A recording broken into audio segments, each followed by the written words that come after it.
Good morning, everybody. I just feel like she set me up already, y'all. Good morning. Good morning, Good everybody. morning. Good morning. How Hello, everybody. for everybody on the Pacific side of things, we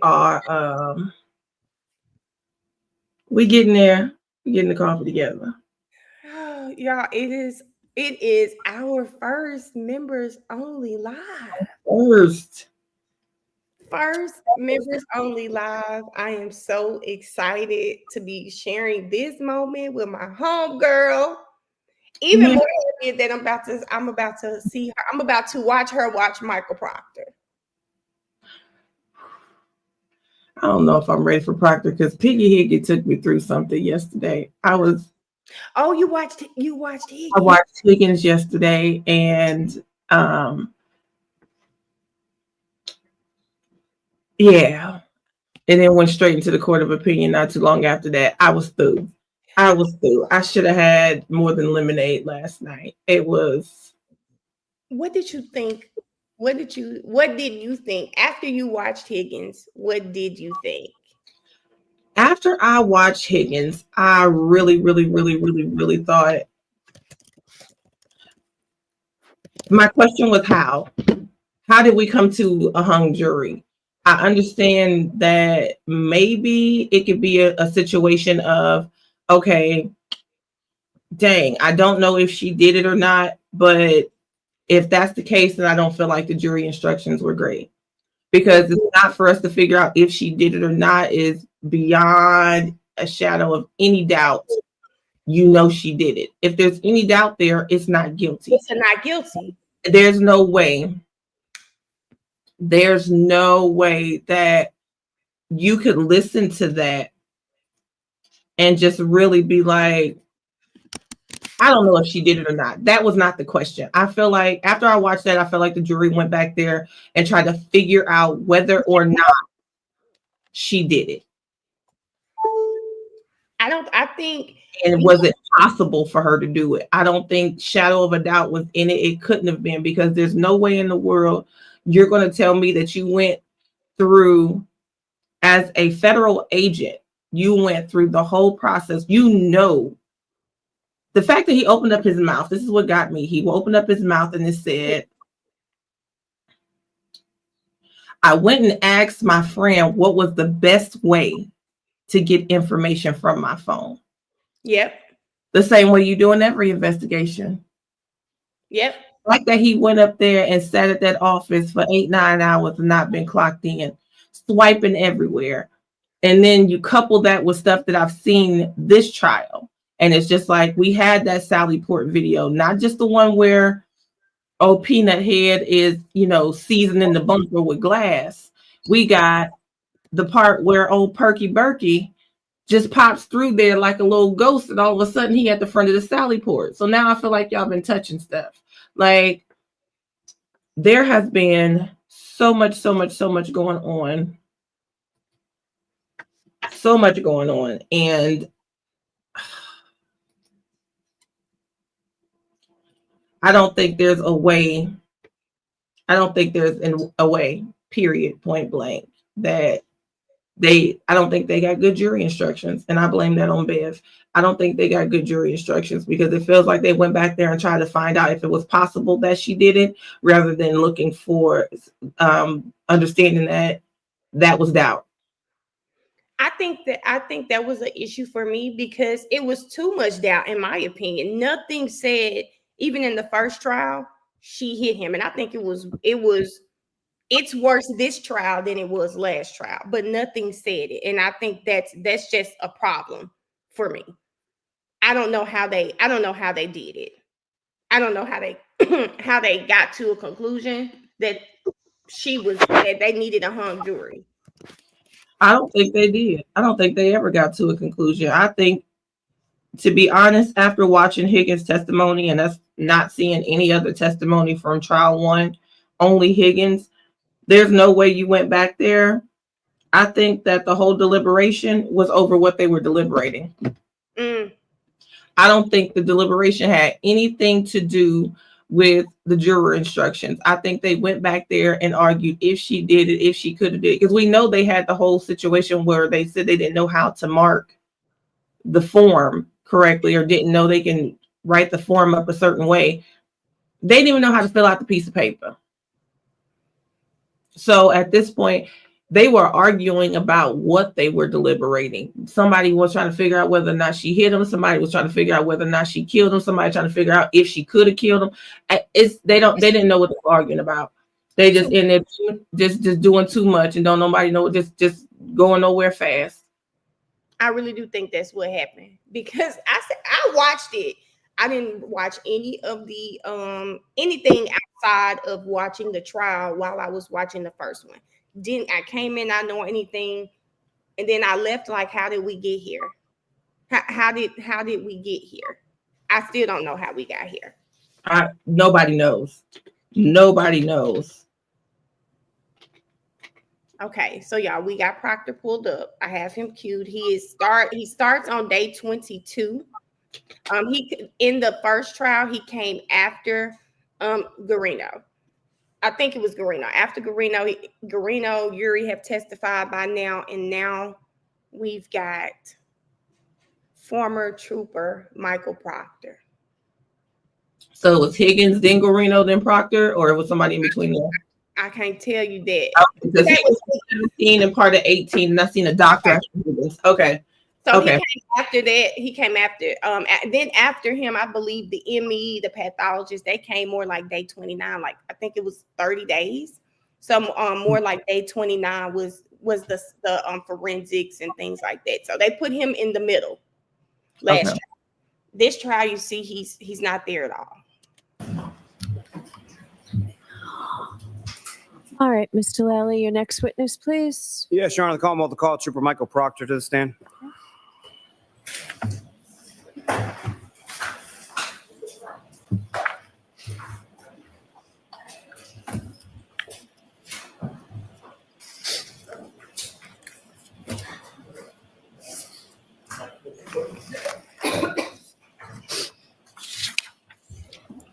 Welcome, officers down there. Do you mind please step up? I'm going to set your face in.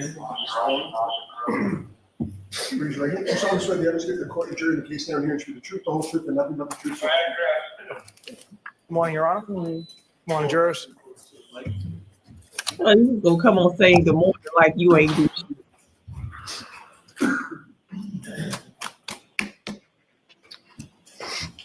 All right, Mr. Lally, whenever you're ready.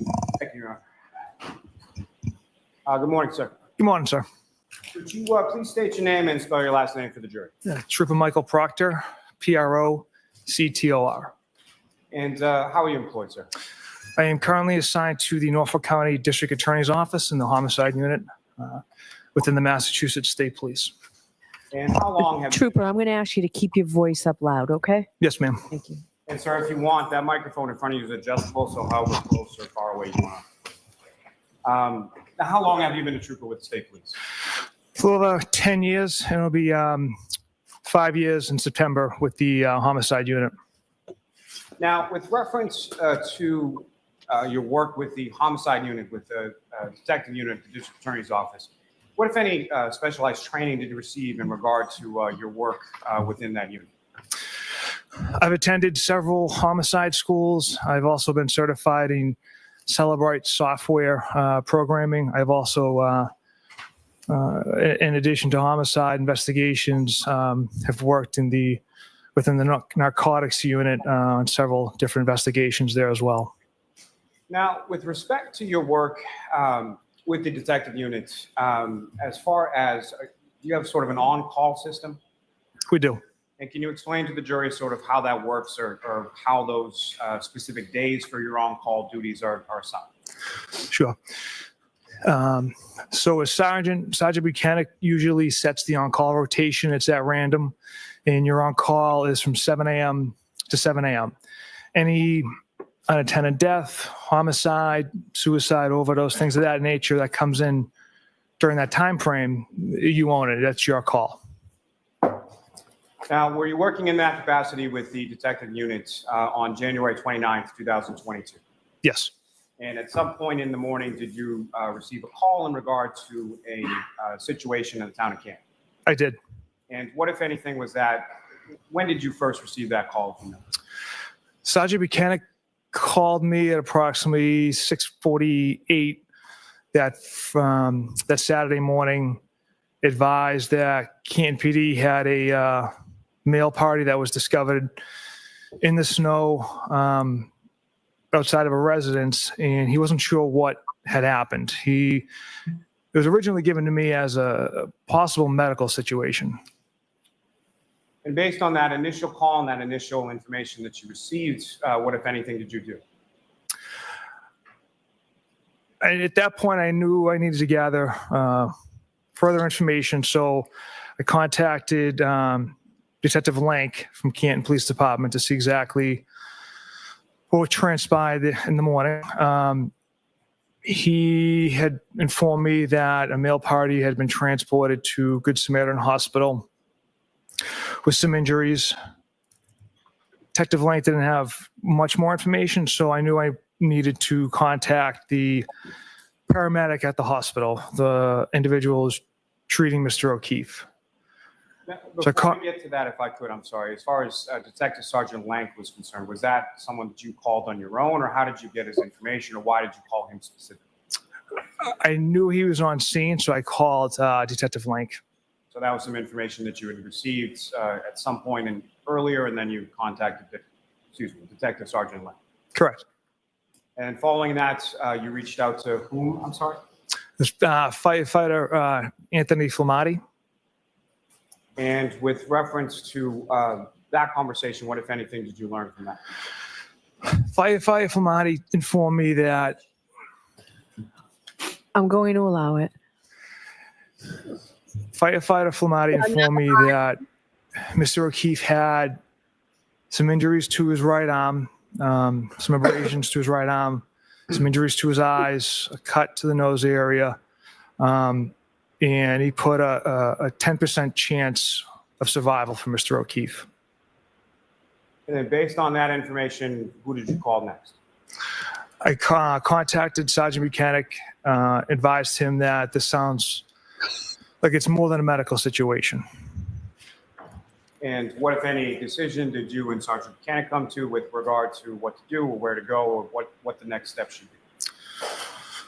So there's a couple different steps. Number one, it was blizzard conditions, and we operate, Ford Fusions or Chevy Malibu. So we got authorization to use our personal vehicles that are four-wheel drive, and to meet at Canton PD and to speak with the responding officers. And about what time was it that you and Sergeant Buchanan arrived at the Canton Police Department?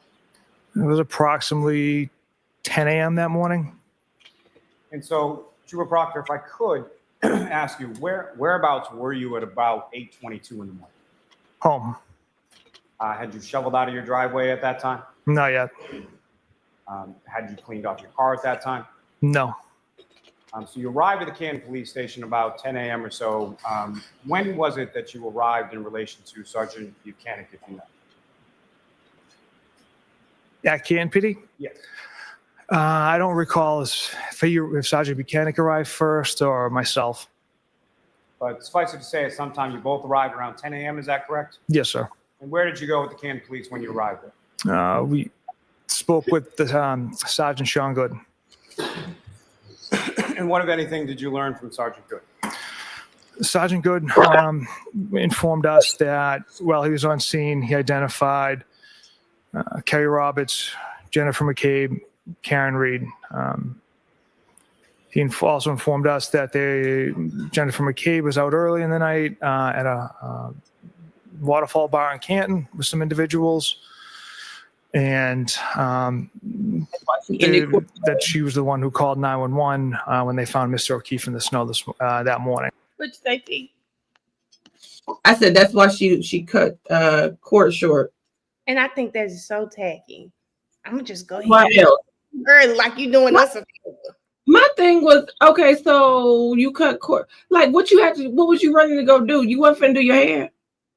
And I bet she gonna come back Tuesday, and we're gonna tell. She didn't even moisturize for her big event. You know She- we'll know it. She looked like she used pink oil moisturizer. Oh, they messed pink oil moisturizer up. Mixed it up, honey. When my baby was little, I used to love it. But you stop. When my baby was little, I loved it. Now I'd never buy it. You better not use that mess. She said Aperture was a platinum sponsor for the event too. That's even worse. It just, oh, wow. It just, oh. The last thing I would want you to do is to call me the woman of the year when you lie on resumes every day. No, y'all out here got people y'all just checking yourselves like a telemarketer. Like, which resume is this? Oh, this is the one I'm supposed to be a pastor. 1 second. Hello. Hey, Ash, I didn't even see you creepy. Hey, Ash. Hey, everybody that's just joining. Yeah, I was talking about pink oil moisturizer. Yes, it just became so watery. Smells like I haven't used pink oil moisturizer since my baby was probably 4. She'll be 20 this year. Probably 5. I could stretch it out to about 5 maybe, but it's not something I like. Too watery. Mm-mm. Like, why is this? Don't honor me. Don't honor me, and you can't, nobody's gonna believe you. You lie. So that was a lie.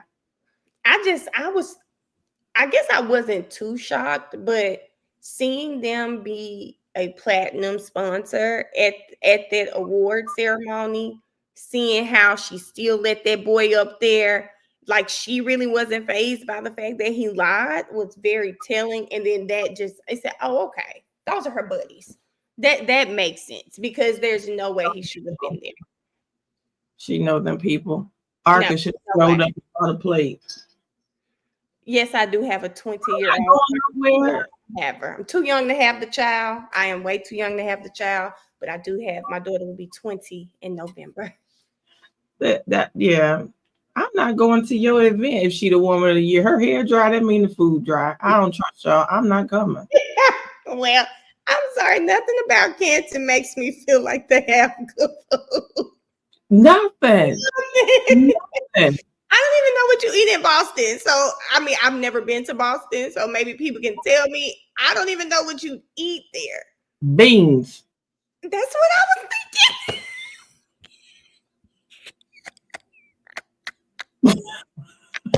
I feel so bad because I was like, I'm not going to say that because I don't want people in Boston to come get me. We're on the water. Okay, Taz, there we go. Lobster. They said a salty. Not so. What do you eat in Boston? Tell me what you eat in Boston. Listen, I'm from Ohio, and the most I had is a candy called Boston baked beans. That's about it. I live in Boston. What do y'all eat? Tell me what do you eat? Water. So now I'm gonna go with seafood. Y'all got water, so seafood gotta be good. Because anything on the water, Maryland, anywhere you can get. Now I don't know. I don't know about Marky Mark and the Funky Bunch. Okay. Lobster might be the best thing. I don't love lobster. I'm not a big lobster fan. I was going with seafood. Lobster got that little sweet twang to it. And I like lobster, but she said Chick-fil-A is y'all best food. When I went, I had wings. Hot lemon pepper. Now I could do some hot lemon pepper wings now. I could do some hot lemon pepper wings. So basically you go clam chowder. Okay. My grandfather used to clam chowder. It's a no for me. I'm my grandfather. I'm from the South. I need to expand my palate is probably what you guys are saying right now. We need to check it out. We need to try it. We need to go try it. They said they have really great seafood. Okay. They have really great. I figure. Okay, water got to be seafood. Okay. All right. And I can't believe he's sitting up there with that nose and them long ass ears and that hairline, and he got the nerve to talk about people. I'm going to tell you, Trooper Proctor. How dare you? Karen should have read him for filth from left to right. She should have started at his mama and ended at his toes.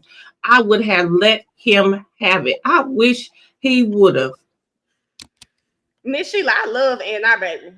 But, I mean, you are from Cooper Young, so I expect you to say that. You're probably a Central barbecue type girl. I don't like Central. I don't like Central. You might be even eat Tops. Not a Tops. I'm no.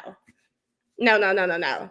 I think, but I'm going to say that his demeanor is pretty much the same his whole testimony, which I thought was crazy. I mean, there was some very uncomfortable questions asked of him.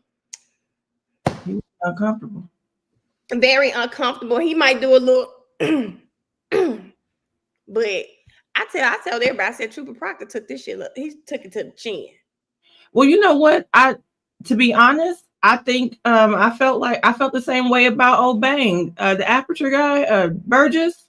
Now he would not get embarrassed. He was turning red, but he was not embarrassed. So we said that he that's what annoyed me the most. That's showing him the wrong resumes. He's like, that's what it says there.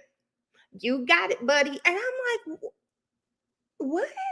I said that on my live. I said the way that man get up every morning, look in the mirror and comb that bang, if he ain't embarrassed right there, he don't care. He didn't give a damn. Thank you for the super chat, Tia. He didn't give a damn. He didn't give a damn. He did not give a damn. And that just really annoyed me. He didn't care. He don't care. He wasn't gonna, there was nothing they was gonna be able to pull out that was gonna embarrass that man. As long as he was able to get up and comb that thing and twist it up and make that little yarmulke part in the middle, he was not, if he didn't get embarrassed there, he's never gonna, there was nothing they was gonna be able to pull up. He did not, Ash. I will say that man did not have an attitude. And I'm like, T, like, how you get in the mirror? Like, he got up this morning, like, I know he gonna try and swooped it. But it's okay. Like, he just didn't care. He was up there. It was annoying to me because he didn't try to explain it away. He just kind of like, well, you read that wrong. It's an expected graduation date. And I was just like, okay. You just gonna keep changing the year and nothing about it say, instead of just changing the year, let me just go finish this out real quick. And why do you just keep putting it there if you don't even need it? Why are we lying for 17 years? Like, and someone had online that they called the school. He hadn't been enrolled since 2019. You well, know, enrolled, they don't have that dang on degree. He lied.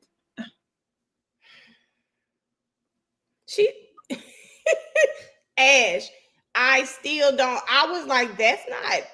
If I see BGS, I'm gonna think bad girl school. I'm not gonna think bachelor. I've seen a lot of people. That was one thing I seen a lot of people do when I first got to college, because I had no idea that, folks would come to college with no major in mind. I learned that while I was getting registered for classes. Yeah, people do it all the time. Because if y'all think my mouth is bad, my mama's mouth is terrible. And my mama said, you just go sit up there and waste your mama's money. You don't even know why you here. My mom is cussing everybody out that's sitting in this line. And they had these chairs that we had to just keep scooting down the chairs every time you got close to be in the line. And folks were getting up there and they were entering general studies as a major because they were just getting all their prereqs because they had not declared a major yet. Which, I mean, don't do nothing you don't want to do. Go ahead and get your prereqs out the way that you got to do anyway. But a lot of people do claim general studies so they can just do their prereqs so that when they do figure out what they want to do, hopefully they'll be at a point where they can just hop into the classes for their major. But when he said general sciences, I was like, now wait a minute. I'm not gonna hold y'all. When I get that degree after these 2 classes this summer, my major is general studies, and I'm gonna tell you why. I didn't even do it. I've been in school damn near 17 years. Done played around, start back. So I've got all these classes, right? This what do you call them? My advisor, she looked and she said, you can graduate if you change this major to general studies. I said, girl, at this point, I need some type of paper. Go ahead and do it. Give it to you. Once I transfer, I'm going to transfer back. My major will be journalism, but I didn't even know you could do that. I didn't know that until she told me last year. I didn't even know it was possible. I did not know. So when I graduate, child, it will be a bachelor's of general studies. And it just not general sciences. It's not general sciences. It's not. And then gonna add some math to it. How are you gonna add some math to it? I know Eric ain't put my business in the street telling people I'm a great auntie. Listen, that's my struggle because y'all know how young my kids are. So I'm going to be great before I'm grand. I've come to that conclusion. Yeah, He's turning 18 this summer. His sister is turning 17. Zaire will be 19 in October. Like, I'm gonna be great before I'm grand, so I get it. We love it, Miss Sheila. I love to see it. And I think I have to make an announcement. I thought Kim Kardashian graduated from law school. It was not law school. It was some type of law program. She pulled a Shannon Burgess on us. She pulled a Shannon Burgess on us. Had me on here like, oh my God, she just motivated me. I don't care how long it takes. Child, whole time she got a certificate. No, Forrest, don't. We about to get back into Proctor. Okay. Okay. Woo. Now, with regard to the parties that you just mentioned, prior to January 29th, 2022, had you ever met or were you aware of either Jennifer McCabe or Kerry Roberts, or Karen Reed, or John O'Keefe? I've never met any of them. And at some point subsequent, did you have occasion to meet and speak with Ms. Reed? Yes, And do you see Ms. Reed in the courtroom today? I do. Just for clarification purposes, if you could identify as to where she's seated or an article of clothing that she's wearing. She's seated between Mr. Jackson and Mr. Yannetti wearing a pinstripe sport coat. Just ask the record reflect identification of the defendant. Yes. Now, after you speak with Sergeant Good, did you speak with anybody else at the Canton Police Station? No. And where did yourself and Sergeant Mechanic go from there? We then traveled to the home of Matthew and Jennifer McCabe. Now, with reference to when I say you and Sergeant Mechanic, at how long a period of time was it that you were with Sergeant Mechanic on that date of January 29th? It's from 10 a.m. approximately when we met at Canton Police Department until when we returned to the Canton Police Department that afternoon around 5:30 in the afternoon. So all day. And we also had a debrief meeting with just the troopers in my office at Canton PD. So at least from 10 to 6, 7, because we also went back to the office with some evidence. And so from that entire time, from 10 in the morning until later on in the night, other than maybe short drives in individual cars, were you essentially with Sergeant Mechanic that entire day? Yes, we used Sergeant Mechanic's pickup truck that entire day. I left my personal vehicle at the police department, and I rode with Sergeant Mechanic all day and into the evening. Now, from the Canton Police Station, where did you and Sergeant Mechanic go? The McCabe's house in Canton. And who, if anyone, did you speak with there? We spoke with Matthew and Jennifer McCabe, as well as Brian Albert. And those interviews that you conducted, were they how were they conducted? One-on-one, Sergeant Mechanic and myself kind of rotated out Jennifer, Matthew, and Brian. So first we interviewed Jennifer, and then once that was completed, we had her step out, go to a separate room, brought in Matthew, and then the same thing with Brian. And for the balance of the interviews that you conducted several interviews over the course of your investigation in this case. Is that correct? Correct. And for those interviews, as far as individually done, was that primarily what you did with each of the people that you interviewed over the course of the investigation? Yes, each interview conducted was either with Sergeant Mechanic or another trooper, in one-on-one, with the exception of Julie and Chris Albert, I believe, were in the same room as us. Now, with respect to, I believe you just answered it, but as far as each of the interviews that you conducted over the course of your investigation, was it at any point in time, was there an interview that you conducted just by yourself? There was just one. And who was that one that you conducted by yourself? That took place just at the grand jury across the street. It was the Currans. I had some difficulty locating them, so when they appeared for grand jury, I interviewed them one-on-one by myself prior to their testimony at grand jury. You had attempted to meet with them prior to them coming to the grand jury, is that correct? Yes. And they had not been responsive to that? Correct. However, they were responsive to the summons, and so you interviewed them before they went into the grand jury, correct? Yes. Other than those, as far as Mr. and Mrs. Curran, every interview that you conducted was in the presence of at least one other trooper? Correct. Now, as far as you mentioned one name that we hadn't discussed before at the McCabe household, a Brian Albert. Prior to January 29th, 2022, had you ever met or were you aware or did you know Brian Albert? And I've met Brian Albert until that interview. Now, following the interviews that you conducted at the McCabe household, where did you go from there? Lying. After the interview, I don't think he's really lying because his tie to the family is Chris and Julie. So Michael Proctor's sister, don't know her name, his sister is best friends with Julie Albert. And that's the connection. But I will agree with you. Huh? Best friends since when? High school or something. So Exactly.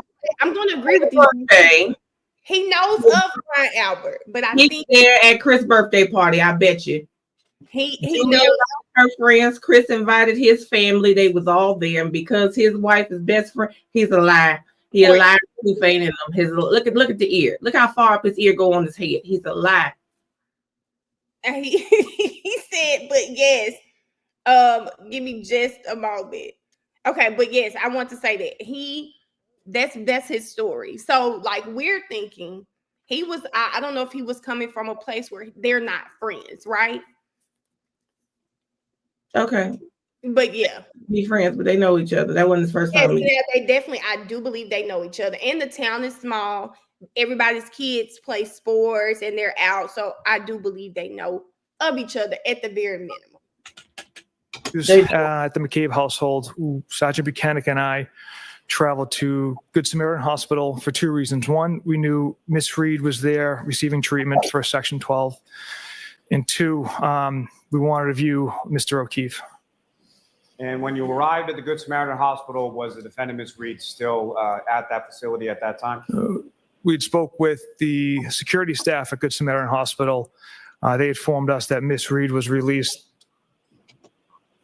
I'll allow it, just as to where you went. That Miss Reed was released several hours prior to our arrival.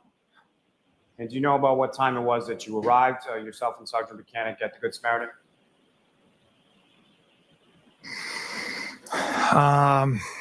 Maybe approximately 1 o'clock. And you mentioned there was a second reason, and that was to view Mr. O'Keefe, correct? That's correct. And did you have occasion, or did you have a chance to view Mr. O'Keefe's body at the Good Samaritan? We did. And where was that within the hospital? That was in the emergency room. And when you went to where Mr. O'Keefe was, can you describe for the jury what, if any, observations you made of Mr. O'Keefe's body at the time that you observed?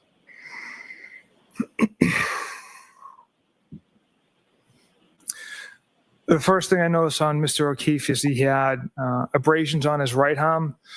On the top of his right arm, there's approximately 6 to 8, ranging from his forearm to his lower bicep. There was no injuries underneath that forearm. Both eyes were swollen and black and blue. He had a cut on, I believe it was his right nostril. Another smaller cut, I believe it was on his left eye.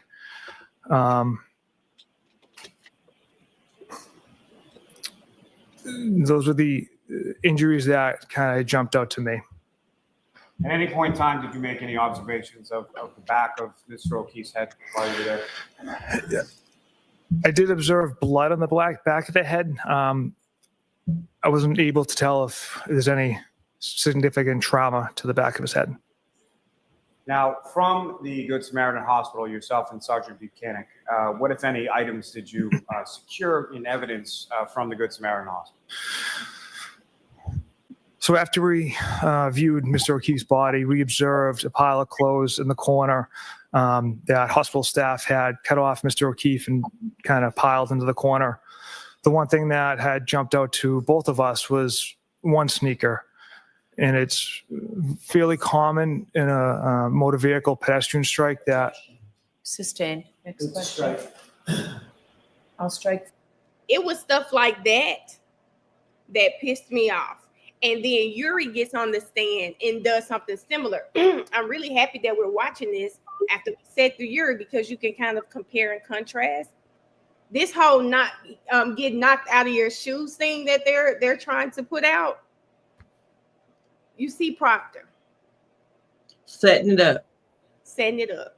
Setting it up. You already putting it out there. I'm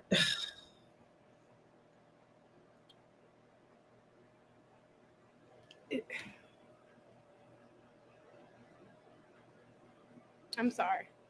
Oh my God. Like you just a pedestrian strike. How do you know? How do we just go? Nothing that confirms that. Like that's what I'm saying. Like you act like there was an imprint of the license plate on his leg or something.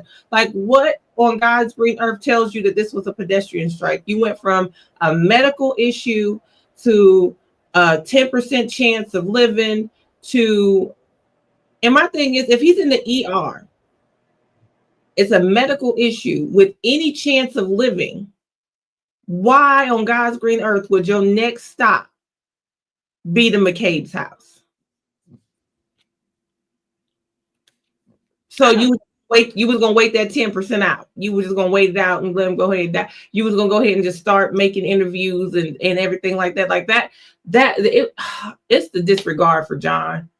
For me, it's the disregard of John the whole entire time. Like if you think somebody is got 10%, you're getting that information from a first responder that's no longer with this man. You did not take your ass down there and talk to the actual doctor, the attending physician, the person that's treating him, and say, what's going on? What am I dealing with here? What happened? You never say any of that. Everybody just went straight. You went straight into the interview. And then remember the death notification, which he should have received. It said 4 things: Snowbank, party, Snowbank, party, got out of car, altercation, walked in the house. I think it said altercation. I don't understand how we get those things. I just make, first of all, his eyebrows is closer to his nose than they are to his hairline, and it's driving me crazy. Then he's sitting up here lying and talking like it's just a disregard for me. You got this call at what, 7 o'clock in the morning, 8 o'clock in the morning? How the hell are you just now getting up and taking your sweet ass time and getting to the dang on police station at 10 a.m.? Wait for your. Let me tell you, I don't know if he said it, but they were told they had to wait. So they don't immediately take over the case. I think that was the holdup there. So I forget who testified to it, but they could maybe it was Gallagher. Maybe it was Gallagher. There was something that had to be done before they stepped in, before it went over to MSP. But I think it was Gallagher. I want to say it was Gallagher. But at 10 a.m. when you do get it, the first thing you do is go to somebody's house and talk to them. Why you didn't go check on that man? Why you didn't go check on that man?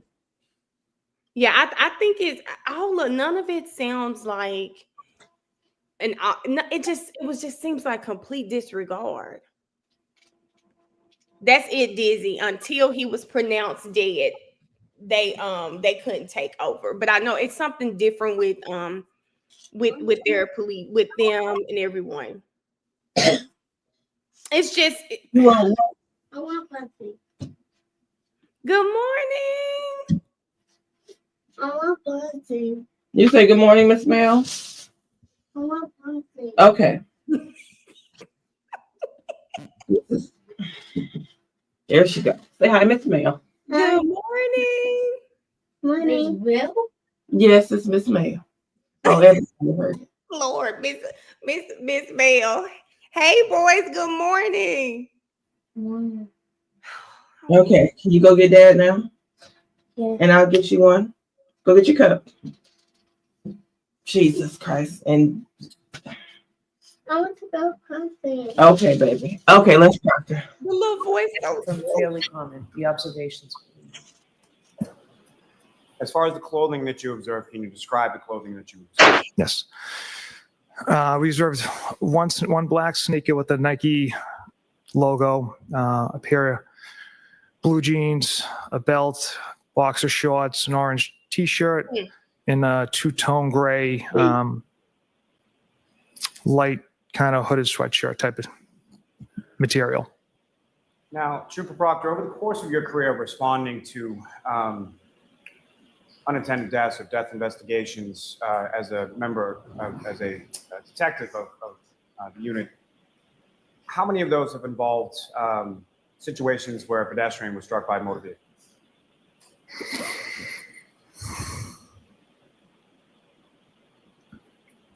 Well, I've been in the unit, maybe 3 or 4, and then I've other experiences on the road. And as far as the other experiences on the road, can you expound upon those as far as how many or over what time period we're talking about? About 6 years I spent on the road, so maybe another 3 or 4. And with reference to those pedestrian crashes, what, if anything, had you seen in those prior investigations in regard to sneakers or footwear of pedestrians involved in motor vehicle crashes? Objection. I'm going to see you at sidebar on this. We just gonna lie.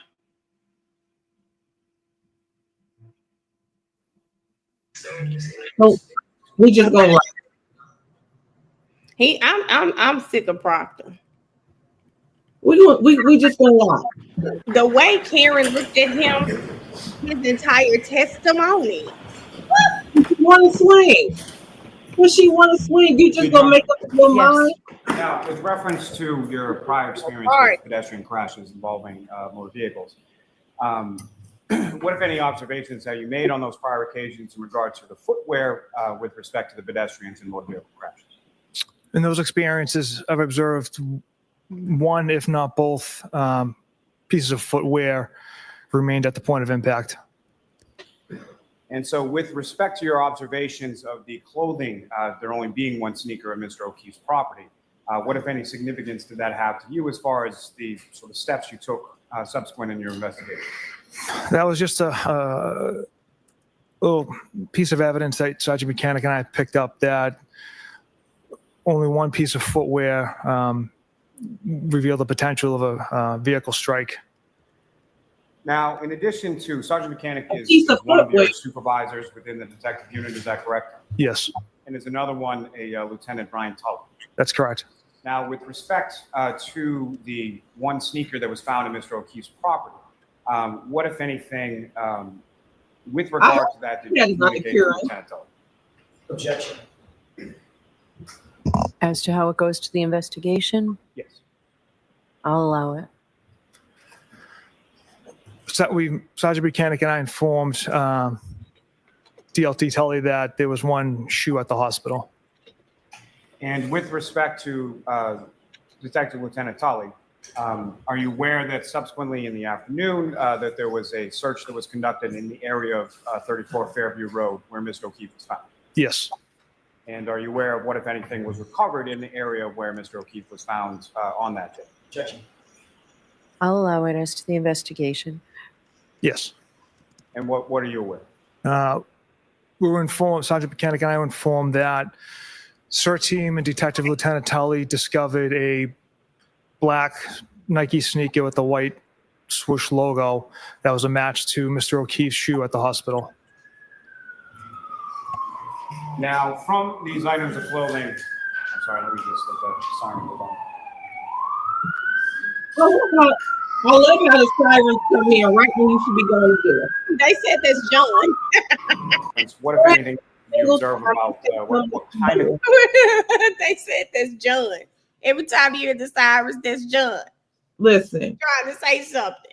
do something, John, because these people. clothing and It's a mess. the condition of the clothing that you observed in the hospital? The clothing seemed, it was wet. It was pretty well saturated. The right sleeve had some like cuts to it, like tears to it. There's like blood and vomit on it, if I recall. Those were the observations I had made of the clothing. And they had been cut due to rendering first aid as well, the pants area. Now, subsequent to viewing these clothing items at the hospital at a later time, did you have occasion to observe surveillance video from a variety of places on the evening of January 28th into the early morning of January 29th depicting Mr. O'Keefe? Yes. And what, if anything, did you note with regards to the clothing that you observed at the hospital and the clothing that you observed in the video? So the videos I reviewed C.F. McCarthy's bar and the Waterfall bar with the same clothes Mr. O'Keefe was wearing that Sergeant Buchanan and I had secured at Good Samaritan Hospital.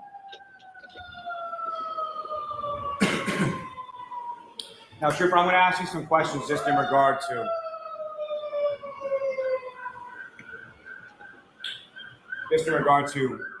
securing these items specifically as evidence, but in general, how. To jail. Take him. But first of all, this is what has always bothers me when we hear so many sirens, is the fact that you didn't hear any the night John O'Keefe was killed. None going to the house and certainly none leaving the house. And throughout this trial, we hear non-stop sirens. It's worse during the first trial than it is the second trial. It's worse during this one. I said, what the hell is going on in Canton? Every 5 minutes, it's a siren. This is the first time I heard a vomit. I don't know. Generally, if we take an item for evidence, we'll put it in a brown paper bag, document it. Time out. You never heard about the vomit? They haven't said nothing about vomit in the first one. So, in the second one. They're not going to mention it. And I think a lot of people want them to, because the question is, how does he get vomit down his clothes, in his pants, if he was immediately struck and he fell down to the ground? How does he get any vomit down his clothes? That's a good question, because at that point, that's what he would have been choking on. Karen wouldn't have been able to do mouth to mouth. It would have been all in his throat, all in his mouth. It'd have been smelling like it'd have been frozen. Like there's no that makes a big difference. Yeah, I don't understand this jury. I don't understand this jury at all, because he would have had to been upright in some way, shape, or form, sitting, standing, something for that to go down his clothes. Something. I agree with that. I agree with that. Something. It's not adding up. It's not adding up. And the vomit was something, for one, there are thousands of people looking at this case. So we're seeing things that clearly these detectives couldn't see. So that was interesting to me too, the vomit. How did it get all down his clothes? And then when we get off here, you got to show me how to make the comments as big when I don't know how. It has a mind of its own, T. I laugh because sometimes I get on here. I think I said we were gonna try to put y'all comments up so y'all could see them. Sometimes I get on here, it's big. Sometimes I'm off, get back on, and it's back small. I don't know what I'm clicking on to make it bigger. I do not know. I wish I knew. One of the scenes I'm gonna have to play with it. Okay. I don't. They laugh at me because they'll get on and say, "Oh, the pictures are back bigger." Everyone loves the bigger pictures. You can see everybody, but I don't know what's happening to make it bigger. I don't know. I don't know if it's the layout I'm choosing. I wish I could tell you. I would. She said, "Google it, Mel. That might be a good thing to do." Yeah, I might have to look it up. Wow. I don't know if it. I don't know, because I don't change anything in StreamYard other than how the layout is. That's it. With the layout. They say I think it's a Friday thing. Yeah, it's something, guys. I don't particularly know, but I need to find out, because they prefer the bigger pictures over the smaller pictures, and me too. I actually see who I'm talking to. Yeah, you see who it is. But I don't know. I don't know how. We'll figure that out today. We'll figure it out. When I got on, I said, "Oh, big pictures today," because I never know what I'm getting. I told you I'm winging it every day. God is right there by the side. He's by my side, but I'm winging it. Winging it. She said, "Google house to make pics big on StreamYard." That's a good one. Time, date, who secured that item, address, where it's discovered, and then we'll bring that back to our office, to the evidence processing area. From there, it'll go to a permanent evidence room. that is has triple retention. It has an actual key, a key card, and an actual access code. And only 3 members of my office have access to that room: the 2 evidence officers and Detective Lieutenant Tully. And at this time, on January 29th, 2022, who was assigned as the evidence officers who had access to that room? So that'd be Trooper David Ichiko and Trooper Jeffrey Kukowski. Did either yourself or Sergeant Buchanan have any access to that evidence storage? No. Now, with reference to these items that were seized and say items that were seized subsequent during the course of your investigation, did they go through that same sort of evidentiary storage process that you were speaking about before? Yes. Now, with reference to, in addition to the clothing items, at some point did you come into possession and seize Mr. O'Keefe's phone? Yes. And do you recall where it was that you received or retrieved Mr. O'Keefe's phone from? We received it at the Canton Police Department. And was that prior to you going to the Good Samaritan? After, I believe. So following the Good Samaritan, where did you go from there? So after the Good Samaritan Hospital, Sergeant Buchanan and I traveled to 345 Country Hill Drive in Dighton. And why did you go to that location? That was the residence of Miss Reed's parents' home, and having a brief conversation with Miss Reed on the phone, she informed us she was at her parents' house.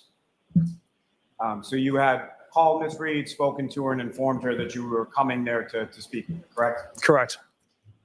And just as you had done with Ms. McCabe, Mr. McCabe, you spoke to Miss Reed within her home? Yes. And who, if anyone else, did you reach out to on your way there with regard to local law enforcement as you were driving to Dighton? We contacted the Dighton Police Department just for a couple of reasons. One, it's a common courtesy. If we're in another town, we just kind of give the local PD a heads up. But also we needed to coordinate a plow truck and potentially a tow truck as well. And why did you need to coordinate those? At the time, there must have been at least a foot of snow on the ground, more. And it was a dead-end cul-de-sac, so which made it difficult to navigate. So we requested the plow to clear a path for Sergeant Buchanan and I to get down the roadway, as well as clear the driveway of the residence, so the tow truck could pull into the driveway.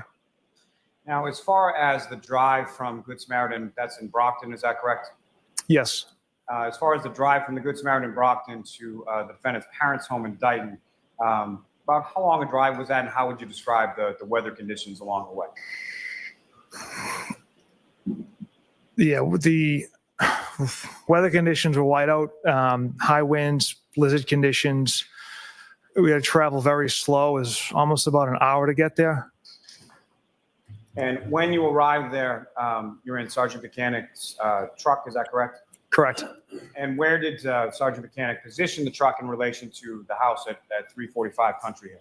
From what I recall, Sergeant Buchanan went down the cul-de-sac and turned around, and he actually had to let me out first because of the high snowbanks, and then he parked kind of along the snow, pointing essentially to Mr. Reed's house.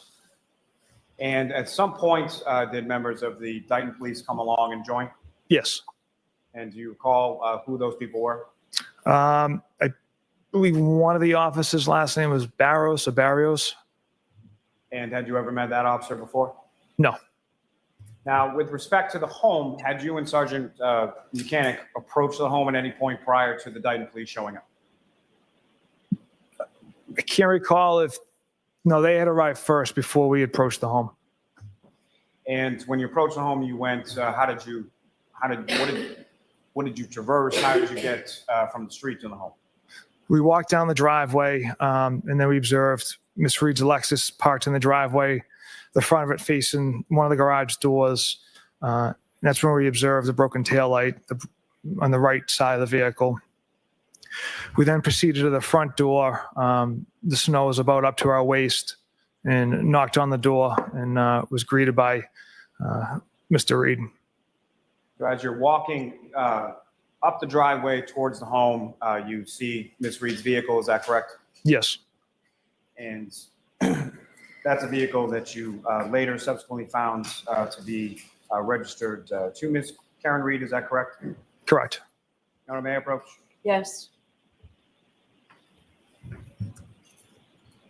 So I'm showing you documents, 4 pages in length. Just ask you to review that after we finish.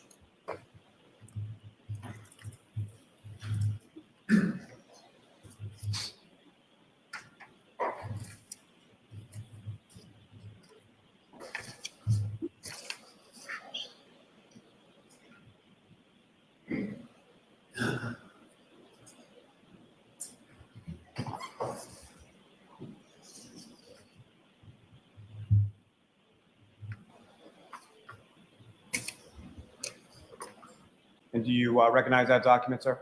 Yes. And what do you recognize it to be? The registry motor vehicles, it's the certified document for Miss Reed's Lexus. Is that the plate information that's contained in there? Is that the same plate that was affixed to Ms. Reed's vehicle on that day? Yes. And that also details sort of the history or how long she's had possession of that vehicle. Is that fair to say? Correct. Going back to, I believe, 2021. Is that correct? Yes. May I approach, Your Honor? Yes. Call will seek to introduce and admit as the next exhibit. No objection.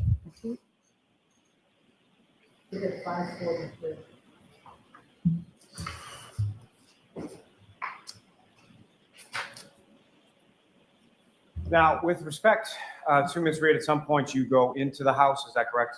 Yes. And how do you enter into the defendant's parents' home? So Sergeant Mechanic and I, after we had knocked on the front door, Mr. Reed directed us around the corner, opened up the garage door for us and invited us in. Now, if I could take you back to, I'm sorry, just as far as when you're coming up the driveway and you're passing by the defendant's vehicle, you mentioned some damage that you observed to the right rear passenger side area. Is that correct? Yes. Can you describe to the jury what it was specifically that you observed as far as damage to that area of the vehicle?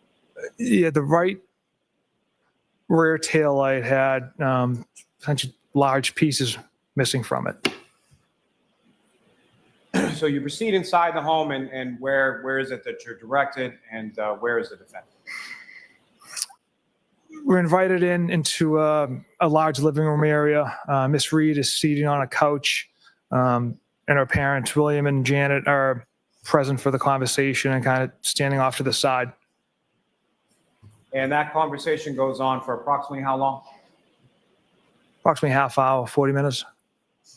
And when you terminate that conversation, you come back outside of the home. Is that correct?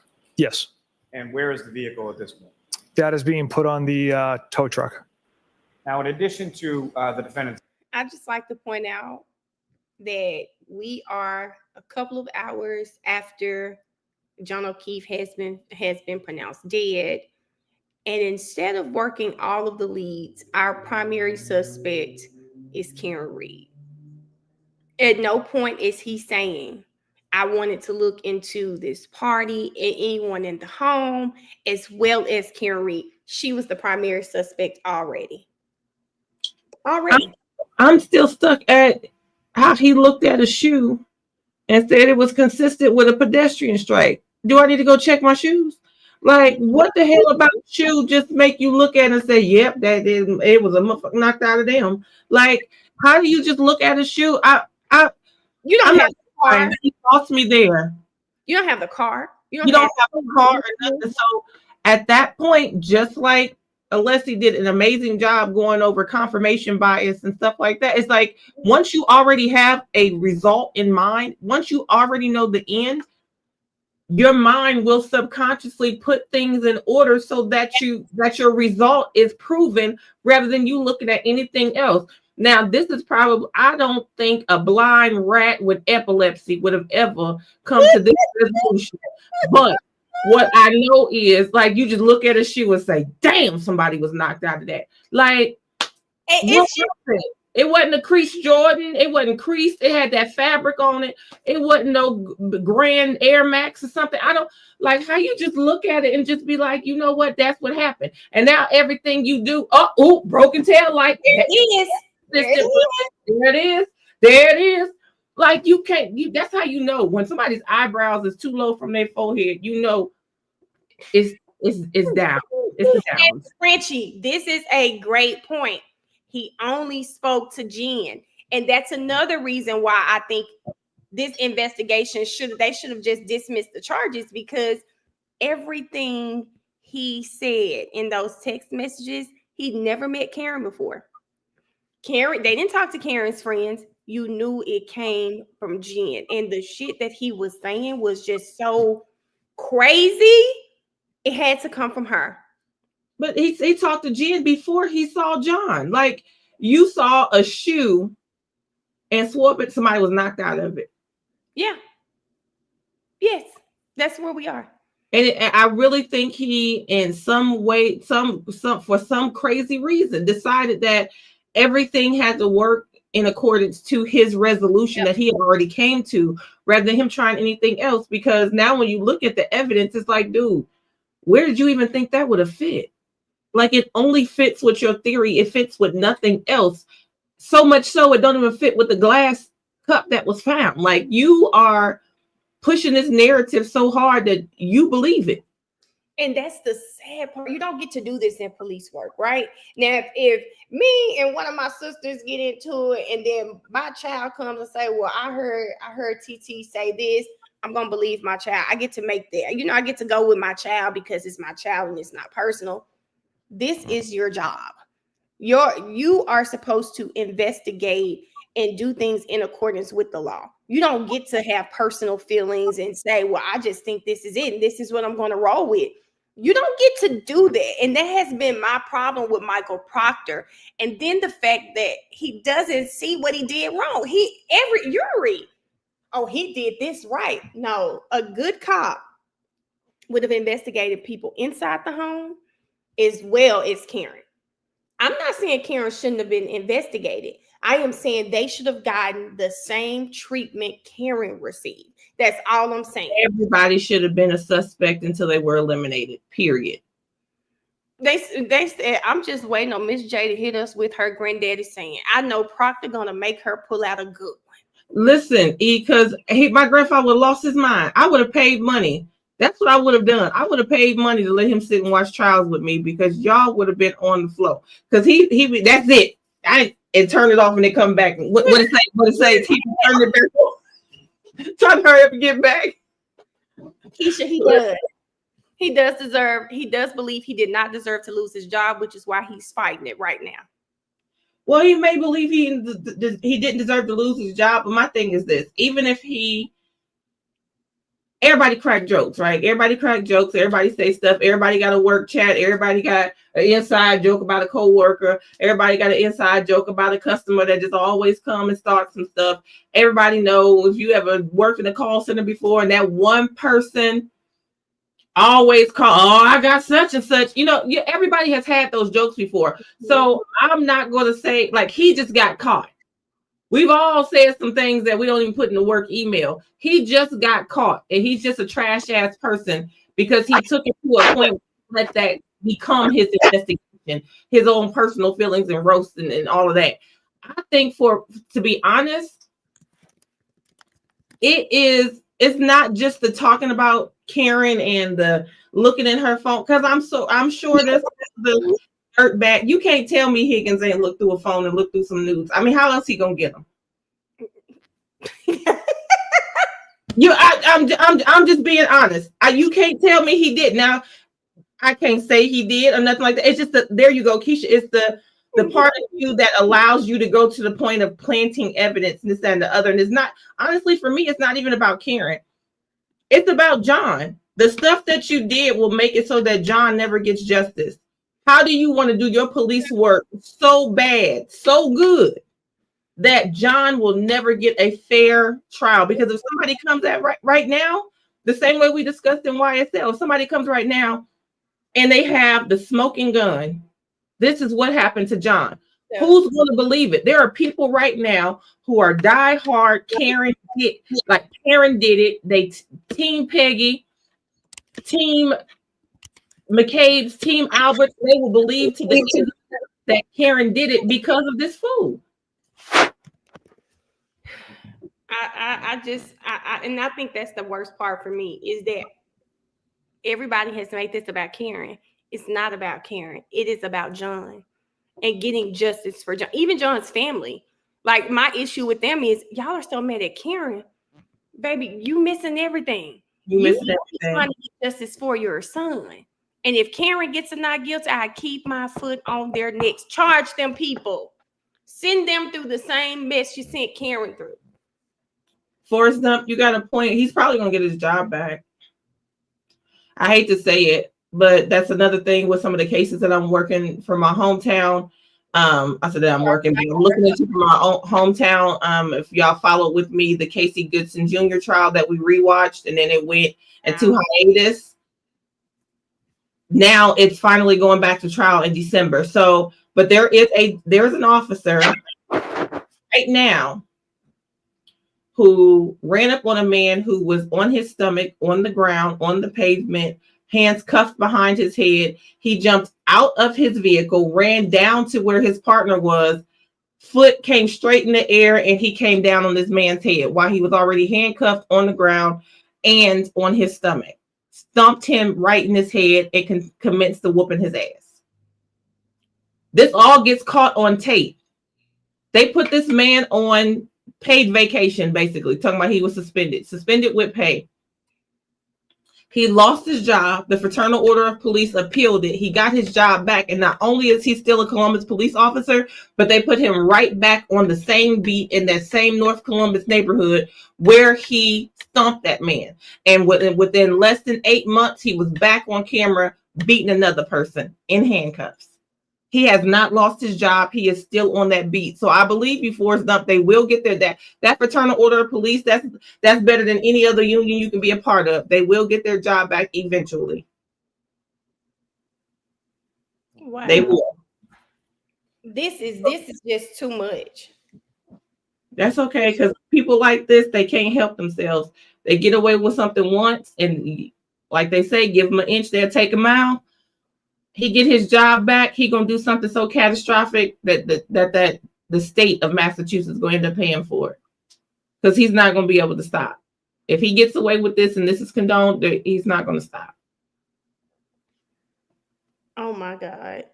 That's why I feel bad for the family, y'all. I do, but a piece of me doesn't, because they refuse to see it for what it is. It was a bad investigation. Let's start from scratch. Let's investigate everyone. They refuse to do that.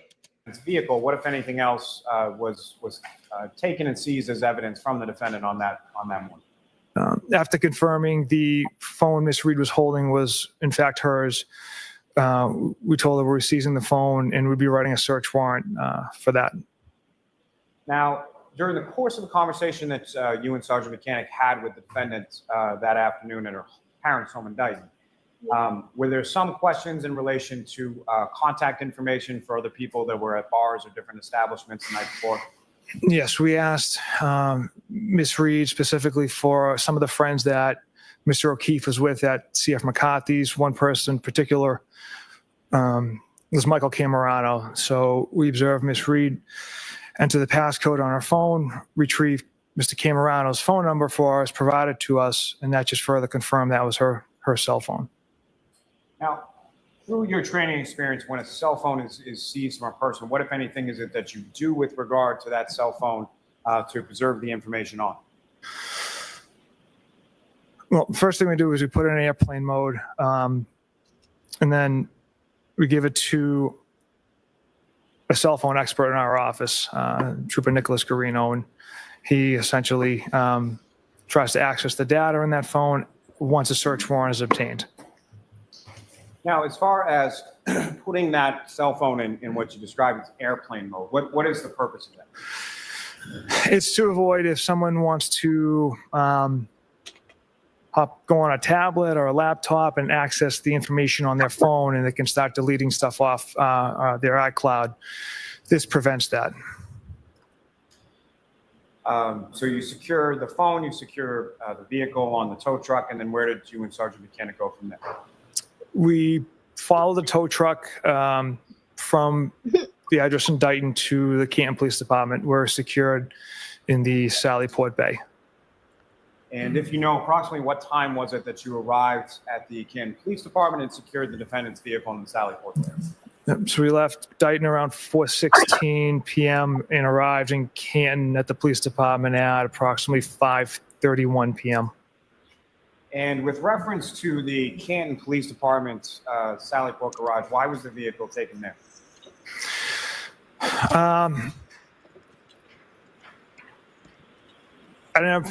I wasn't part of that decision, but it's my understanding that it was a heated facility.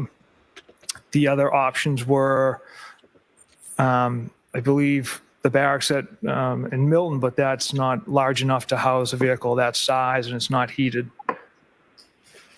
And Okay, that's new to me. Why the hell do we need a heated garage to house a car? They said they did that to make sure that the snow and the precipitation can fall off on its own. Which again, if the snow is sliding down the side of the car, I don't get it, but okay. Okay. All right. how did the All right. in regards to the heated, what was the sort of purpose or utility of storing it in a heated setting? Miss Reed's vehicle was covered with snow and ice at the time. It was transported from Dighton to Canton. And with regard to the Sallyport garage area of the Canton Police Department, at some point were you inside that area? Yes. And what, if any, observations did you make as far as the temperature or the heating within that facility? I don't remember the exact, I couldn't put like a ballpark on temperature, but it was certainly warmer than outside.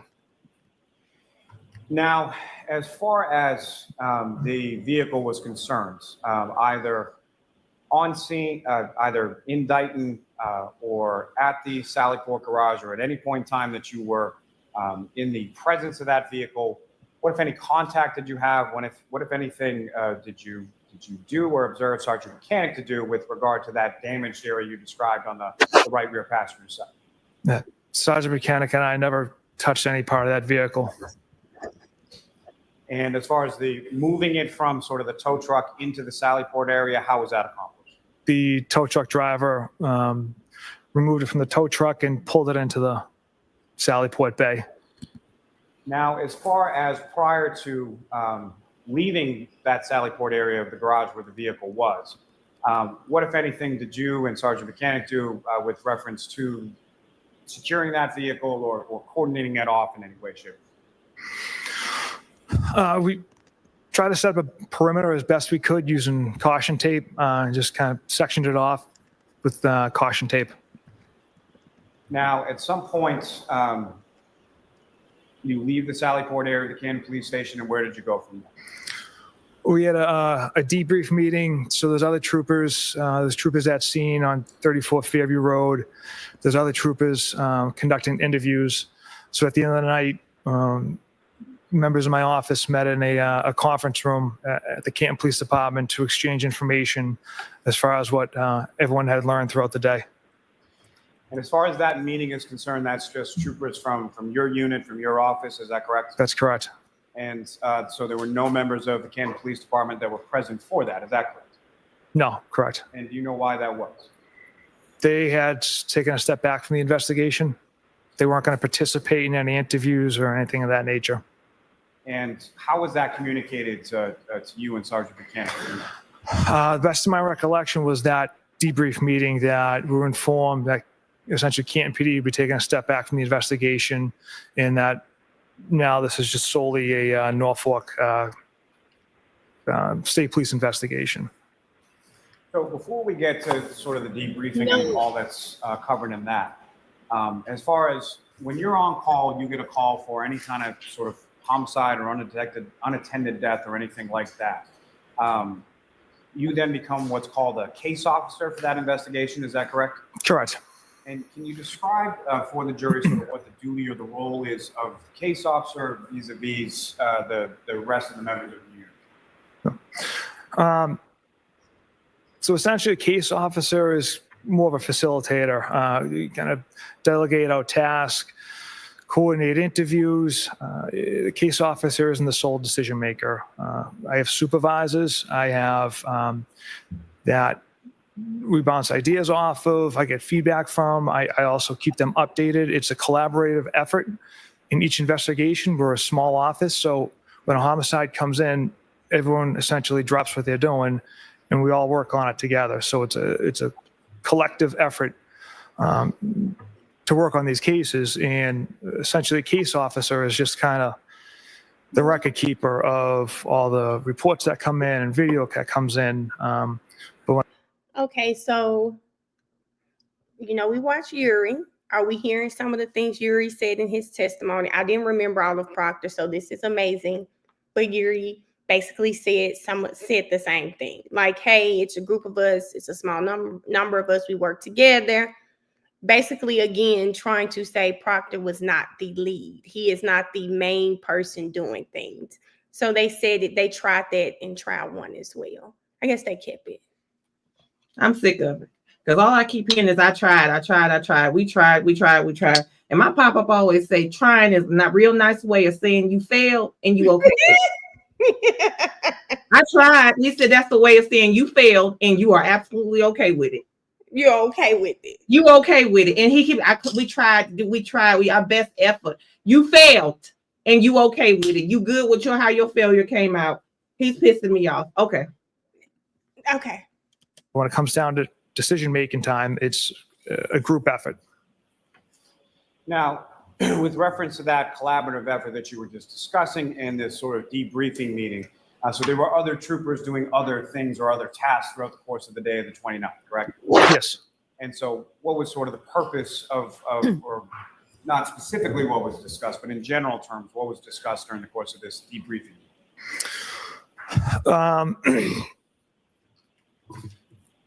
The taillight piece is found at 34 Fairview Road by CERT. The one sneaker found at 34 Fairview Road. Interviews conducted, and then Sergeant Mechanic and I also shared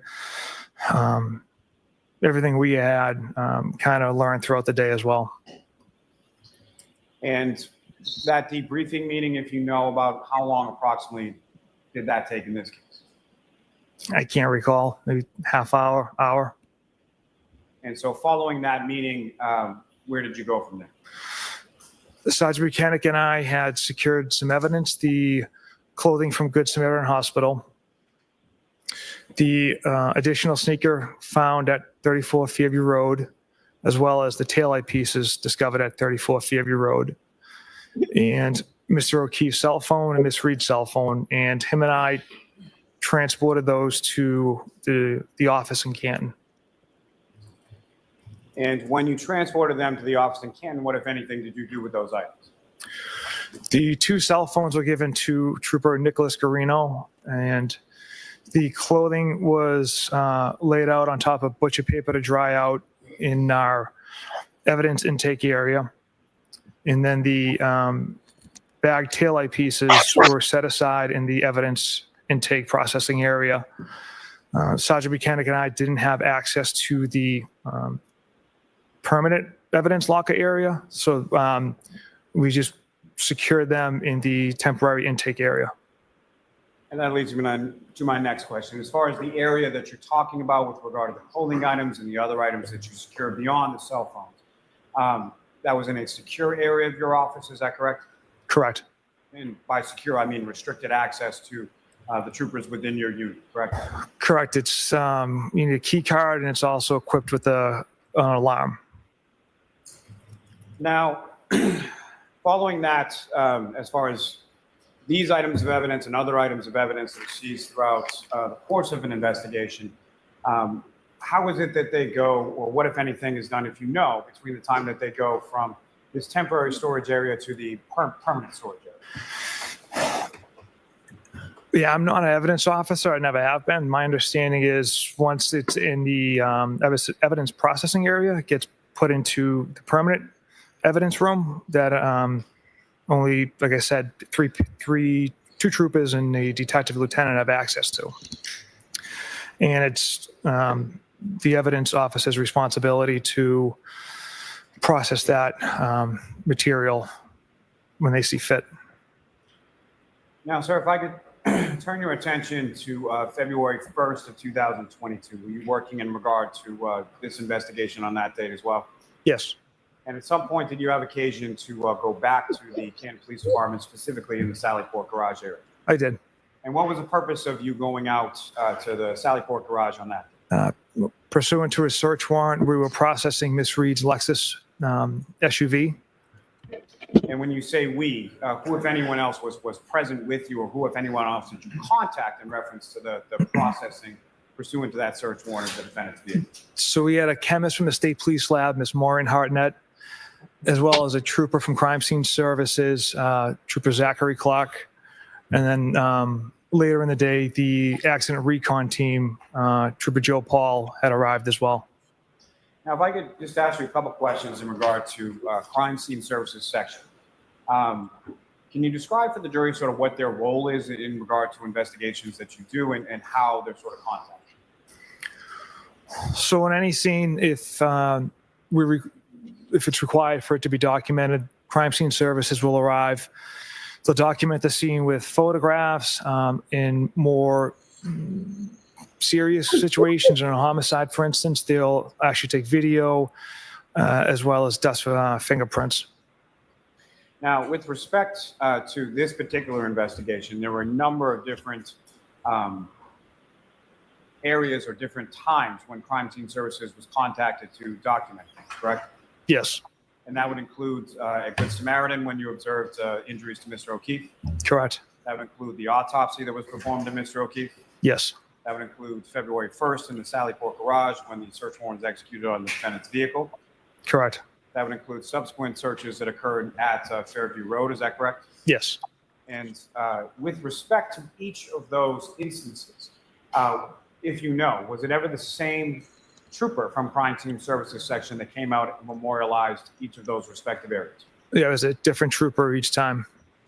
And is that something that you or any member of your unit has any control over whatsoever as far as who shows up from Crime Scene Services to memorialize or document a scene? No. Now, with respect to the search warrant execution on February 1st, what I want to ask is between the time that you were in the garage on January 29th, 2022, and the time that you're there for the search warrant execution on February 1st, had you been in that Sallyport area of the Canton Police Station at any time in between? No.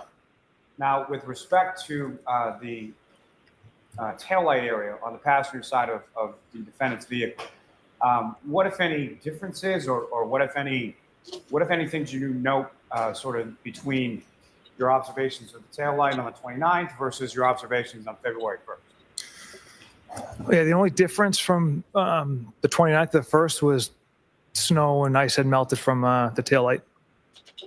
So as far as the condition of that particular taillight, was it in essentially the same condition that you observed it on the 29th when you observed it on the 1st? Yes, it was still broken and large pieces missing from it. Oh, here we go. But as far as the broken status of it and the pieces that were missing, was it any more broken or any more pieces missing from it when you saw it on the 1st versus when you saw it on the 29th? No. And Of course it with was. respect to the, Well, T, remember, Carrie said that there was a small hole in the tail light. We went from a small hole to what we see when they started taking pictures of the tail light. But I'm just saying, of course he's going to say that. Of course he's going to say it from the time that I picked it up to the time that I came there. That's why I just said in the chat, like, we know that this Sallyport was an entrance and exit for everybody. Yeah. Key card. Why are we so hell bent? I was never there. I never went in there again. When Brian Higgins is always talking about how this was a cut through. And So we you- saw him cut through it on video. We saw it. Like the stuff that they lie about is just, I think it's kind of like we said, why lie about something that you can easily explain? Why would you lie about it? It looks but that's the worse thing. than With lying. a key card, everybody with a key card can come through there. So why lie about that? Yeah, we know they didn't have that video, but my point is, like she said, everybody used the Sallyport, right? Everybody went through it. If you went through it, you went through it. Why we Just gotta lie about it? tell the truth and shame the devil. I'm telling you now, my lazy ass ain't going the long way if I can cut through that warm area and it's cold outside. I'm not going around. Excuse me. I'm getting to the next door. Don't look at me. I'm going over here. Like, That's what you did. Just say that's what you did. It looks so much worse because simple truths turn into big lies. And I think that's what we see. absolutely. Yes, no, with nothing. Okay. Like housing for that vehicle on that particular day. What, if anything, happened with it on that day, if you know? The state police chemist, Ms. Hartnett, had it removed, which she brought to the lab herself. So she had it removed it herself, and then physically took it with her when she left to the lab? Yeah, it was with the assistance of a Canton police officer who had an auto body shop, so he's kind of well versed in cars, so he was able to assist the chemist with removing the housing unit. Now, at any point in time on that day of February 1st, 2022, did you come into contact physically or otherwise with that tail light? Did you handle it in any way, shape, or form? No. Your Honor, if I may, with the court's permission, I would request to publish. Give me one moment, Your Honor.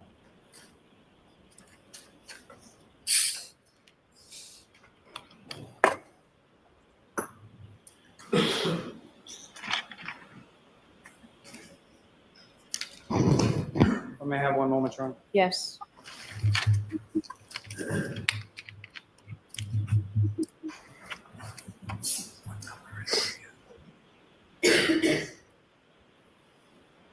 Look at Paul on the edge of his seat. My apologies, Your Honor. With the court's permission, if I could publish a portion of Exhibit 34, Okay. the Sally Port video. Ms. Gilman, if I could have from February 1st, 2022.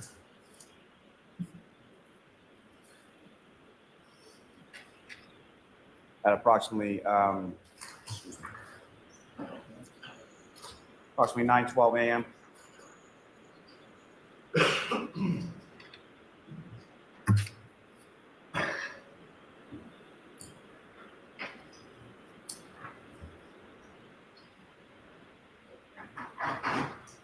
You can just pause it right there. Okay.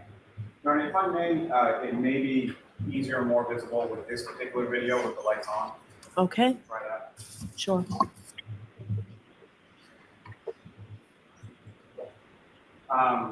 Trooper Proctor, directing your attention to what's up on the screen is Exhibit 34. Do you recognize what's depicted on the screen? Yes, that's the Sallyport area Canton Police Department and Miss Reed's Lexus kind of roped off with yellow caution tape. And this is the execution of that search warrant that you were speaking about before, as far as your presence and some of the other members of the state police and the state police lab that you were talking about. Correct. And Ms. Gilman, if you could run from here for just a few minutes.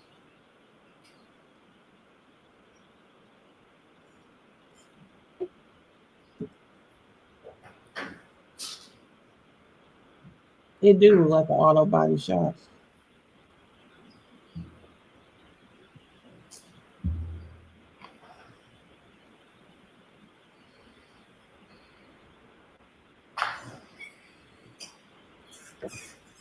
So while this is going, if I could just ask a couple questions as far as people within this video, do you recognize anyone in this video?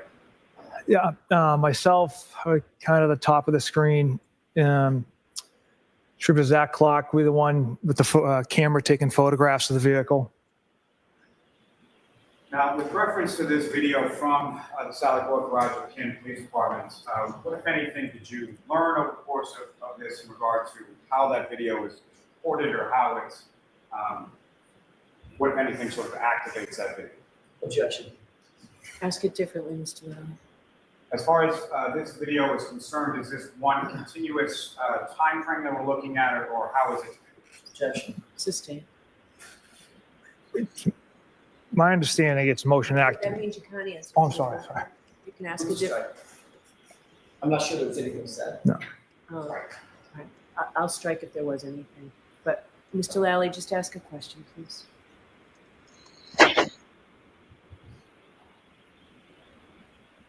With respect to this video, as far as the recording is set up, how is that activated, or how does it record? Objection. Same question. Yeah. How does he know that? It's sustained. Have you watched this video or other videos from the Canton Police Department, Sally Port Garage? Yes. What, if anything, did you note with regard to timing? As far there is a timestamp on the video, is that correct? Yes. What, if anything, did you note with regard to the timestamp on this video or the other videos that you observed with regard to how time moved throughout the video? The timestamp on the video tends to pause, indicating it's motion activated. Last one. It tends to pause. I'll strike after.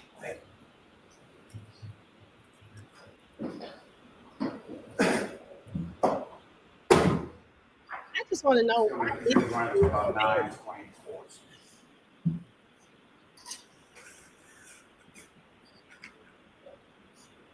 I'm sorry.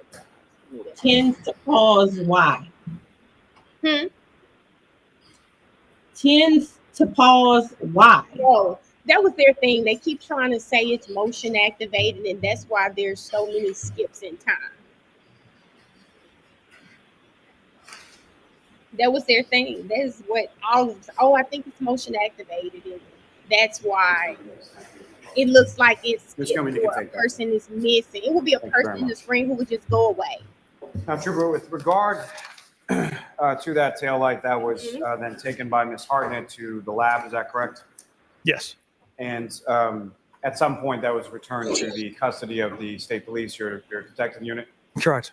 And do you have that taillight housing with you today in court? I do. And Your Honor, with the court's permission, if the trooper could retrieve that. Okay? May I approach, Your Honor? Yes. Probably be easier that way. Sir, you can stay right there.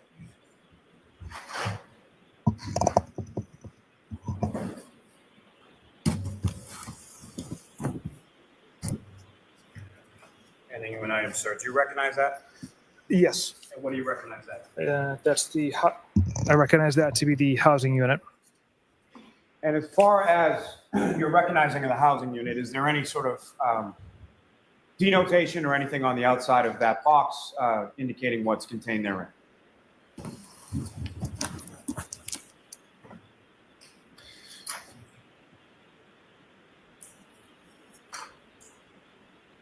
There's a state police crime lab sticker with the number associated with it. It also indicates fragile and evidence tape that is initialed and dated as well when it's sealed up. And the sticker also says passenger side TA, indicating taillight. Thank you, sir. Your Honor, with the court's permission, I would seek to admit and introduce that as the next exhibit. Do you want it out of the box first, Mr. If Jackson? we could just take a quick look at it. Sure. Sure. With the court's permission, if Yes.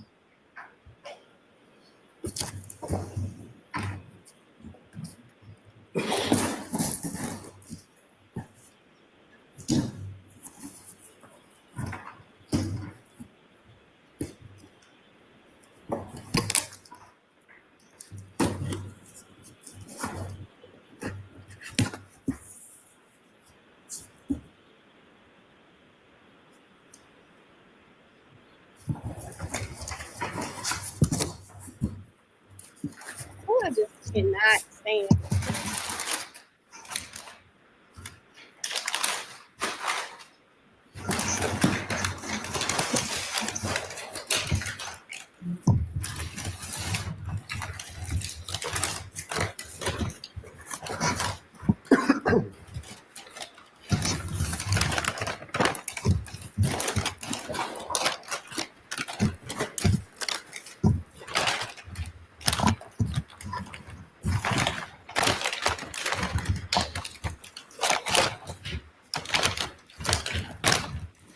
Even him doing this getting on my nerves. Hang up! Look at the take the stuff out right.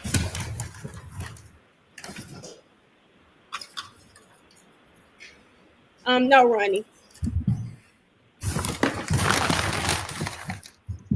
Why is it taking them so long? Right, T. I said he's getting on my nerve. Thank you, sir. He is just And Trooper, you can I know. go ahead and put that. my back in the shit box. that he making all this noise taking forever. Look at that tail light. You need to tell me none of them, Karen, Carrie, wouldn't have mentioned that it was just broken completely. That it was gone. He's getting on my damn nerves. He doesn't have to do all this. I guess I can just open my chips up here trying to be.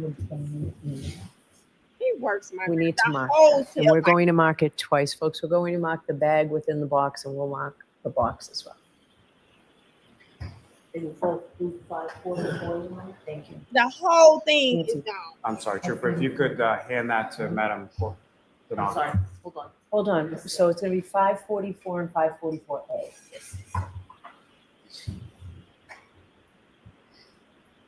The Honor, may I inquire, was the A, the light, and the 44's bag?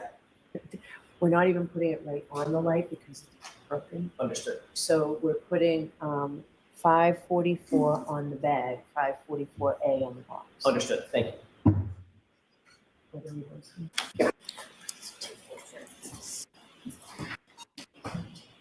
And February 1st. Yes.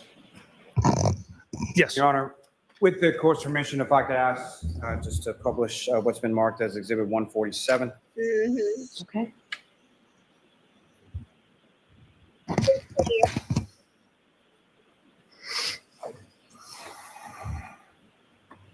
Look at that light, y'all. Trooper Proctor, do you recognize what's up on the screen that's been marked as Exhibit 147? It's gone. Yes. What do you recognize that to be? That is the right tail light. That is gone. That's not broke. That's not broken. That like well, let me say that right there. I don't even know what you call it. The whole thing is gone. If I were looking at someone's car, I'd say, damn, how you get your whole light off? It wouldn't be Oh, ain't a that. piece. Yes, it wouldn't be, and that's what Carrie testified to, seeing a very small piece. I don't understand it either. They said it was she said a very small piece, like a black hole, and there was something sticking out. And oh, I remember saying, I don't want someone to hang their jacket on it. And then Jen got on the stand and said the same thing. I remember saying, I don't want somebody to hang their jacket on it. And right there ain't shit for your jacket to hang on. Nothing. So I'm like, what were they saying? And that's another reason why I don't believe that tail light was broken like this when they got this car. I just can't. He was too far gone in his theory. And I honestly believe that this fool thought that he was this close to closing it. Every single day he thought he was this close to closing it. So all I gotta do is add some glass. All I gotta do is add a little tail light. He thought this was closed. I guarantee. When y'all said he was on that interview and crying, he was crying because he thought it was closed. It was his wife. She know who she married. It was his wife and his sister. She know who she married, and that sister know her brother. She said their lives have been ruined. You know, even though he may have sent those text messages, they were bad. They were unprofessional. But we don't deserve the harassment we've endured the last 2 years. But Karen do. I mean, you want to trade sides? He caused all this. He did. He caused all of this. And what do you think was going avoid it? If we were in this trial right now and they showed me, we went in the house, we investigated, we saw no signs of a struggle, boom, boom, boom, we took them down to the station, we talked, or even we heard what they said. You wait 8 months to interview like Julie, Sarah. Like, had they done everything right, then what would you be mad about? I feel like they did a complete investigation and it pointed towards Karen, but you didn't go in the house. You didn't even treat those people like a suspect. Hell, you didn't even try to find the dog. You didn't do any of that. So you didn't treat people like a suspect, but you also did not ever at least protect the investigation. Yep. Even if I'm not going to treat you like a suspect because for whatever reason I don't believe you are, you still not gonna be privy to my shit like you got a members only for a damn on investigation. Why are you here? Higgins wouldn't have been allowed that office. We'd have cut off Higgins' access. Baby, you have the same access that everybody else have. Unfortunately, just to protect this because you were at that party. Anybody who was at that party just not gonna be able to walk in here. We're gonna have you got to sign in at the front desk so we know exactly where you are, and you have to move with this person so we know somebody was with you because we have X, Y, and Z going on. Because Karen's car is here. Because you could have at least protected the investigation, even if you never treated them like a suspect. But listen, we got to protect all this stuff. So unfortunately, right now you can't come through the Sally Port no more. I can't let you access through there. You either got to walk straight around or you had to work from home. Yeah. Like it was that simple. It was that simple. Even if you didn't want to go in there, anybody who was at that party should not have been privy to that investigation. All of that, the fact that Proctor spoke with Jennifer McCabe, oh my God, countless amounts of times. The hell was you? Were you? You didn't even know Jen. Why in the hell were you talking to her so many times? What was going on? This is within the first couple of weeks. Jen padded his bias. The minute Jen started talking, him saying somebody popped out of that shoe or that shoe was consistent with a pedestrian strike, everything that came out of Kent, taillight, tell me more. She was drunk, tell me more. She said, what? Yeah. He was for those asking, the interview I'm talking about, I didn't watch it, I did read it. I was Googling a picture for Michael Proctor for it today, and I ended up coming. When you Google him, if you go into images, you'll see a blonde-haired woman. That's his wife, and she did an interview just about the harassment she says they've been receiving as a result of this case. So I did read the article. I didn't watch the actual video, but you can read or watch it. Okay. Of Miss Reed's Lexus SUV, and you can see large pieces of it are missing. Again, is that the same condition that you observed it both on February 1st as well as January 29th, obviously minus the snow and the ice? Yeah, minus the snow and ice, sorry, yes. Thank you. Just when you can take that down, Mr. Officer, if you can have the lights back up. Thank you.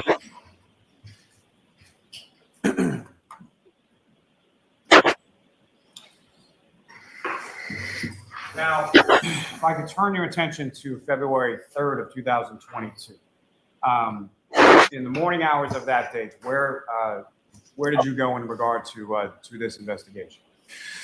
Sergeant Mechanic, Trooper David Achico, and myself went to 34 Fairview Road along with Trooper Evan Brandt from Crime Scene Services to essentially dig out the snow in pursuit for more evidence. Now, as far as you mentioned, as far as dig out the snow in pursuit of other evidence, what, if any, tools or implements did you and the other troopers bring with you in order to effectuate that on February 3rd? We just had kind of standard snow shovels. And with respect to that, as far as going back to 34 Fairview Roads, and let me clarify as far as that's concerned. Prior to that date of February 3rd, 2022, had you been to 34 Fairview Road at any point in time in the course of your investigation? No. So that morning of February 3rd, that's the first time that you went? Correct. Problem. Now, with respect to, is that, how many times did you go to the area of 34 Fairview Road over the course of the next days and weeks in regard to potential recovery of items? So February 3rd, I retrieved items on the 8th, the 11th, and 18th, and it was out there on the 10th with Sergeant Mechanic as well. Do you hear that, T? All the days he retrieved taillight pieces. Now, as far as any of those occasions that you just described, that you went to the area of 34 Fairview Road, On any of those occasions, were you by yourself? No. And with Lie! respect to those other occasions, what type of people or who was with you?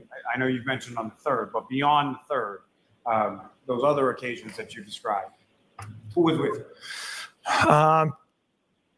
On the 18th, I believe it was Trooper DeChico, based on the handwriting on the evidence bag, kind of recognized his handwriting. And the other 2 dates, I don't recall who was out there with me. You, yourself, and you. Now, with respect to items that were located, starting with the 3rd, do you recall specifically what, if any, items were located on the 3rd? We located a black drinking straw, consistent with the one seen in the waterfall video of Mr. O'Keefe walking out of the bar holding the glass. What? We located his hat that had the American flag that was deep underneath the snow. As we were digging, we discovered that. We further discovered other pieces of plastic as well. Now, as far as these return trips on successive dates to 34 Fairview Road, what was the reasoning behind that, or what was sort of the plan in reference to why were there so many different dates that you returned to 34 Fairview Road with other troopers? So after the 29th, it was close to 2 feet of snow that had fallen. And in the days and weeks that had followed, the temperatures ranged from 30 degrees up to 60 degrees. And there was about a half a dozen days mixed in of, heavy rain. So as the snow started to melt, more evidence started to present itself. So there were items that you recovered on the 3rd, and then items you recovered on successive dates that weren't visible or you didn't see on the 3rd, correct? Correct. Now, if I could, keeping you on February 3rd, you mentioned that there was a Trooper Evan Brent that was present with you during the search on that day as well? Yes. Now, in addition to going to 34 Fairview Road, where else did yourself and Trooper Brent go on that particular day? We traveled to One Meadows Ave, Mr. O'Keefe's residence. And is that the first time that you had been to One Meadows Ave or Mr. O'Keefe's residence? Yes.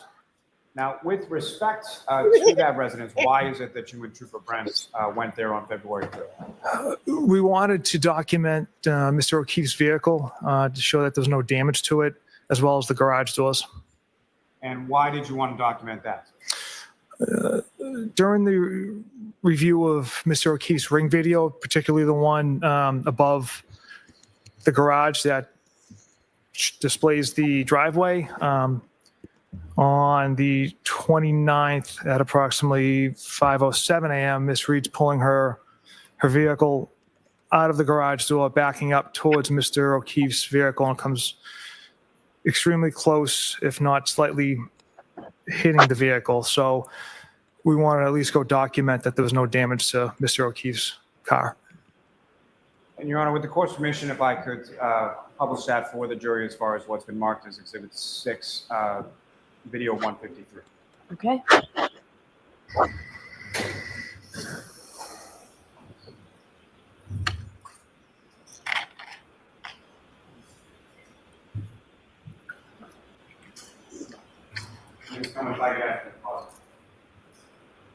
Trooper Proctor, with regard to this ring video, how was this obtained, if you know? So we first observed it through Mr. O'Keefe's cell phone on the Ring app, and then I wrote a search warrant for Ring itself. Uh-oh, do y'all hear that? Remember, Ring was accessed from John O'Keefe's phone. Someone accessed it, and then also keep in mind that there is missing video footage from John O'Keefe's phone as well. But like I said, it's only gonna miss from the videos, not the event history. So, and we saw that. And as far as the videos that you received from Ring, did they match what was on what was viewable being the Ring app on Mr. O'Keefe's cell phone? The videos on Mr. O'Keefe's app, yes, it was what Ring produced, matched.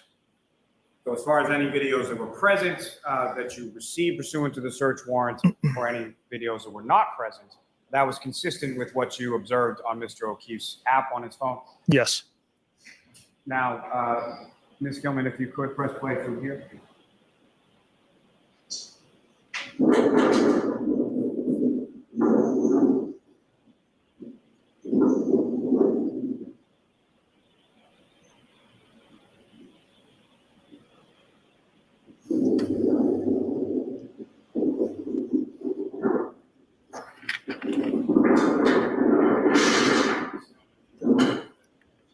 Now, Trooper Proctor, with regard to this video, you've seen this before, is that correct? Yes. Now, at the point from this video, are you able to discern who the operator of that vehicle is? Based off the attire, Miss Reed driving.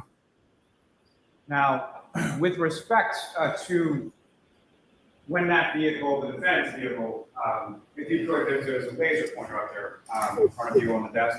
If you could, I would just ask you to draw the jury's attention to what, if any, vehicles you observe in this video and whose vehicles you believe them to be.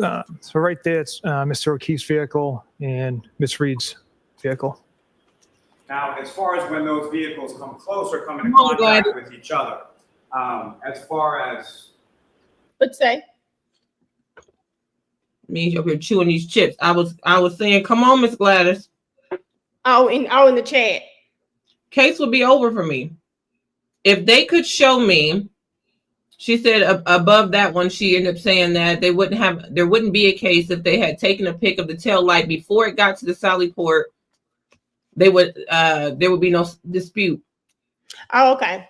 And I've been saying this whole entire time. Show me that tail light anywhere between 12:37 a.m. So it says she connected to the Wi-Fi at 12:36. Show me that tail light anywhere between 12:37 a.m. and 5:06 a.m. before she hit John's vehicle. Show me her tail light. Do you need that? Do you need it? I mean, well, this is the thing. Right now, it's not guilty, but my thing is we both always agree there's a difference between innocent and not guilty. Right now, she's not guilty, period, because there's so much doubt. But if you show me that tail light in between 12:37 when she's gotten there from, or she connected to the Wi-Fi, to about 5:06 a.m. or when she went out there to hop in the car to leave, because we know she bumped John's car on the way out. Show me from the time she connected to the Wi-Fi to just before she bumped John's car, and that right there will give me innocent of guilt. If that tail light was towed the hell up, like they say it was, then okay, I might give it to you. But if that tail light just got a little crack or a little piece on it, kiss my ass. I think it did. Yeah. And that's why those videos are missing. Yeah, I believe so too. I think that's why the footage is missing, because why is the one thing that could really prove her innocent? It's not there. And you know what? I'm gonna tell you why. Because the way that camera is situated, Karen backed out and then took off. That wall right there would have been lit up all red. If there was no tail light there, it would have been white and red. Yep. That reflection of her lights in that camera, show it to me. True. I just think it's just so annoying. But I'm said this earlier in the live. I'm mad at Karen, because why would you give them your car and your phone without a warrant? If anything, if they were taking your car, why doesn't she have pictures? You had to fight me. I take pictures too. I said, I watch enough Law and Order to know, baby, you're not taking my stuff without a warrant. You better get a judge on the phone, baby. No, I need to see it, and I need to sit down and I need to read it. I need to know what's going on. They seize that stuff without a fool anyway, because if they come in to talk to you, they're gonna try some mess. That phone would have been up under my parents' mattress. I wouldn't have had that phone in my hand to save my life. Not my phone, not my car keys, nothing. Everything would have been up under that mattress like my grandfather kept everybody else's stuff. It would have been right in the mattress. Safe. I just wish she would have been thinking, like her and her parents. Don't trust these people. They think you're a suspect. Show me the warrant. You can take the car. And she should have taken pictures of her car too. Now, I will say, I wonder that, because I've looked at some of the pictures. The one in the driveway, it looks like that tail light is broken, like even here. It does look like it's broken, but it doesn't convince me that she hit him. I think she was drunk and hit her taillight on something else. She may have backed into another car, hell, but it doesn't convince me that she hit that. It looked like some drunk shit. Now, I said yesterday, after old Picky Higgy said what he said, you can't convince me that ME said that the marks on his arm was in a pattern. I don't know. Did they sacrifice Cujo? Because at this point, you can't tell me that couldn't be consistent with the edge of his plow scooping up John. Anything could be on his arm. It could be any dang on thing. Like, y'all have not convinced it. I mean, it's not guilty for me all the way around just because of the doubt. But I wish there was things like the things that like the ring video is missing. Like, you can't tell me that the ring video is missing. You can't tell me that it's missing or that it wasn't there. Especially when, like I said, I own this same camera on my garage. Winter is almost the worst for false motions because it detects motions in two different places. The bottom of it catches heat. In the winter, everything is heat. But in the winter, it's definitely going to pick up every car that comes by it because it's picking up the heat in the cold. So there's not one time you might be able to tell me maybe a person couldn't kick off enough heat or something like that, maybe if they're cold, but you cannot tell me that cars did not kick off enough heat to keep setting this freaking camera off. It happens in the winter here in Arizona, so I know it happened there. Yeah. You know it did. Okay. Mr. O'Keefe's vehicle is concerned. What, if anything, do you observe, like, on Mr. O'Keefe's vehicle at the time? There's some snow. You can see on the back window here, the bumper and the windows here is starting to be covered in snow. And as far as when that vehicle comes close to or makes contact with Mr. O'Keefe's vehicle, what, if anything, do you observe the snow to come off of the car at that point? I do not know.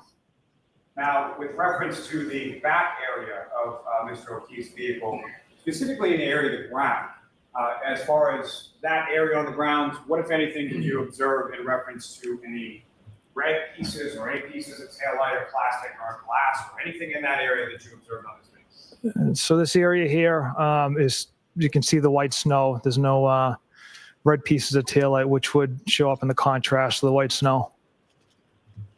Please tell me if you could run it from there. Based on your naked eye, you don't know what was there. And the fact that there was, that whole thing is not gone. We still show red.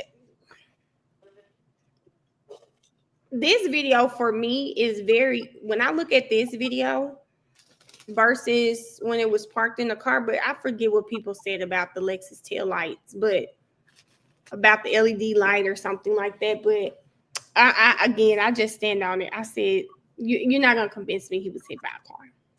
You just won't. You will, unless you got some video. Now, if they want to go ahead and show me that man's video from across the street where I could at least see Karen when she pulled off, and hell, somebody can zoom in and see if it's a man in the lawn, that would help me a lot. Wasn't no man in that lawn, and if it was, they all stepped over him. That's what I say, Lexus. Barchie, please go. That's a lot of red. That's a lot of red there.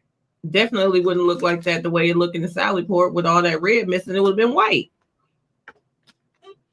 I'm not buying it. It's not doing it for me. As far as the damage area that you were discussing previous that you observed in the January 29th in the Sally Port, February 1st in the Sally Port, and then the item that was just marked as evidence. What, if anything, do you observe in the right rear passenger side taillight area of the defendant's vehicle from this video? You can see the inconsistent lighting. If you compare it to the left versus the right, there's a gap right there. And for what you observed from that video, does that appear to be consistent with what you observed on January 29th at the Canton Police Department, February 1st, and in the item of evidence that was just marked? Yes. Thank you. Ms. Gilman, you can take that down. Mr. Officer, we can have the lights back on. Thank you.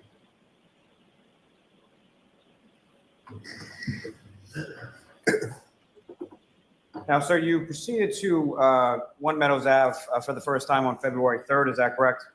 Correct. And Trooper Brent from Crime Scene was with you and took some photographs. Is that correct? Yes. May I approach? Yes.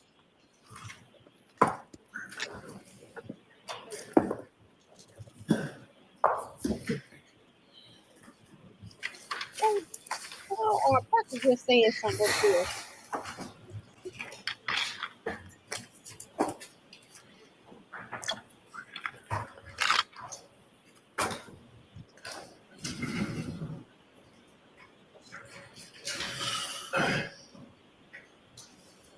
Mr. Trooper, I'm showing you a set of 10 photographs. Ask you to just view those, look up when you're finished.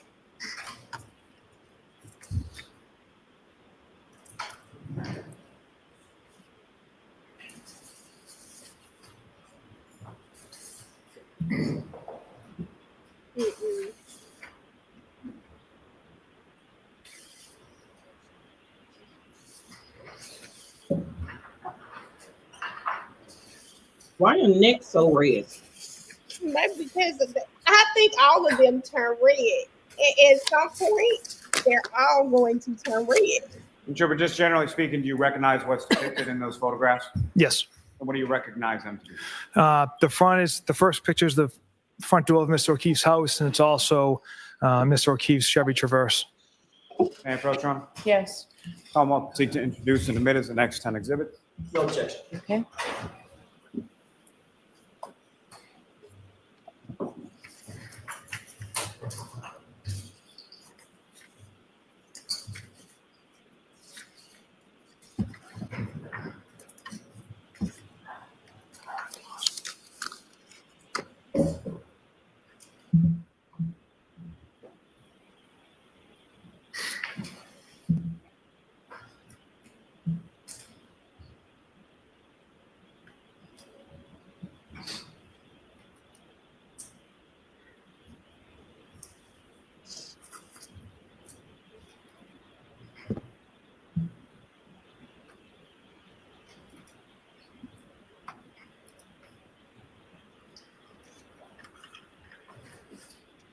Victoria, you know, for her, it only has to be clear. The only thing, if the prosecution can prove beyond a reasonable doubt, then it's a not guilty for her. It's not out. It's not the jury's job to investigate what she may or may not have done. It's just that did the prosecution prove that she killed him beyond reasonable doubt. That's it. Thank you. They should have done a better investigation. Maybe it will be clear. And Your Honor, with the court's permission, if I could just have permission to publish just a few of those photos for the jury. Okay. Ms. Stillman, if I could have photograph 7752.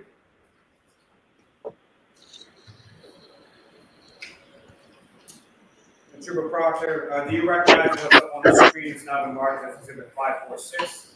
Yes, Mr. O'Keefe's Chevy Traverse vehicle.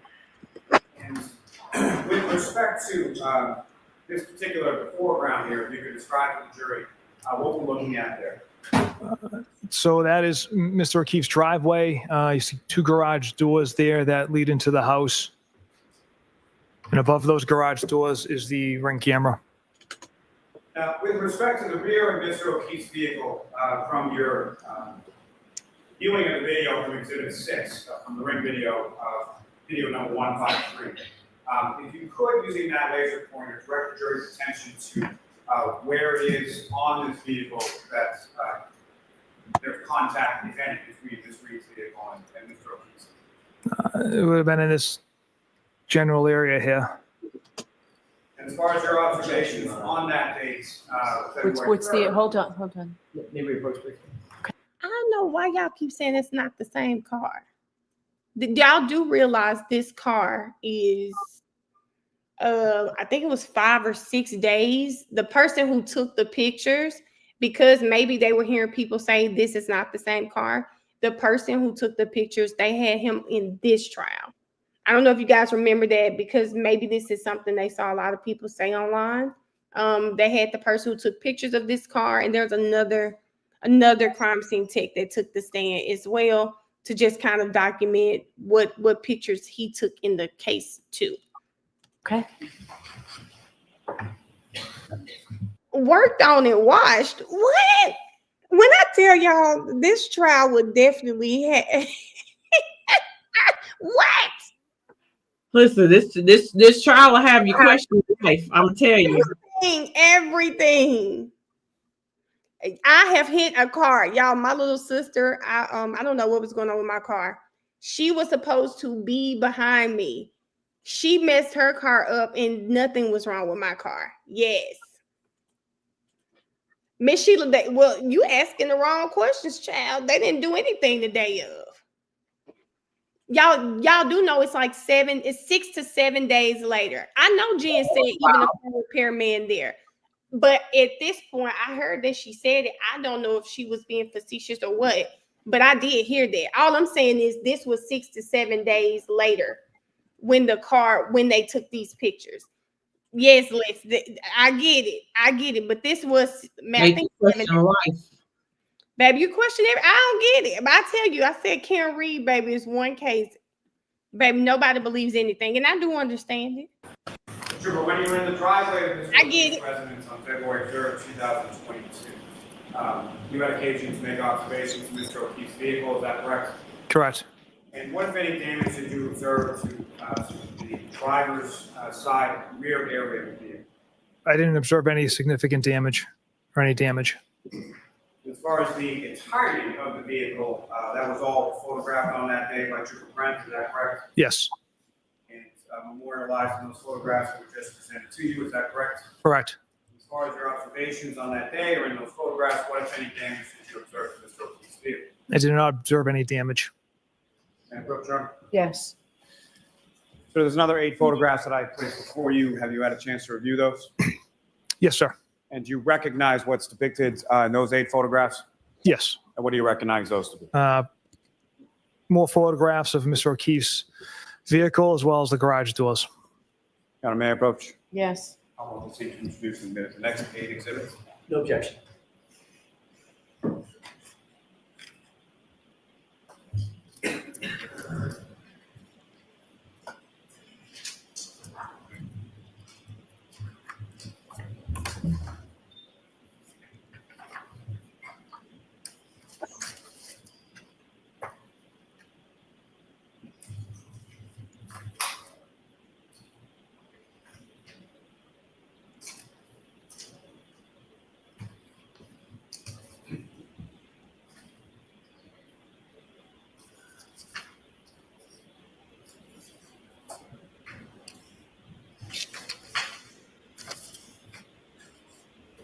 I forgot I was muted. Karen looked like she just want to cuss him out real good. She looked at him the whole time like this. She looked at him the whole time like this. Your Honor, with court's permission, if I could publish just a few of those. I got the bigger picture on this screen, on this bottom screen. I'm in your face like. Miss Sheila said she's not even working today. I think I just put in the chat. I think Bev is gonna do I think she has to do a better job with the jury instructions. And I know after what the defense heard, they will make sure she is clear in her instructions this go around. But I was saying, like, I don't even know how the jury was confused, because in the last trial there was like you have to have all of the parts. Damn it, I can't find it. In the last 2 were like, she caused the death of John O'Keefe, she's the reason he died. I don't know how they were ever going to come to that conclusion, because there was nothing said in this last trial that would have forced me, that would have made me say, okay, yeah, that's right. I may have started on 2, but yeah, there was nothing there. So I don't even know why they were struggling with any of the charges, because they didn't prove that she was the reason. You could prove she was driving drunk. You can prove she was operating the vehicle, because there's video of her operating the vehicle. We know she got home. We know she drove. But then those last 3, it was a problem every time for me. Every single time. Yeah. There's no way you can say without a doubt you are absolutely sure that that's what happened. Yeah.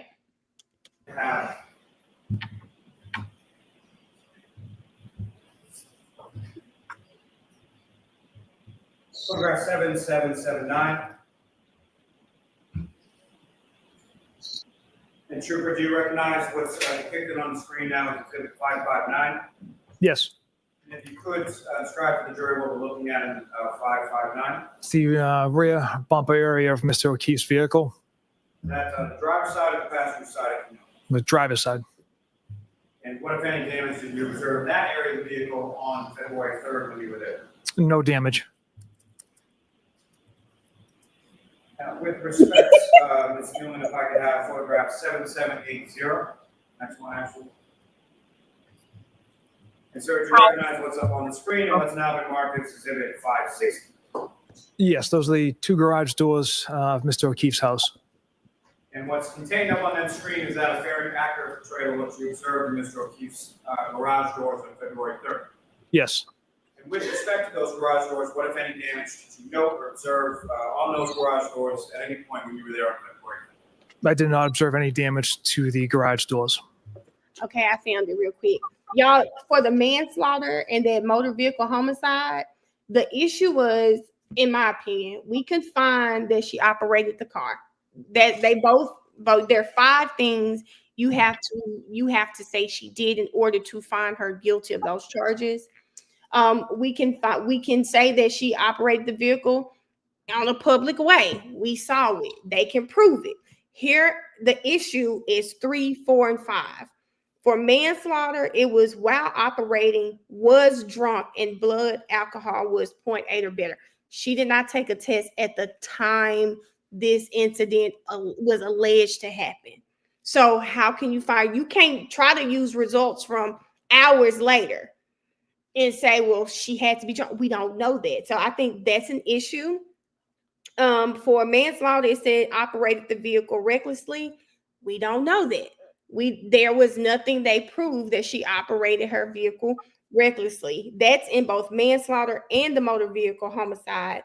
And with motor vehicle homicide, it says that she was negligent instead of reckless. We just don't know that. That's a problem for me. Then when it comes to number 5, they both said caused the death of John O'Keefe. You can't find her guilty if they have not proved all 5 of those things. Sitting through the first trial, I don't think they proved past 2. And if we want to talk about something, like I just said, if we want to talk about being drunk, I mean, if that's the case, then everybody in that waterfall video should have been charged with a DUI. Yep.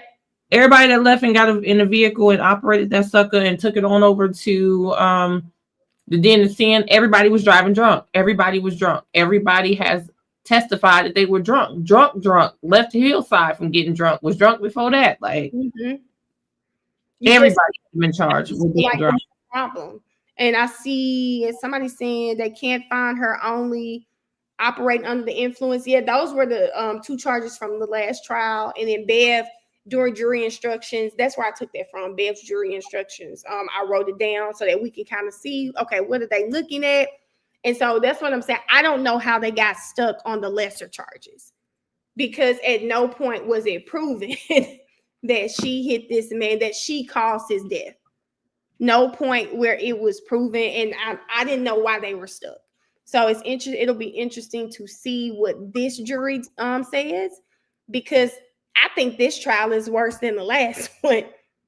They're leaving key people. And that's something. Yes, I do think this one is worse. I see a lot, like, and now hearing some of the things that I'm hearing, like, I definitely feel like it would be a shit show, but I feel like they need to hear Higgins. You need to hear how people who were at that party and absolutely swear that party had nothing to do with John O'Keefe, how they reacted after his death, how they started, why are you getting rid of phones? Why you need a lawyer to talk to anybody? Why are y'all reaching out to the police? Why do you need to show up at the scene? What information are you trying to get? Why did you use your access to go sit your ass in that dang on police station? And what did you hear in that police station that made you say, hey, aside from extracting my phone and giving it up, how can I give them this so they don't even come after me? Like, the way everybody reacted, I feel like the jury should be able to hear that. I do feel like Higgins would be another shit show, but I feel like the jury deserves to hear that. The vomit would have made a big difference for me. Haven't heard that this trial. But that meant at some point, John O'Keefe was upright. He was just not immediately incapacitated in the air or on his back. On his back means he would have choked on it and drowned.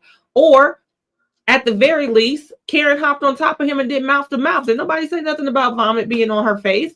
Like, so that meant that he was upright at some point. Now, you keep saying that all this internal bleeding that we just heard about, that everybody tried to say, oh, it could be these certain type of ulcers and this, that, and the other, and that can happen from hypothermia. It can also happen if you get your ass whooped while you warm. And everybody know if you've been drinking all day and drinking too much and you get tossed around a little too much too fast, if the room moves too quick. So you can't tell me that if all the internal bleeding was in his stomach, you can't tell me he didn't take a blow to the stomach and throw up. And does that make you feel like something happened is that more evidence to support something happened prior to him having that injury that proved to be fatal? I think that on top of the Pepsi, on top of the antacid, that unless he pulled out his old pharmacy bag and said, what medicines was he on? This would have stopped all this. What was this? Yeah, so on top of that, it's like you're calling things ulcers that we know weren't ulcers, and you didn't mark them as ulcers, and there's no way we can tell if it's a clot or like you didn't do this. So Pixar didn't happen. Like you didn't note this, so it's not there. So now you're explaining away. You're explaining it away, but you're not explaining it with backup. So I'm not with it. I feel like there was internal bleeding because there was blunt force trauma.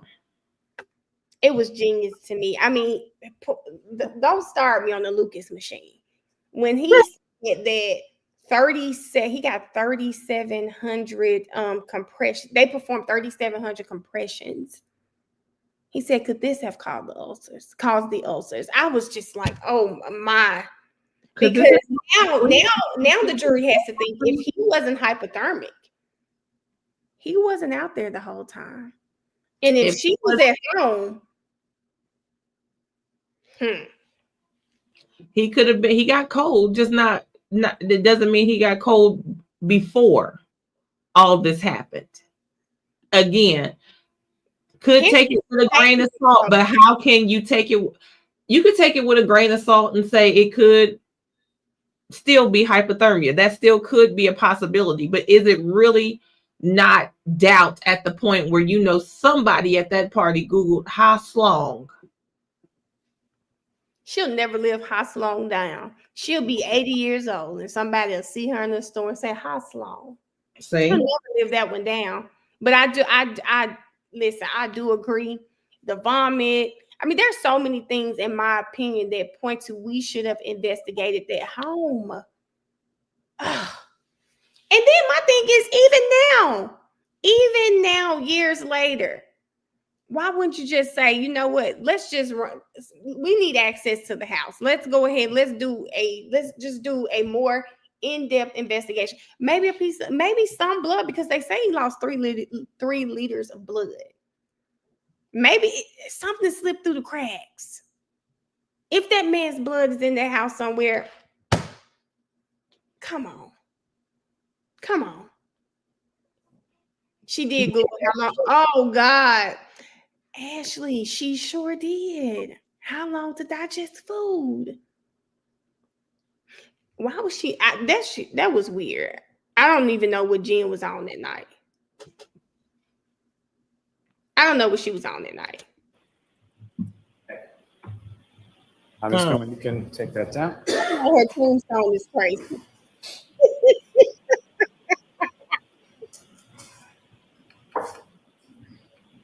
Now, Trooper Proctor, subsequent dates following February 3rd, specifically February 8th, 11th, and 18th. Did you have occasion to return to 34 Fairview Road on those days?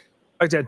And you had mentioned a little bit about sort of changes in the weather. What, if anything, sort of evolved as far as the weather was concerned between the dates of February 3rd when you were there and February 8th, 11th, and 18th? Yeah, as I mentioned, the weather pattern had kind of fluctuated from 30 degrees up to 60 degrees with a handful of days of heavy rain mixed in. So that caused a lot of snow to melt as well. And with respect to each of those respective days of February 8th, 11th, and 18th, what, if anything, did you observe or recover, you and the other troopers that were present on those days? Yeah, it was further evidence that was originally buried under the snow because of the warm temperature and the rain and the snow melting kind of revealed itself. More pieces of plastic, clear and red. Now, with respect to the residence at 34 Fairview Road, each of these times that you were at the residence, including February 3rd, where in relation to the house were these items observed and recovered by you and the other troopers on those respective days? So if you're looking at 34 Fairview, looking at the front of the house, it's to the left side of the property between like the flagpole and kind of the fire hydrant in that general area, the front and left of the property. Now, with regard to these three subsequent dates, as far as February 8th, 11th, and 18th, these items that were observed and recovered on those dates, where were they in relation to the roadway? Where were they in relation to the hydrant, the flagpole, other sort of markers in the area? I don't specifically remember exactly if they were around the flagpole because the CERT team came and shoveled an area around. So that stuff had melted first because it was a lot less snow, and then they created more piles. But as far as the general area was by the flagpole and fire hydrant, it wasn't like on the other side of the property. It was in that general area. And just with respect to those items, were they generally found, or were they specifically found either on the grass or the roadway area? Grass. Asphalt or grass is basically what I'm sorry, grass area. And with regard to each of those items that were recovered on those three successive dates, as far as February 8th, 11th, and 18th, did you bring those items with you to court today as well? I did. May I approach Ron? Yes.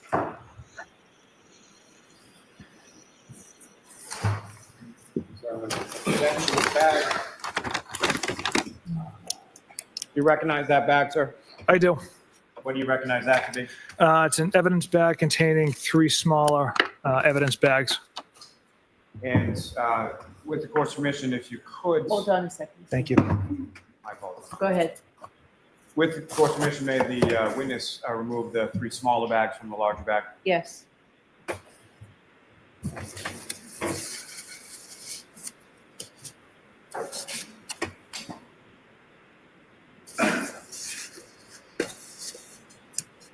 Oh, he about to take this. Oh,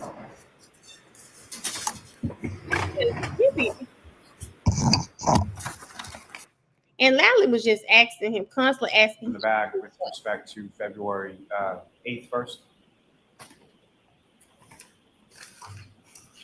And before you do that, I apologize again. With respect to that bag, what, if any, indication is there as to the contents therein?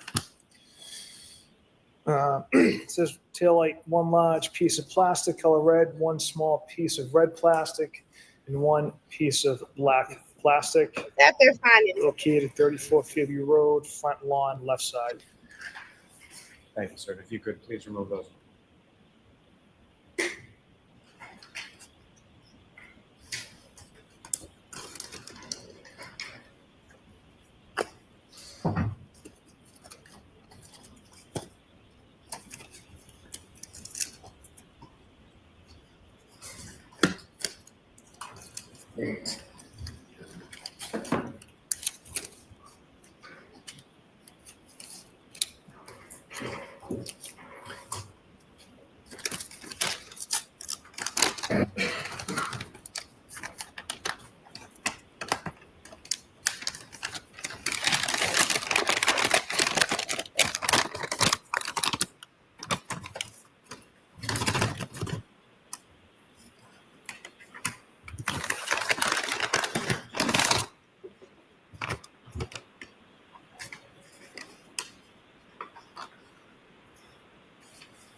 hey, hey.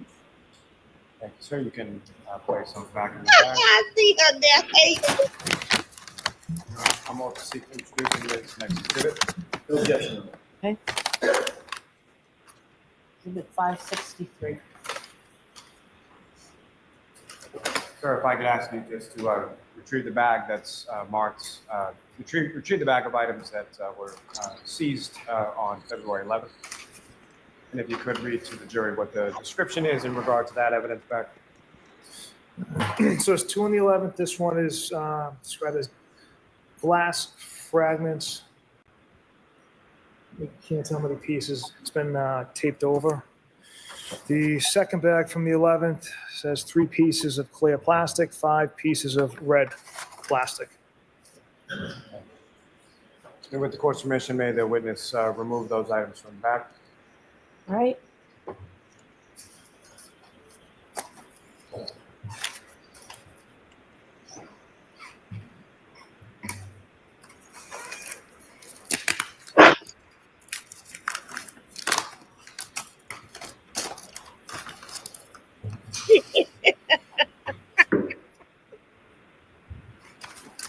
He said can't keep her away.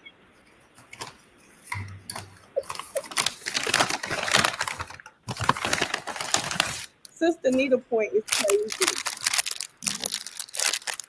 Y'all, Smaller bag in here containing the glass. Cut that open as well. he was just fine that's- teeth, but couldn't Right, all the so- pieces to the tail light. Madam Clerk, will, are you And moving only- to introduce it? Yes. I really believe the way the tail light looks now is similar to what it looked like when Carrie saw it. I think they found just about everything except what she really broke. Because where are the other pieces? If you look at the tail light, it is not. It's still missing pieces, and I think it's missing exactly what it was missing when Carrie saw it. And honestly, I believe they didn't find those pieces because that's not where it happened. I believe if she did something, I bet those damn pieces are at the McCarthy's Waterfall. I was about to say Waterfall. waterfall. I don't think it made it to where they saying. I because if that's the only part that you never found, she said, and no slow mode. I mean, and no roach, ain't no roaches in here, nothing. This is nice. That's one of my favorite clips. Yeah. Yeah, I think I agree with you, T. I think those pieces are somewhere they didn't even bother to look. Well, this is my thing. What at some point, again, this just proves confirmation bias. At some point, when you look at everything you have, if you're truly researching something, you're going to look at what you don't have and why. Why is this the only bit I don't have? Yes. Why is this the only piece I don't have? I didn't find not one piece that goes here. Nowhere. That means that those pieces were not at Fairview. They're not at Meadows. Not only that, T. So there's still the possibility out there that happened somewhere else. Why the hell were the pieces of glass being found in the yard? She didn't pull her truck in the yard. She did not pull her truck in the yard. John is who they say flew across the yard and all of this. Why were the taillight pieces not found? Every piece should have been found in this street. Well, Why are you finding it in the grass? Damn the yard. Why they didn't find them in John? Why you ain't find it in John's arms? You want to connect with it? In his arm. Why did you not? If you claim that her tail light is what tore up his arm, there should be a shard of something red, plastic, a splinter, something in that man's arm.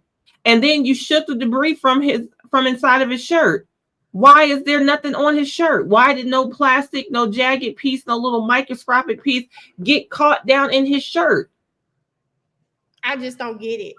Hell, why you ain't find nothing in the damn ambulance? They cut everything off of him. It should have been plastic falling out of it. Oh God, Hannah, I hate to ask what live you were in yesterday. I hate to ask that because I think people just purposely ignore the information, the evidence. Why with the taillight pieces? Again, why are they in the yard? I mean, I'm talking scattered about in the yard too. Clearly, there's a dumbass by the name of Proctor that didn't think that far. He didn't think that far. He didn't think about the fact that if she was supposed to have sideswiped him, at the minimum, the glass should have been right there by the end of that curb. why would it be near, on, or around? Like, why would it be around his body? And then they don't give us an exact spot. They say in the general area of the flagpole. So now yeah, there. they have been plowing and searching but my thing is, now you're gonna sit up here and make me believe that the very team that goes out here and looks for and tracks missing people are crazy enough to just throw snow where evidence should be. Mm-mm. Y'all are making folks look more than incompetent, trying to make yourself look smart. It's just crazy to me. I think it's really crazy. Madam Court Reporter, any objection? We can go ahead and I open. want to. These are taillights and stuff.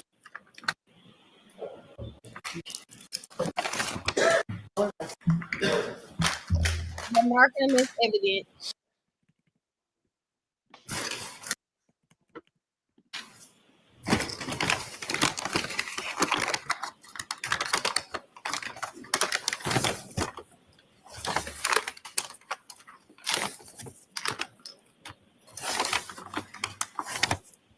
I like that Mia letting us know. Mia said she's on the catch-up team. I'm going to be eating some stuff.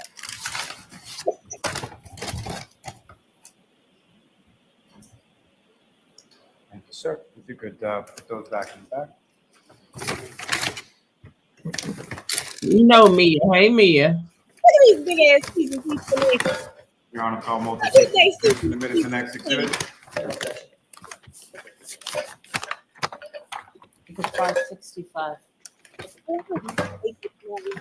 why he doing his Lastly, sir, with regard to the back from February 18th, again, if you could read to the jury what's indicated as far as the contents therein. Several pieces of red and clear plastic. Your Honor, with the court's permission, may the witness remove Yes. the items. Damn. Yes. Golly.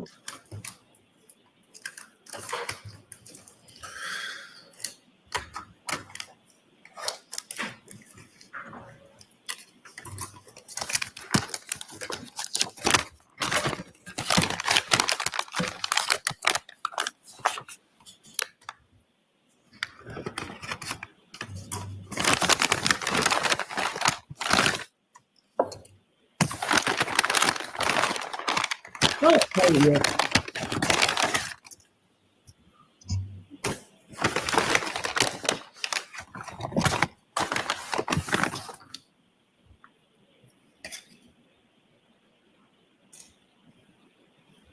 Man, like, golly. If I don't ask, you have a problem. How you find them big? Thank you, I sir. mean- If you could turn those items to the back. All right. And Your Honor, call multi seat the minutes, the next exhibit. No objection. Oh, the edge of which of those pieces matches his arm? Exhibit 566. Your Honor.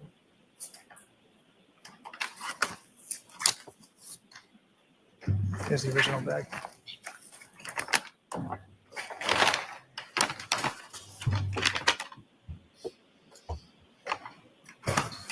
Now, Trooper, with regard to each of those items from February 8th, 10th, and 11th, excuse me,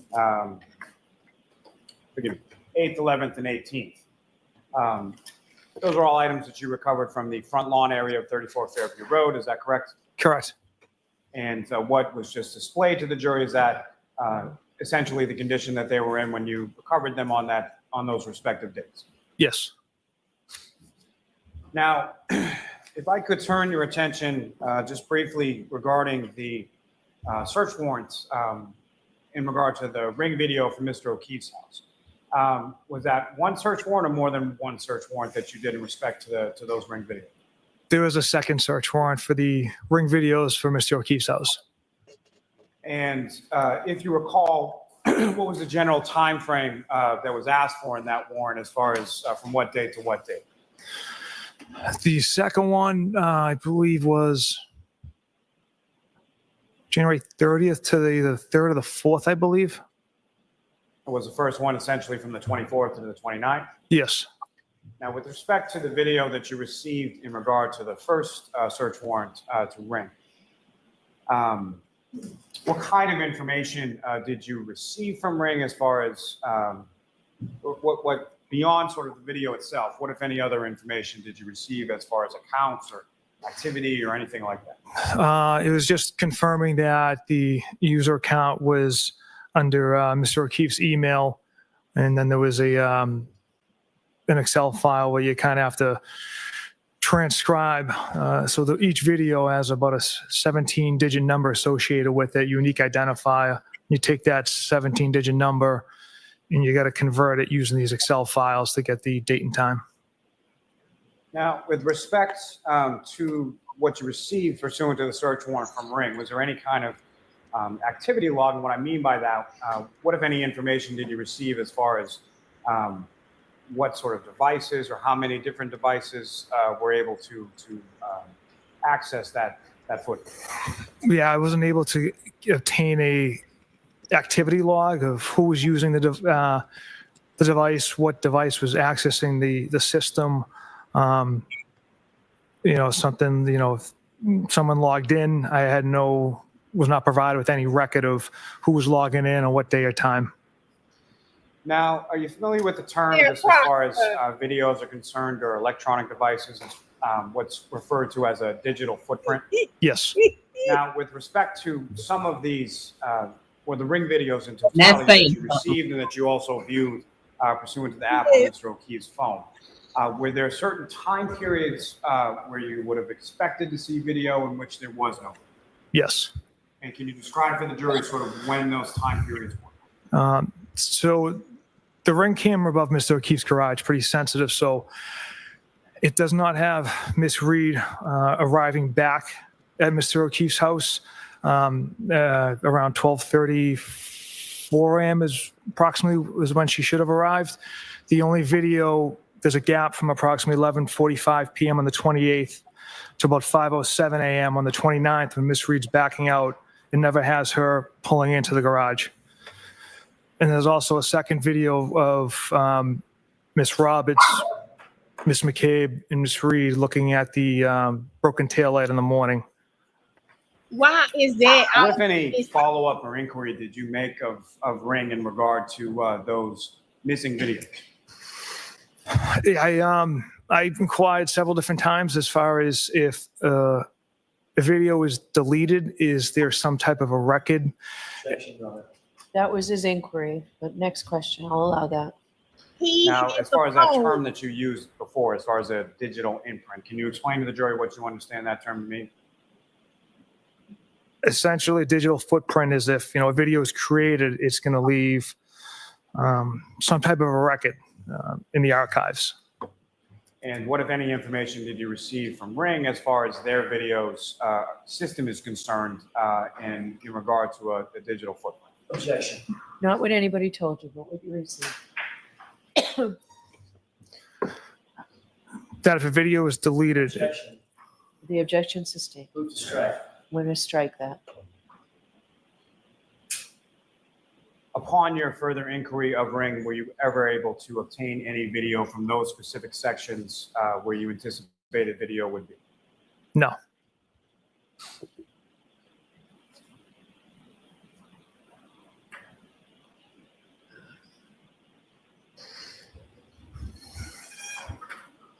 Now, sir, if I could turn your attention to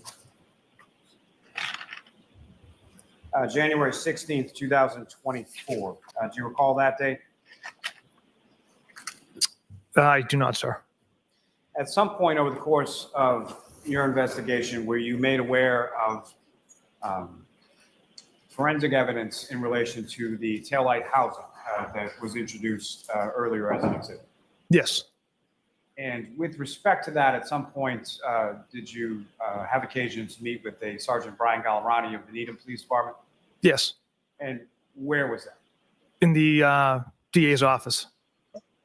And who, if anyone else, involved in this investigation as far as yourself, was Sergeant Mechanic with you there as well? Yes. And what, if anything, did Sergeant Gallerani do with respect to yourself and Sergeant Mechanic on that date in January of 2024? Sergeant Mechanic and I voluntarily provided our DNA for comparison testing. And again, taking me to my next point, that was a voluntary decision that both you and Sergeant Mechanic made as far as availing yourself or availing of that particular test. Correct. And as far as the testing or this, you know how that was, or can you describe for the jury sort of how that sample was collected or how it was conducted? Essentially, it's just a swab of the mouth under the tongue with like it's basically just like a little pad on a stick, and you get swabbed, and that's how the DNA or saliva is collected. And as far as those samples that were collected from both yourself and Sergeant Mechanic on that particular day, where did they go from there as far as you know? It was my understanding went to the Bodie lab in Virginia. And I'm sorry, what I should have asked just prior to that, as far as when they left from the room that you were in with Sergeant Gallerani, did you take those swabs, or did Sergeant Gallerani take those swabs, No. or where did they go? Sergeant Gallerani took possession of those items. Thank you.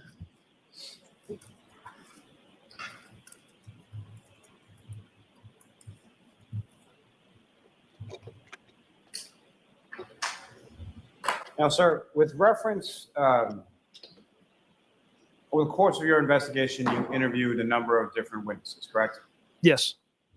And from the witnesses that you, were there witness interviews that were conducted outside of your presence in the sense that you weren't there for those particular witness interviews? Yes. And each of the interviews that you're aware of, whether they were conducted by you or outside of your presence, were done, with the exception of the currents, done with more than one trooper present, correct? Correct. Now, with respect to those witness interviews that you were present for, from the witnesses that you spoke with, along with other troopers that were present with you, who, if any, of those witnesses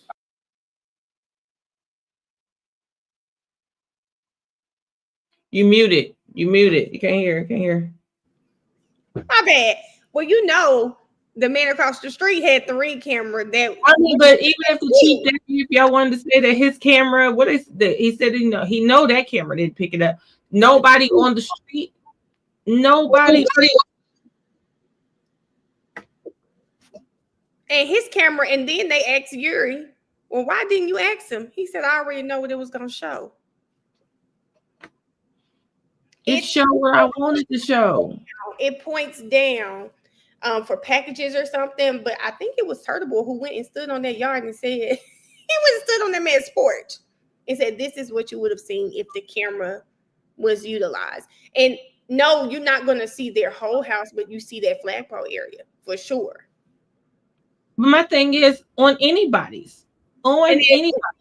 Didn't even want me to believe that she was doing a backing maneuver and did a 3-point turn. She didn't set off nobody else's camera. There was no motion. John walking through the yard didn't cause motion nowhere. You want me to believe a cop has no doorbell camera, has no type of surveillance? I wouldn't even expect the Alberts to have a Ring or an Arlo or a Blink because that requires motion. You mean to tell me Brian Albert is a police officer for all them years and he don't have old school CCTV that's constantly going that he got to go retrieve data from? You mean to tell me he don't have no little closet with all them little TVs in it? You want me to sit here and believe that Brian Albert don't have nothing and is out here just straight accidentally butt dialing people? That's about the extent of his technological advancement. It's just too much. It's too much. You mean to tell me everybody got a doorbell? I don't care. When my grandfather left up out of here, he had a doorbell. My grandfather didn't want he tried to go back in Sprint and get his flip phone back when we upgraded his phone for him. My grandfather didn't even store numbers. He had a notepad that sat in his pocket that had everybody's phone number on it. Okay. That's a good question. What about that? But he had a doorbell and knew how to answer it.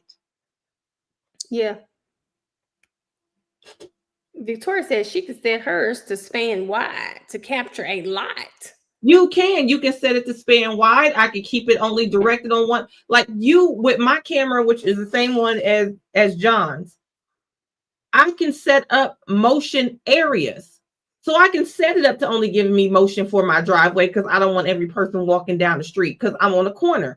I can set it up where it can catch over in my neighbor's yard if I want to be alerted. is convenience. Do you want to be alerted about that? Do you want to know every time somebody walk down the street, or do you just want to know when they didn't cross into your driveway? Do you want to know every car coming down the street? Because mine can catch part of the street. I don't need every car that's coming to that corner and stopping. Yeah, I don't know what that's about, and I think that's a part to say People. Terrible.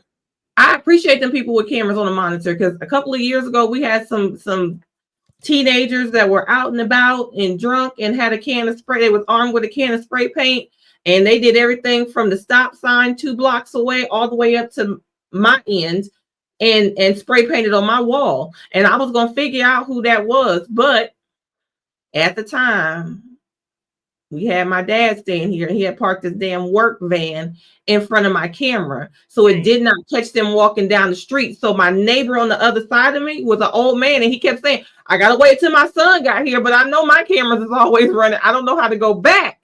And it was when his son came over. He called his son came over, came and got Big Unc, and they went over there and got the footage. And that's how we knew who did what and what was going on.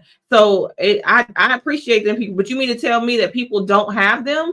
I would have them too if Ring didn't have offer now that you can have 24/7 recording. Some of their cameras do record 24/7 now, and probably for that reason. Unless somebody triggered a motion on your camera, you could miss something.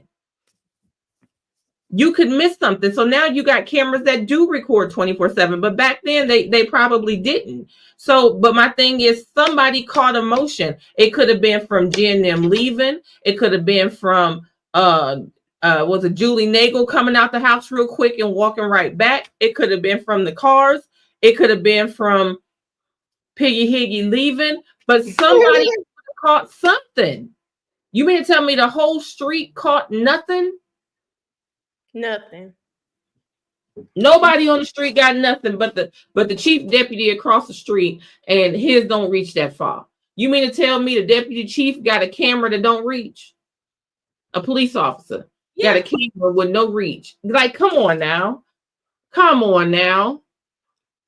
That's what they said. No one believes him though. No one believes him. But the problem is him being an officer. Why would he just say it wasn't recording that day or it's deleted? Why would you say something like that's weird to me?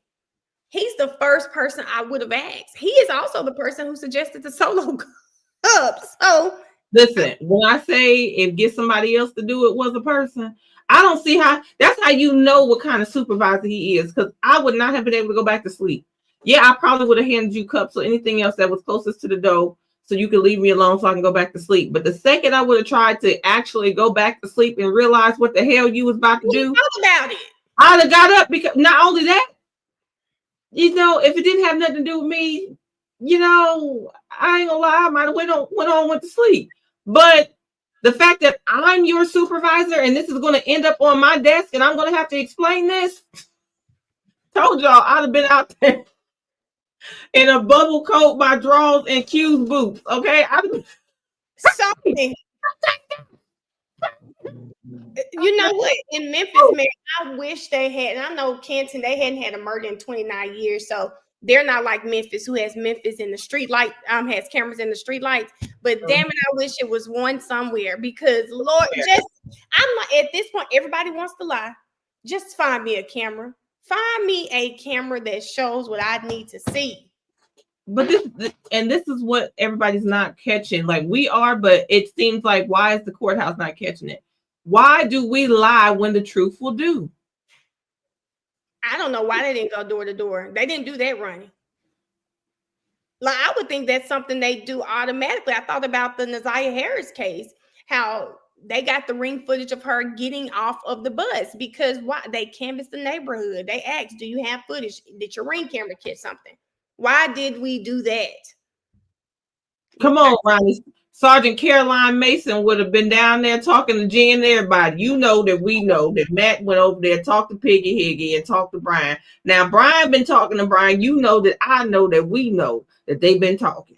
I'm going to leave you in here. She'd have left one of them in that, she'd have put on that confession jacket, went in there, left one of them in that room, had them calling their mama crying, came back, case would have been solved in an hour. It would have been Allie, who was the getaway driver. She already broke down on this, that it would have been Allie. Allie would have been calling for Jennifer McCabe. Okay, my mom told me to say it. I need something like that. Yeah, you need to put one of them in there with an old woman who got a switch. I need something like that. All the camera footage in town, and I didn't get that either, Gina. Why is the library footage missing? They didn't wipe out the library. Okay, all right. Had you met, or were you did you know prior to the interview that you conducted? Yeah, so all the witnesses that I had interviewed, the only individuals that I know or had met prior to this investigation was Julie, Chris Albert, and Colin Albert. And how is it that you knew Julie Albert, Christopher Albert, and Colin? So my sister Courtney, her friend growing up, Jillian. Jillian's sister's Julie. My sister got to know Julie Albert, Julie Daniels is her maiden name, through her friend Jillian. Julie married Chris Albert. So my sister got to know Chris through Jillian and Julie. And then years down the road, my sister had Julie babysit my nephew. Julie would come from time to time and pick up my nephew from school. So that's how they kind of became friendly. And on occasion, they would be over my sister's house or at my parents' backyard, Julie and Chris and their kid Colin, and I would happen to be there. Let me ask it this way: as far as where did you grow up? Canton. Did you hear that man say I would happen to be there? As if it's not his parents' home.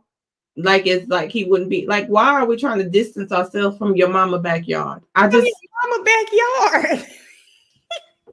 That's what I'm saying. Lie when the truth would do, and saying friendly. You ain't just friendly with somebody that's in your mama house. You don't just be friendly with people that come up in there near your mama. That's their favorite word. We were friendly. You weren't friendly.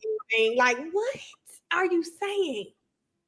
I'm not. You not just friendly. When folks is coming to the family gathering. The family gathering. Y'all not at church where we just come as you are, where everybody welcome. You are in your mama's backyard. Just say, listen, this was my sister's best friend. I grew up with her, which to me is more reason why. This was their clique. They was all around. They be at the house. They've been friends since high school. Yeah, I just seen them before. Y'all already said Canton is a small town. So when you said you grew up in Canton and try to act like you just friendly with somebody, it's too many connections in this town, and I just think it's one of the problems. They lie when the truth would do. The truth make so much more sense than what you're trying to put together. Ooh, I know that's right, Ronnie. Lie for each other, so you know they lie to each other. They did. They lie every time they tell one of them they look good, because ain't nobody look good in this entire thing. Anytime they gave each other a compliment, they was lying, because everybody looked like everything they've been through. Okay. Did you graduate from Canton High School? Yes. And as far as any of the witnesses that you interviewed, even the Alberts that you were just talking about, Christopher, Julie, and Colin Albert, were they around the same ages as you or went to high school with you at the same time? No. How much older than you would Julie and Chris Albert? At least 10 years. And as far as Colin Albert, what's the age difference between yourself and him? At least 20. Fair to say around this time of January 2022, do you know how old Colin was or what level of school he was at that point? It was senior in high school, I believe. Is that something that you learned through this investigation or something that you knew independently? Something I learned through this investigation. Now, obviously you grew up in Canton and your sister did as well? Yes. And your sister's name is Courtney, is that correct? Correct. And what is the age difference between yourself and your sister Courtney? She's 2 years older than me. And how close are you and your sister? She's probably one of my best friends. We talk about 5-6 times a day about anything and everything, as far as like mostly our children. And she has, how many children does your sister have? She got 2. And about how old are they? 10 and 7. And you have children as well? I do. And how old are they? 2 and 4. Now, with respect to the conversation that you have with your sister about 5 or 6 times a day, how do you have those conversations? Is it via voice call or in person or text, or if you know? Everything, FaceTime, phone calls, text messages. We're always kind of keeping each other up to date on mainly our kids. Now, as far as Julie and Christopher Alberts, when did you interview them in relation to this incident? Sometime in February. I'd have to look at my report for the exact date. Sometime in, say, early to mid-February? Yes. And with respect to them, who, if anyone else, was present with you when you interviewed them? Sergeant Buchanan. And do you recall where the interview took place? Yes, it was at their home. Now, prior to this date that you went over to interview Christopher and Julie Albert, had you ever been over to that house before? No. Had you ever been over to any home where Christopher and Julie Albert had resided then or previously prior to that date? No. Had Christopher or Julie Albert, to your knowledge, ever been over to your house? No. Now, with respect to Christopher and Julie Albert, and Colin Albert, will throw him in there as well, how would you sort of describe your relationship with them prior to January 29th, 2022? I'd classify it as acquaintances. All right. Mr. Lally, why don't we take our luncheon break?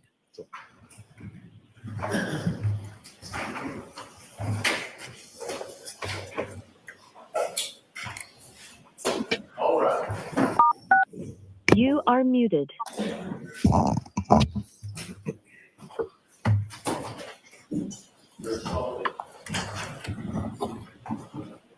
Why are we trying to double down on this? Why are we trying to double down on we are just acquaintances? We are just friendly. I think that's a common thing. Remember, the EMT tried to do the same thing with Brian Albert's daughter. Oh, we're just acquaintances. And that's, for me, I still think it's too close for Proctor to have been on the case. It's too close. And I think he should have. Nobody, it's a small town. If you haven't had an unaliving in 29 years, and the one that you do have is a police officer in the yard of another police officer, nobody should be touching this. Nobody should have touched the damn thing. They should have did what they could to preserve what they could of John, that scene that should have been taped off. They'll come out the front of your house. I'm coming in your house. They should have done everything that they knew they could, just like he thought to go ahead and snatch up Karen's phone and car without a warrant. Yep. He should have done all of those things under the pretense that there will be a warrant, because I can't let this information go away. Once they collected it, they should have gave over that evidence with all of their DNA and all of their information in a list of their ties. I know this person and this person. You should have just wrote a family tree. You should have put everything in there and said, listen, I know this person, this person, this person. And because Canton is such a small town, I went to high school with these people. I'm tied to these people. I know of these people. I know him. I know of her. Just take it. Yeah.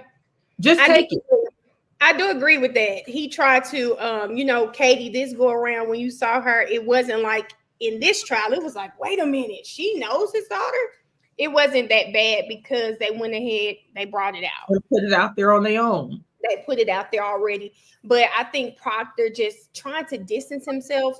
You've known these people for 20-something years. Like, saying that we're just, now the acquaintances word, I'm not mad about that. I'm not mad about acquaintances because it is his sister's friend. But stop, he's trying to make it seem like you don't speak to these people. You don't say no. You are at family functions with these people. Come on now. Let me tell you something. Anybody I'm just an acquaintance with is not at my family events. When I'm with my family, I'm chilling, I'm vibing, I'm safe, my mama's safe. Ain't nobody coming up in there that don't know how to act accordingly. That's at all. And to be honest, you got to think about it. When an acquaintance does walk in, somebody new boyfriend, new girlfriend, somebody bring a friend, hey.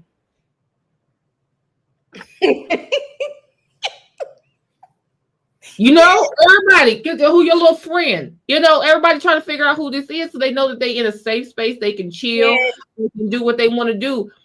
And nobody is going to let their mama be placed in danger. You bring somebody over my mama house and they don't know how to act accordingly, me and you going at it. You have a problem.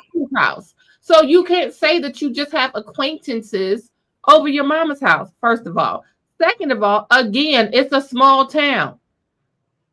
Your mama probably playing bridge and pinochle down with their mama and them. Like, you trying to make it stop at high school when, what's your mother's profession? If somebody's mother is a teacher, how many kids has she taught? Like, it's a small town. And instead of y'all just saying it's a small town, y'all keep trying to make it seem like it's some big city. That would be great if they would just say, listen, it's a small town. Everybody know everybody. We already know. That's why I kept calling what you say at the hillside, everybody was chatting. I kept calling it Cheers. That old ass show Cheers, where everybody knows your name. Everybody knows your name. The boss sat at the bar and just talked about their problems. Like it was Cheers. That's it. Cheers. Y'all trying to make it be a big city. I ain't never seen the same bang so many times in one city. It's not that big. Golly, they just say that. Like they just lie when the truth a damn do. He's going to keep doing that. We're going to keep hearing him do that because this is just what Proctor does. I think we have about an hour of here, maybe another 45 minutes of direct, and then cross will begin at the very end of this day. Listen, they got me feeling like my damn pop-pop. When people get to talking like that, my pop-pop used to get real quiet. He used to say his mouth moving, but I ain't heard a damn thing. Like, because what? They're trying so hard to downplay the relationships. I agree, Taryn. They're trying so hard to downplay the relationships, hide work connections, downright get rid of the things that it only makes them look guilty. I agree. I think all of what happened after was just terrible. You could tell they are hiding something, but what? What are you hiding? Who are you covering for? That this you're trying to cover up is just stupid. Be mindful to step up and just remember what's going on.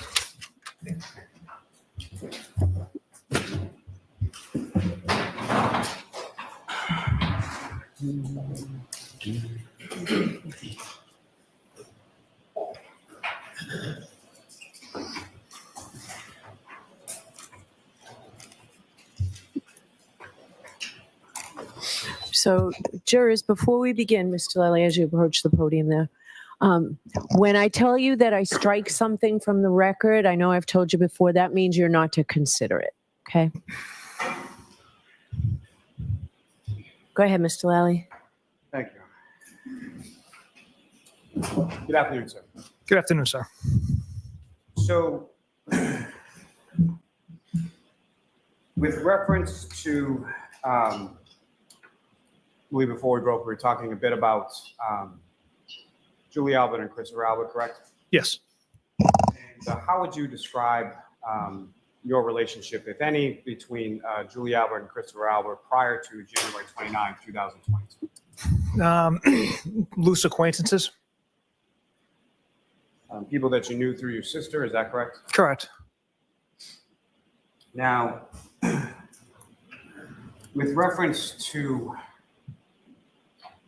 the occasions that you had said where you may have been at the same place at the same time in a family function or something like that, over what period of time are we talking about, and about how many different instances of that occurred over those years?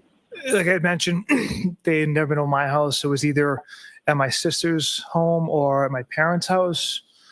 Over the course of maybe 10 years, I might have been at the same function half a dozen times. And at those times that you were at the same function a half a dozen times or so, how much interaction would you have with either Christopher Albert or Julie Albert or even Colin Albert at those functions? Just casual conversation, be cordial, and just typical conversations. Hi, how's it going? Things of that nature. Now, with reference to these experiences or relationships, or lack thereof, that you had with Christopher and Julie Albert, what, if any, conversations did you have with your supervisors as far as superior officers within your unit in regard to I explained the connection with my sister to the Albert family. And who did you explain that to? That would be Sergeant Mechanic, Lieutenant Fanning, and Detective Lieutenant Tully. All right, Trooper, I'm going to ask you to keep your voice up. Maybe approach the microphone a little closer. And just with respect to those disclosures, what specifically did you tell either Sergeant Mechanic or Lieutenant Fanning or Lieutenant Tully? Basically that the Alberts are my sister's friends, that I've been at some functions with them, and the only kind of connection with the Albert family is through my sister. And just when you say the Alberts, as far as who specifically within the Alberts are you talking about that had a friendship with your sister? Julie, Chris, and their son Colin. Now, with regard to Doing too much. the investigation that you were conducting and the interviews that you conducted, what, if any, impact did those relationships have with regard to your interviews of them specifically, or the investigation in total? Zero. Absolutely zero impact on this investigation. Your Honor, may I approach? Yes.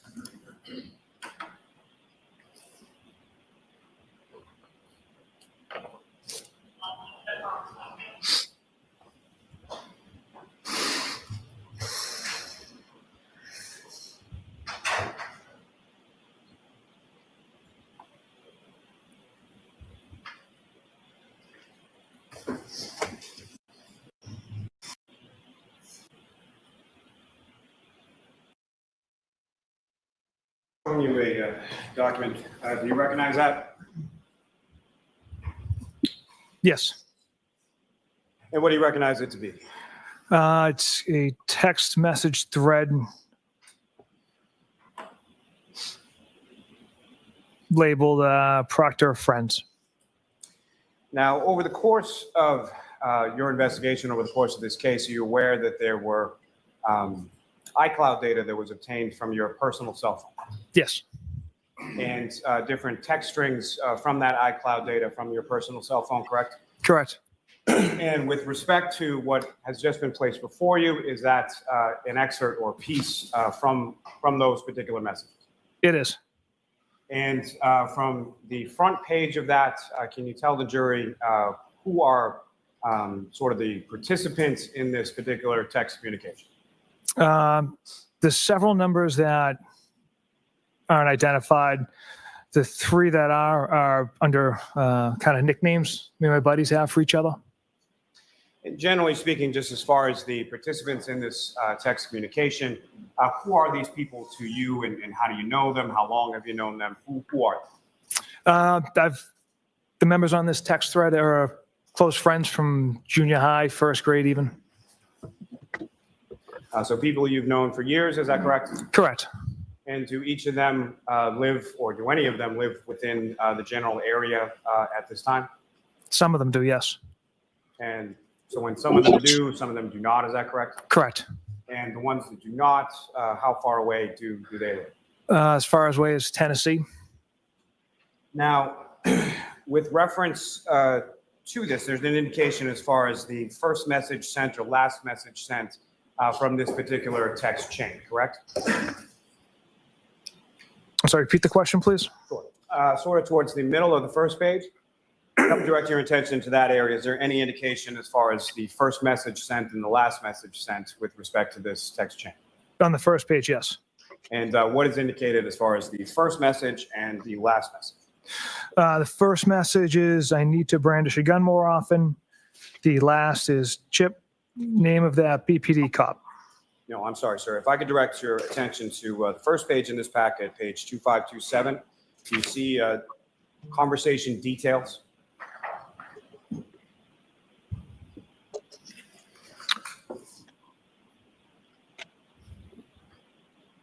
I'm sorry, may I approach? Yes. Sorry,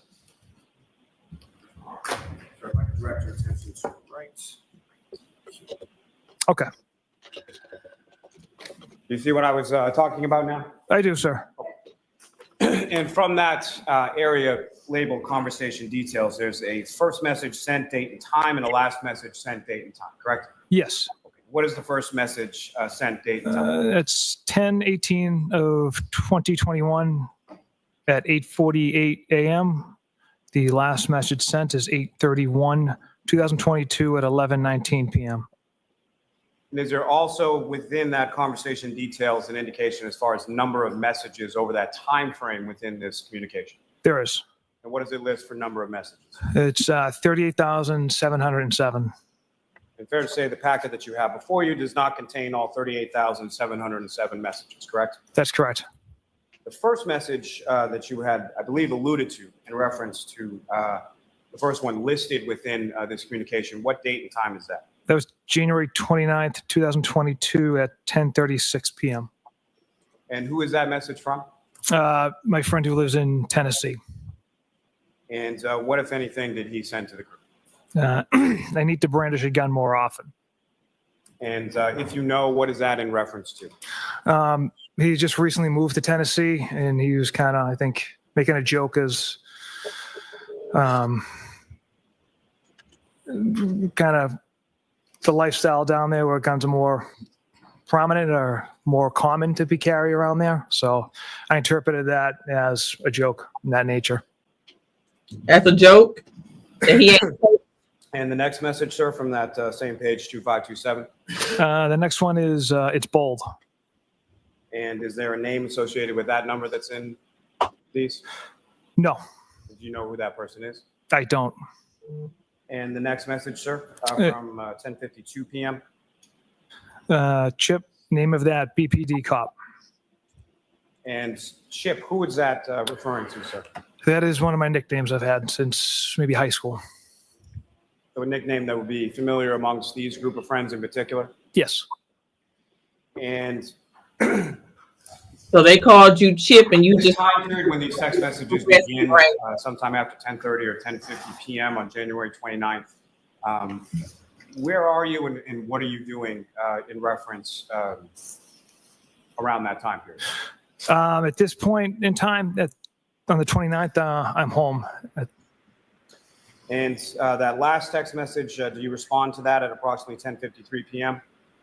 Yes. And what was your response? John O'Keefe. And the next message down from there, also at 10:53 p.m. Yes. He took custody of his sister's kids. That's your response. There's Right. another response above that. Is that correct? Yes. And what does that say? How old? And you respond as far as he took custody of his sister's kids, correct? Correct. Skipping down a couple, do you see an entry at 10:53:49 p.m.? Yes. And that's from a 617 number. Is that correct? Correct. And what is the response there? Oh man, that's rough.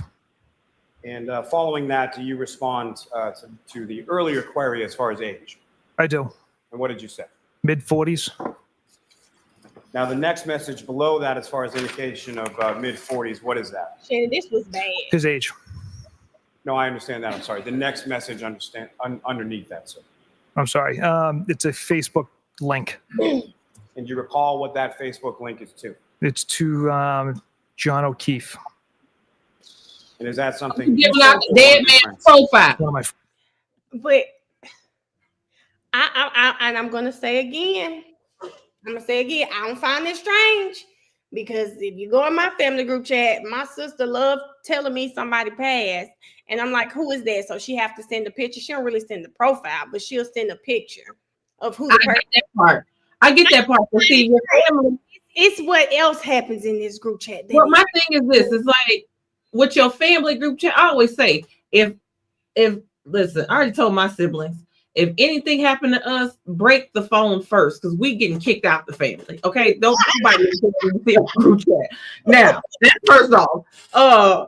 Second off, I understand that because my mama don't know how to explain nothing. We got a separate chat with my mama, Yeah. and if I'm If my mama say, well, you know Geraldine passed. Like, who Geraldine? And my mom thinks she say it twice, it make it better. Geraldine. Mom, I still don't know who that is. So we do have to go find the picture. I'm just saying these people don't know John O'Keefe. These ain't none of your people. Like, what if they're not connected to John O'Keefe? They're not. Then why are you saying, oh, John O'Keefe passed? What is the picture going to do? What is the profile going to do? This again.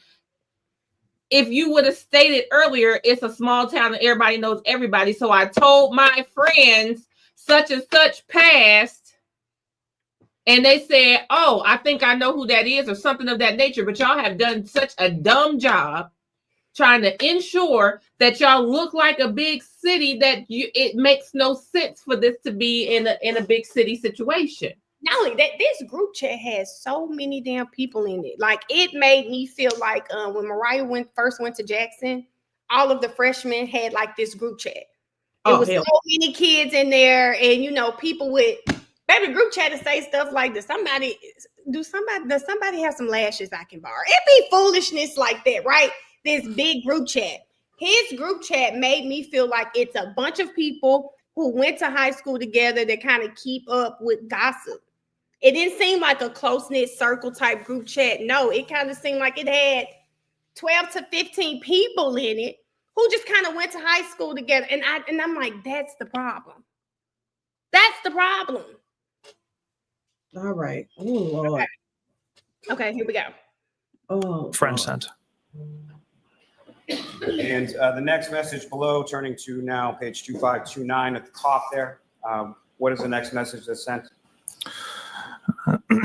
What's that? Don't have the book anymore. And as far as the book, what did you understand that to mean? Maybe approach. Sure. What's the book? What's the book?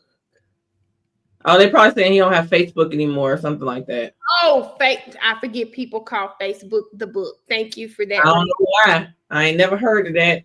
People call Facebook the book. Wait a minute, what's going on?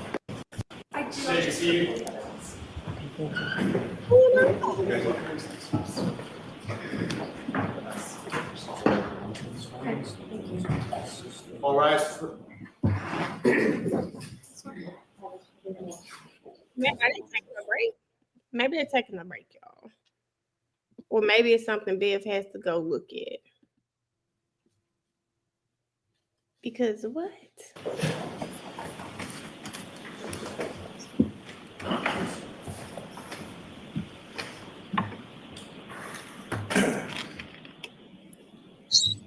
Procedure on? Yes. Trooper, if I could direct you back to page 2529 within that packet before you.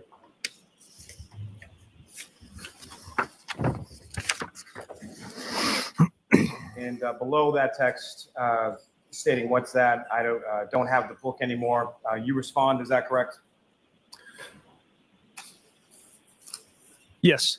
And what is it that you say there? This one is a nightmare. Forget about the kids. That's awful. And sir, if I could direct your attention again within that same packet to 2532.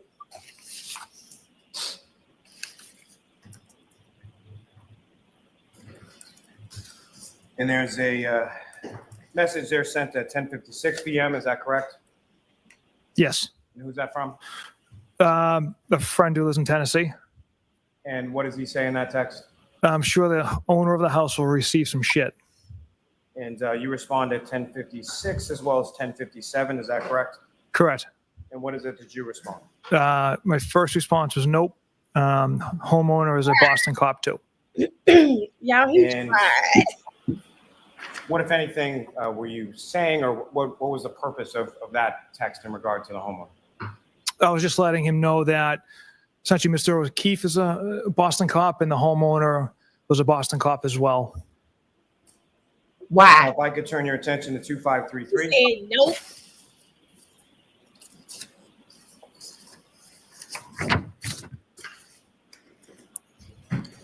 And top of the page, sir, if you could read through that page as far as who's texting and what are they saying? Again, for my friend from Tennessee and myself, I hope not, but I can't see it. I responded with, she waffled him. I looked at his body at the hospital. He was Wow. banged up. Now, as far as the next, Keep your damn leg in my I don't. When I tell you, it just they try. Now that I'm watching it back, guys, it kind of feels like what Hank did during trial 2. They're trying to soften the blow, but I don't. It's like me knowing what's coming. You couldn't soften the blow. Soften what blow? You talking about waffles and Facebook with people that ain't got nothing to do with this. And This they tried. I said Lally is trying. He was trying to kind of put some stuff out there because what did he do? He put out the text. I don't even remember him putting out the text about what's gonna happen to the homeowner. He's gonna be in some shit, right? And Proctor says nope. But see, AJ gets it.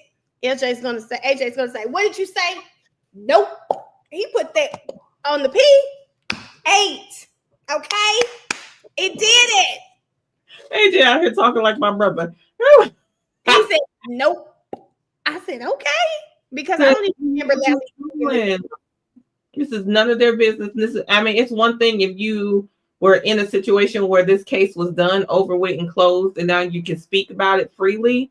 But the investigation was ongoing.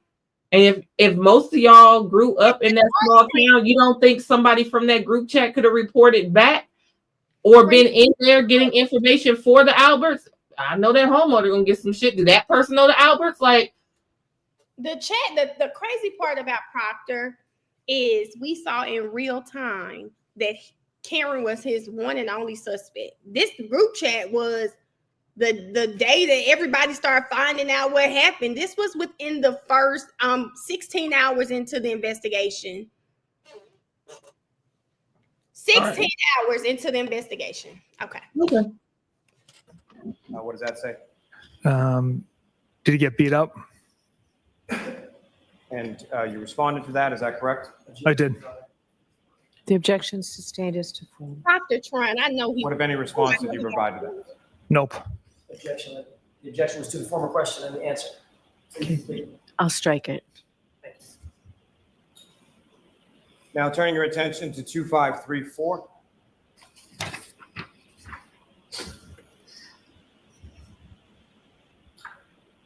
And from this page, sir, if you could, again, just read through as far as indicating to the jury who's speaking and what is being said. Thank you for it. From the start of the first text, so the owner of the house? Yes. So the owner of the house was a woman cop that beat him? That's what I initially thought after talking to Canton paramedic. Then I saw the guy. And those last two are your responses, is that correct? Yes. Now, the following text messages are from your friends, is that correct? Yes. What do they say? Bear, let's focus. What does she waffle to mean? What's the story? I responded, she hit him with her car. And the she that you're referring to there, who is that? Miss Reed. Proctor. Miss Reed. Okay, Miss Reed. We'll move this Now, slide turning over. your attention to the next page, 2535. Again, if you could start at the top of the page and read through that page and just indicate to the jury who is talking and what is being said. Okay. My friend in Tennessee states, okay, that's fucked up. I respond, intentional or not. Then another response, gotcha. He was frozen in the driveway and she didn't see him, question mark.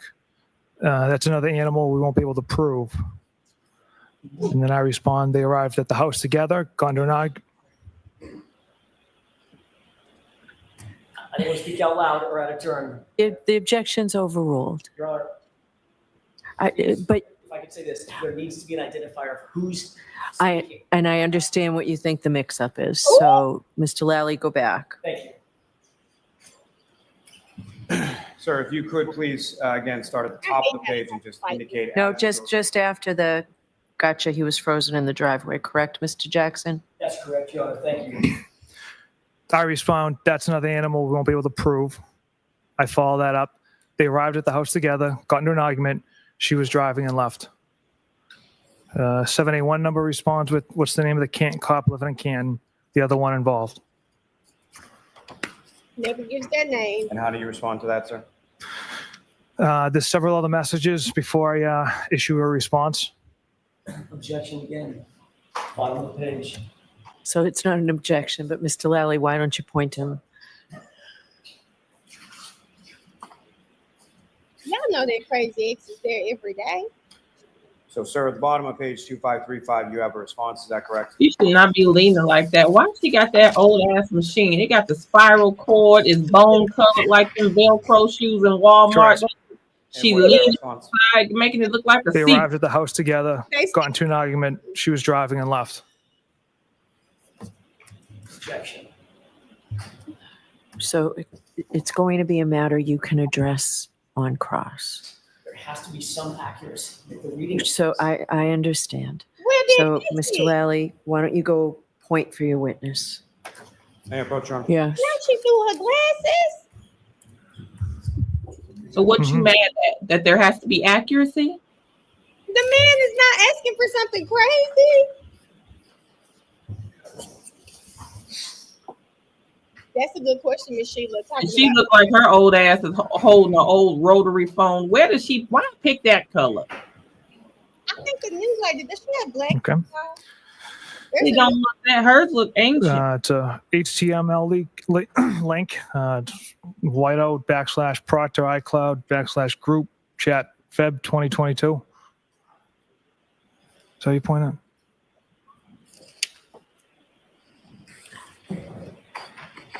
Can I see what you have for a second, please? Yes, sure.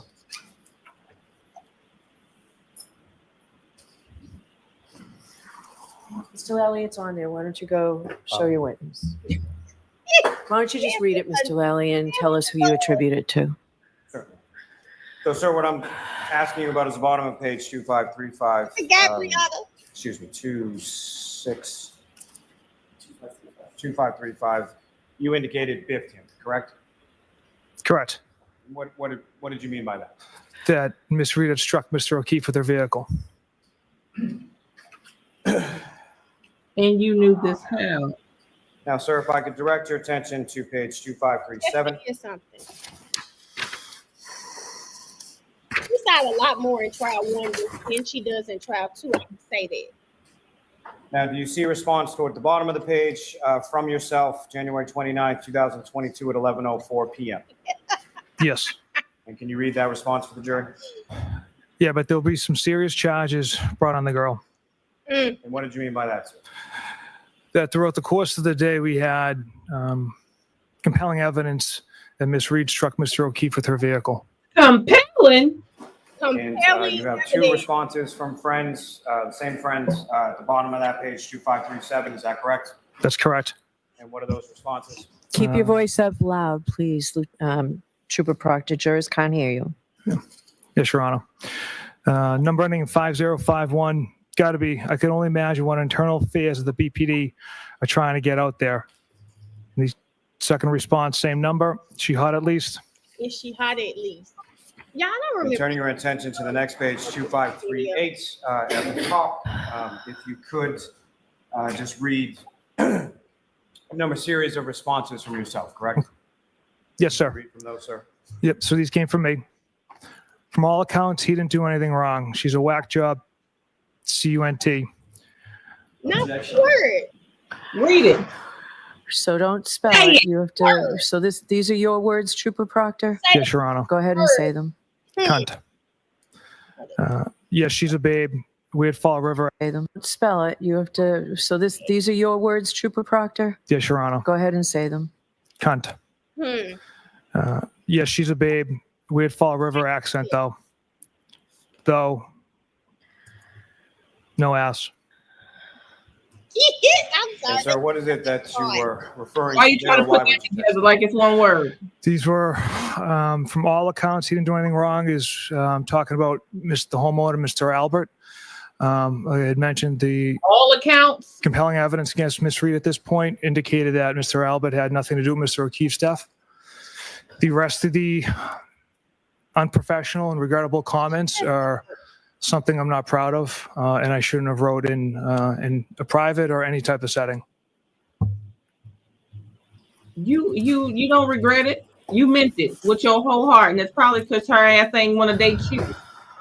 Sir, at some point, if I could turn your attention to page 2540. Long eared, slope nose dolphin. I don't.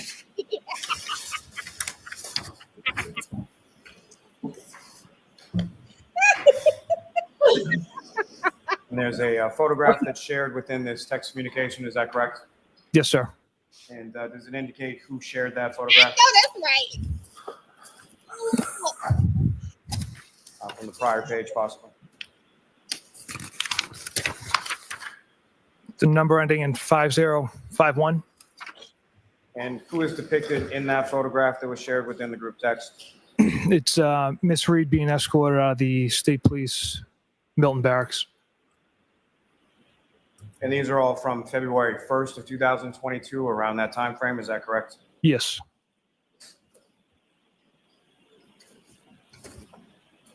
Now, sir, if I could direct you to page 2543.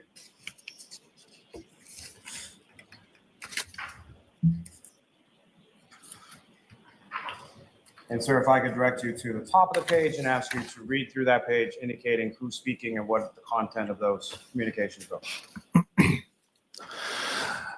Okay. Number ending in 4146. Question is that chick a smoke? Again, 4146 question mark. I respond EH.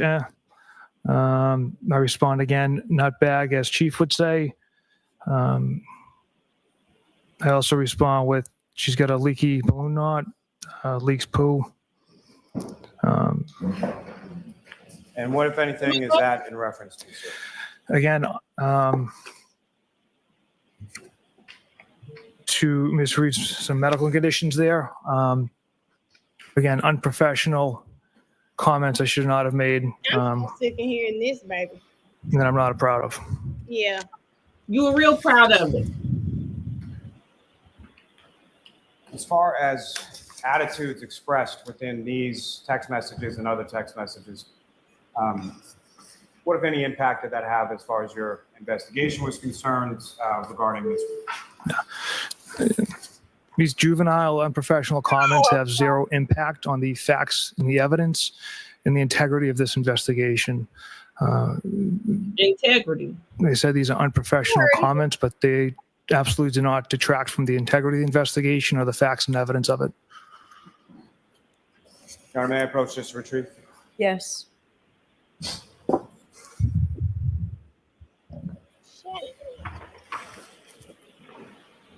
He said, Now, Trooper Proctor, contained within, we've seen text messages amongst yourself and a variety of different people from that same sort of iCloud area of your personal phone, correct?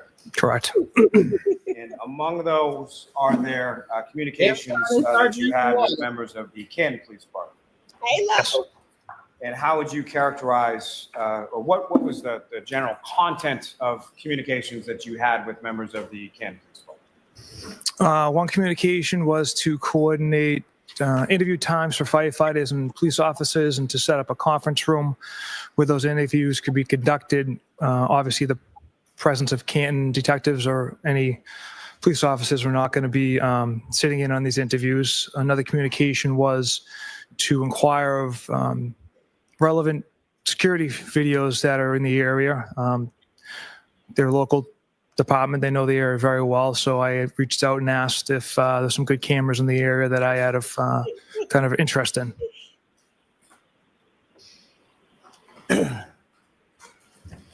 Your Honor, may I approach the witness? Yes.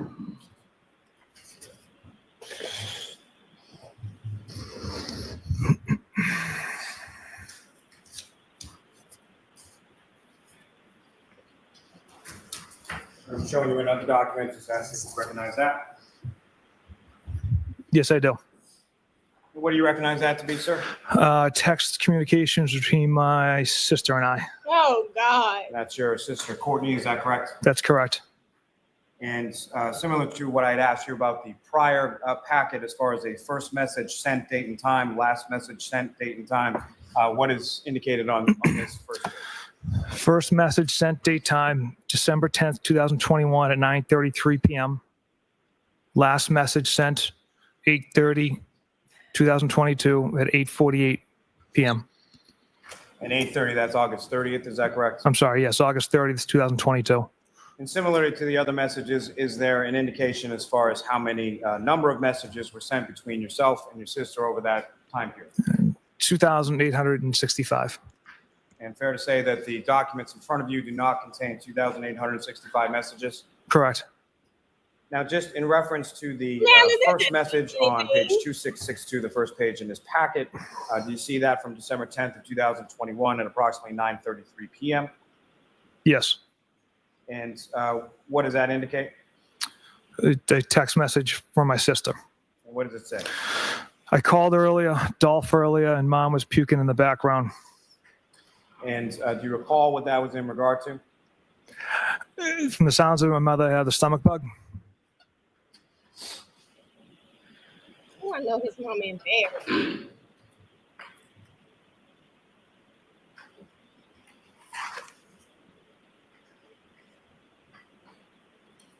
And sir, if I could direct your attention to page 2667.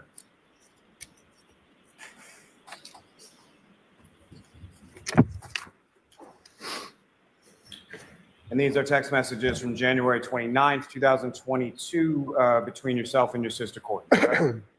Correct. And if you could read from the top of the page through the end, and please indicate to the jury as far as who's talking and who's saying what. So I texted my sister at work, "What's up?" She responds, "What? Why?" I respond, "I just found it frozen to death on a front lawn in Canton this morning. Actually just interviewed Jen McCabe, said she knows You can read. you." And the knows you, who are you referring to? My sister. And how did your sister respond to that? Cut the shit. I responded, "You."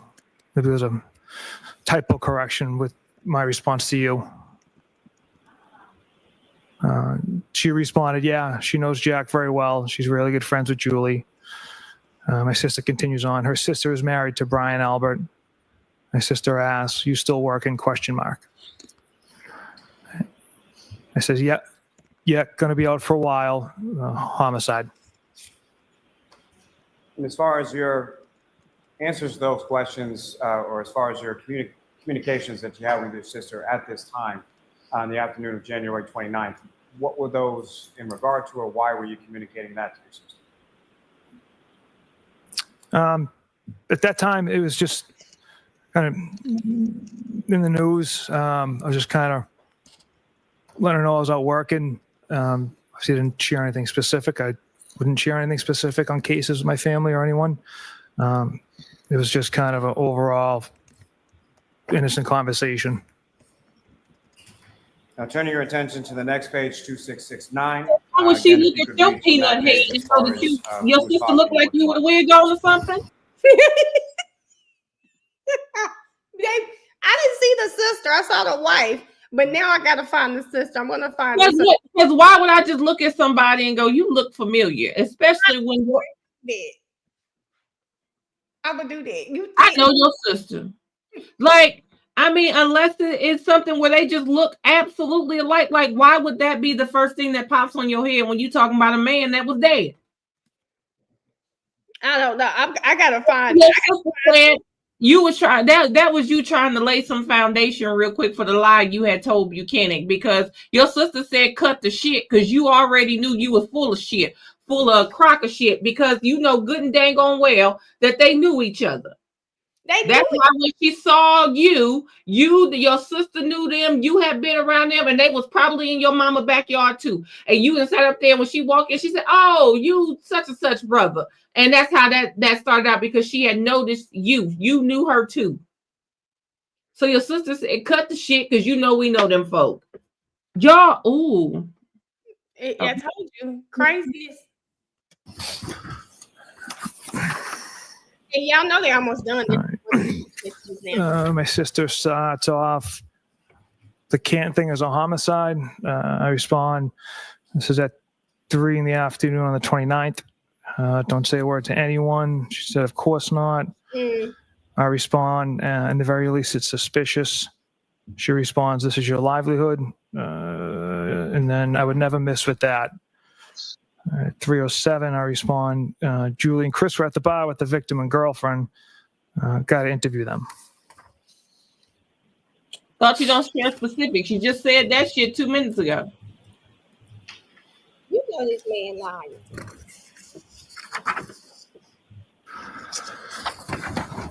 If I can direct your attention to page 2672. Quit acting like that staple is just giving you a hard time, and now you can't read the one item one, and you can't do it. These are messages from February 1st, 2022. Is that correct? You can read it Correct. then. And the one at the top That starts CPAP next you got February for my 1st, phone. 5:57 p.m. Is that correct? Yes. Again, if you could read through as far Damn, as Clinton. who's speaking Now and what Clinton. contents of those messages are. I texted my sister, what's up? She responded, nothing. I just saw Julie, and she said, when this is all over, she wants to get you a thank you gift. And I respond, get Elizabeth one. Elizabeth's my wife. And my sister responds, because I guess her and Chris were friends with John, and she's so proud of you for leading this. And then she writes, Elizabeth, question mark. I respond with, she's been stuck with the kids for the last 10 nights. My sister responded with, yeah, but she knew what life is like married to a cop. Well, damn, you ain't offered to go get your boy As far as Niece and nephew? the gift that's mentioned as far as Julie Albert, is that anything that you have received at any point in time? I never received a gift. I never asked for a gift. My wife never received a gift. She never asked for a gift. That was a gift for keeping it out the pizza shop, out the How family. would you describe home. this context of this conversation or why that's being discussed at this time? Again, I don't know the thought process of my sister and Julie as far as bringing that idea of a gift into play. Like I said, I didn't ask for one. I never received one. The same with my wife. Why they proud of you? You hadn't even solved shit. Sir, if I could direct your attention to page 2676. And why? Again, when I tell y'all about participation trophies, Here's the thing. Why are you proud of someone for doing his job? He's been knowing you for 10 years. Have you ever been proud of him for working on a case before? Why did this case warrant a he's gift? doing his job. He ain't did nothing yet. What are we doing here? Like, what are we doing here? He ain't did nothing yet. What he do? I'm He ain't did nothing. trying to figure out. I don't know. He hadn't done anything. Why does she want to? When this is all over, we want to get you a gift.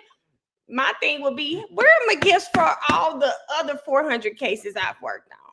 Why do I get a gift for Now that? you get well, let me find. Let me go call my siblings, because if you get a gift for going to work, I mean, I'm pretty damn good at that. I clock in every day. Now shit. On full-time and your 2 full-time jobs. Man, listen. You need 2 gifts. You need 2 gifts.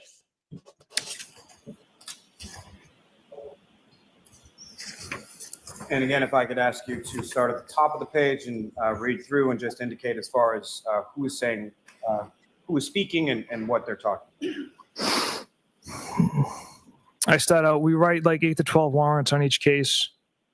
My sister responded, no, I have no idea what the hell you do or how it works.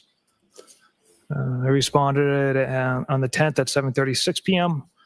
I'm starving, but I also just want to go home. Thanks, though.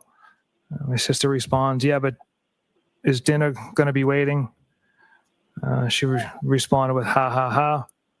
And then I responded, yep. I hope And his my sister wife responded with, okay, it's fine. Mom and I just, You said you hope his wife would. I hope his wife lay hands. She's on the news crime. Pray about it, because now you Don't talking want about she She should feel- know better because she didn't got with a cop. Y'all ain't had a murder in 10 years. How she thinks how she supposed to know what being that with somebody who in a homicide unit is supposed to have anything to do with anything if they ain't never had a homicide? They got a homicide unit and ain't nobody going away. I don't understand what the sister. And now you up here talking about did she even cook? Did she cook? Get him a pair of readers. Haley, that's what Miss J just said. He's up You there know- acting like he You got, know, CPAP next to him got some in a bag. Probably like, got a string on him. it's annoying. Taking go jabs home. at the wife, so. It's I don't know. It's almost as if she maybe I don't know. Maybe she feel like the wife better have her brother food together. Well, It- that's like you it- saying, like, no, it ain't gonna be there or something like that. Like, why you worried about him? Worry about your husband. And why she didn't ask to go get the niece and nephew? Why you not? To need a break. You right there. Go get that baby. You want to get your brother a gift for clocking into work, but this woman that had them kids 10 nights on the one and only homicide that didn't happen, and you talking about she probably ain't even gonna have dinner done. Why she deserve a gift, but your brother deserve one? It's All right. the whole rest of this is just his. May I approach, Your Honor? Yes.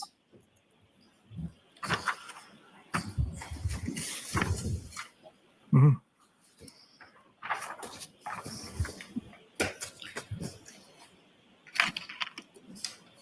May I approach the witness, Your Honor? Yes.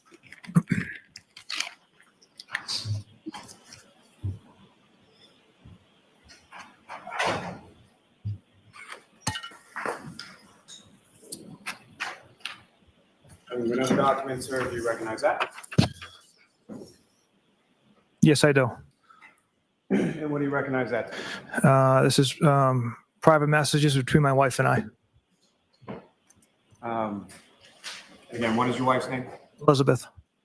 And what, if anything, does that indicate as far as dates and times and number of messages involved? Okay, so the first message sent 5/20/2022 at 6:19 p.m. The last message sent 8/31/2022 at 9:16 p.m. And what, if any, indication does it give as far as number of messages within that text chain? 1,632. And of those 1,162, there's one message that's listed on that. Is that correct? Correct. That doesn't And, matter what to me. is the date and time of that message, one that and what does it say, and who's speaking? This is me speaking on June 9th, 2022 at 4:56 p.m. I text my wife, waiting to lock this whack job up. And Wow. what are you referring to in that text, sir? I'm referring to the arrest after Ms. Reed was indicted by the grand jury. And again, as far as the terminology that you use in that text message to your wife, why is that? Again, unprofessional messages I should not have sent. I'm so sick of hearing this. I don't have an explanation other than they're regrettable and it's something I'm not proud of, the language I used. May I approach the You retriever? mentioned Yes. it could have sounded better saying that you just were so upset that So Trooper Proctor, the jurors can't hear you. So somebody speak illegal. directly into your microphone the way I'm doing. What you say, T? I said, just lie when the truth will do. Tell the damn truth. If you really truly in your heart believe that somebody had really just hit a fellow police officer, left them for dead, left them in the cold, left them for you to find, and then acted like they didn't know what was going on, you'd be pissed too. You tell your wife, you confide in your spouse, I can't believe this month. I can't believe they didn't left him out here. You don't even have enough sense to act like you all tripped up and in your human ass emotions over another cop. It would make sense. It was no, you did mean it. If you really felt a way about another fallen cop laying there and you are stuck with having to handle this, stuck with the last images of him, seeing him like that after he had passed away, seeing like y'all lie when the truth would do. What you lying for? It would make so much more sense. I don't think it's crazy. Hey, I got this. As long as you're not giving specifics and you giving general information. I got a case with a guy who's found in the snow. We're investigating his girlfriend. Boom, boom. Like, I don't understand why you had to lie like this. All you had to do was say, it's been so long since there's been a homicide in this city. And when it is one, I get it. And when I get it, why me? It's a cop. it's a cop, and I don't know what happened. I don't know what. And then if you do really think she did it, I can't believe she hit him and just left him. I can't believe If somebody would have understood more, you being upset about a fellow cop and getting it wrong while admitting you're human, rather than to sit here and act like you just got it right when everything is wrong.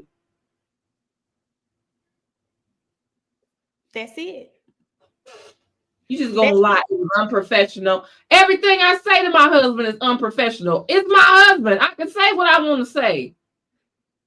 Ain't nothing professional, right or wrong about what I say to my husband. He get everything. If you tell me, don't tell nobody, I ain't telling nobody but him. I love it. I feel like Proctor don't my problem.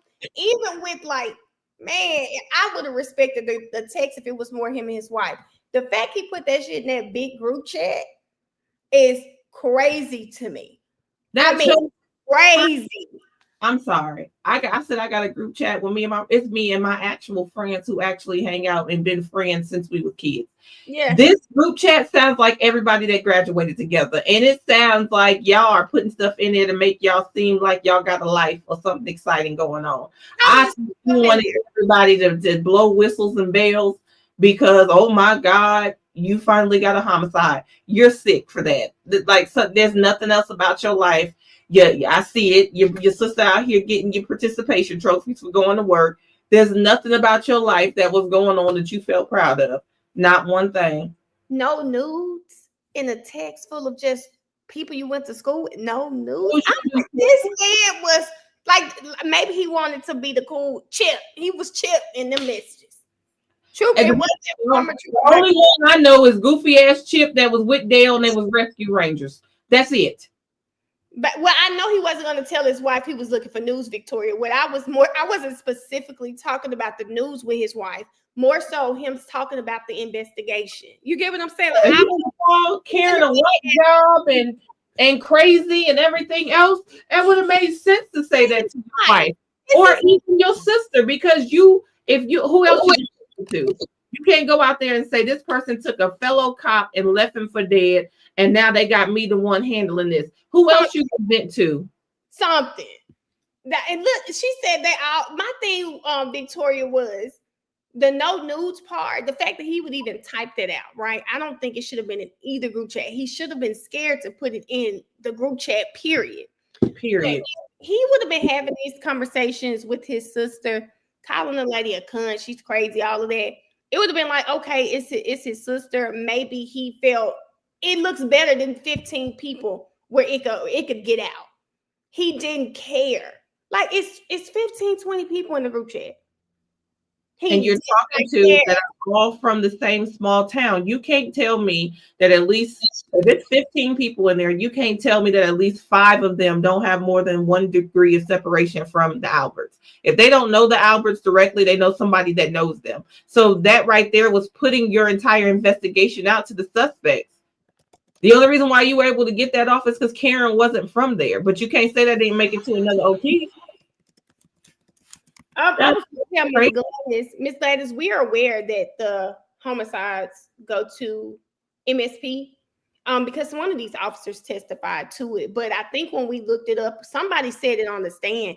Canton specifically hadn't had a murder, hadn't had a homicide or something in 29 years.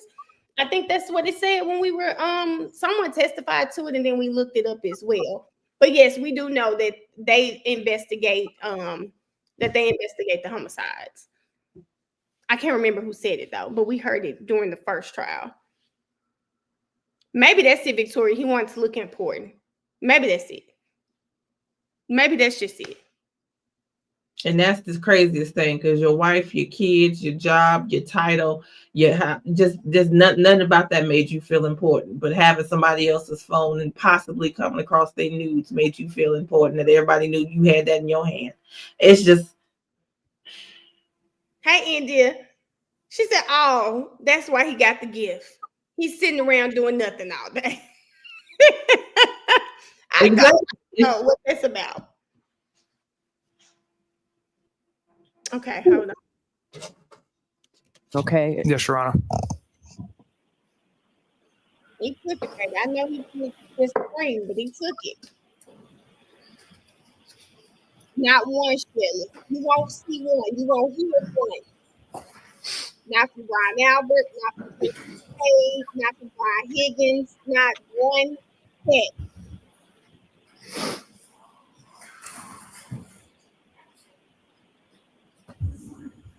Ooh, baby, he get jail.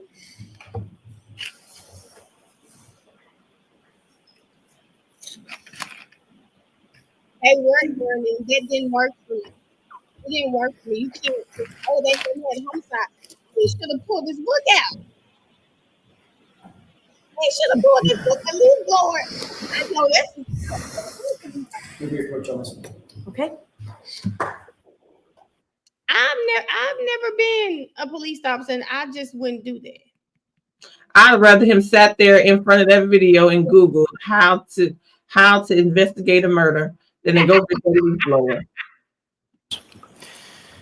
And Your Honor, may I approach? Yes. Don't you rather him just to show him Googling? Google it. I'd trust that more. I'd have respected the fact that you don't know what the hell going on. You understand that, and therefore you need assistance. I would have rather him called Inspector Gadget, Goof Troop, somebody. I don't know where. I mean, at this point, Paw Patrol would have been able to take this on.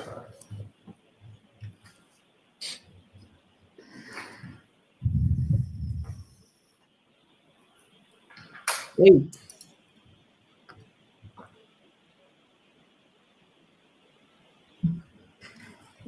That's true.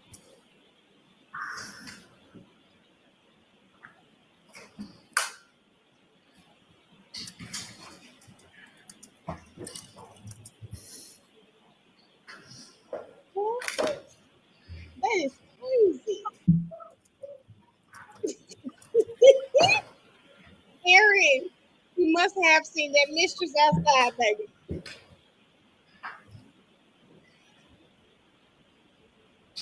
But when I tell y'all president is going crazy, so after they're gonna have 25% tariff if they don't make those iPhones in the US. Oh, wait a minute, what's taking them so long here?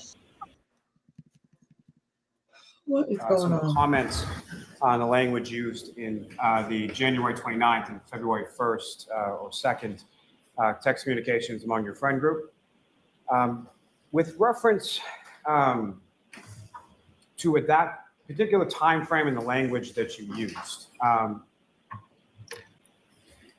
what sort of information had you gathered to that point, and why would you say or use that particular language in your, particularly in your descriptions of the? What?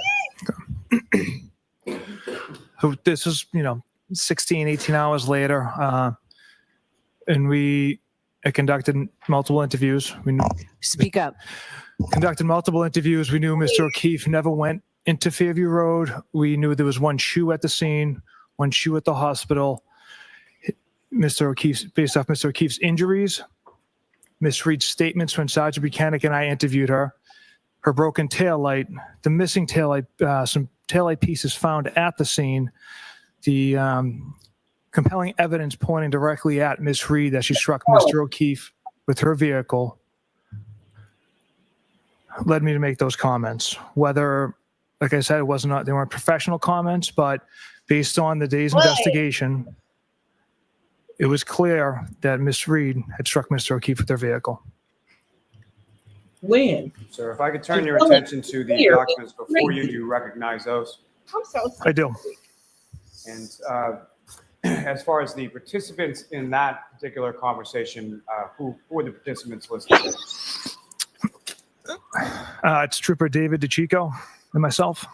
And Trooper DeChico and yourself both work within the same unit with the state police, is that correct? That's correct. Arrest him. Arrest him. And beyond the professional relationship you have with yourself, between yourself and Trooper DeChico, how would you characterize your relationship, generally speaking? We're buddies, we golf together, hang outside of work, our kids play together. So I'd say, we're friends. Now, within the Again, as far as the first message sent, date and time, and last message sent, date and time within this conversation, if you could describe that for the jury. First message sent, date and time, March 17th, 2022, 11:08 a.m. Last message sent, date and time, August 18th, 2022, 6:08 a.m. And again, the number of messages listed within this text chain. 87. And fair to say the documents before you do not contain 87 text messages, correct? That's correct, sir. Now, just in general terms, if you have an opportunity to just look at the first couple pages there, fair to say those are just sort of jokes that you have going back and forth between yourself and Trooper DeChico. Is that fair to say? Yes. Now, if I could turn your attention specifically to page 2632. And these are text messages starting on April 28, 2022 at 10:52 in the morning. Is that correct? I'm sorry, what was the time again, sir? April 28, 2022, Or he needs to 10:52 read a.m. Yes, correct. Me readers. And again, sir, with reference to this page, if you could read the content to the jury and please indicate whom is speaking at each respective times. Okay. I start out without a doubt.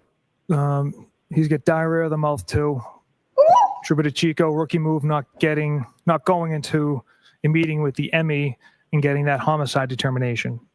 I respond, Yuri and I had 2 conference calls with her, sent her numerous photos, etc. We laid out the entire case for her. Trooper DeChico responds, not good enough, should have had me or Jeff do it. I respond, if you two did it, she would have made it accidental or natural causes. Why were they so And concerned can you explain the about context of those communications, or what exactly is it that you and Trooper DeChico are talking about in that communication?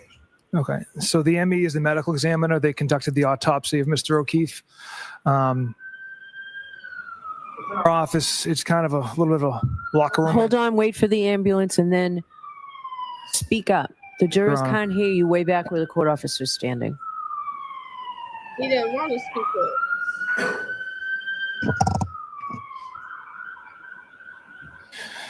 So like I said, the ME stands for medical examiner. They conducted the autopsy of Mr. O'Keefe.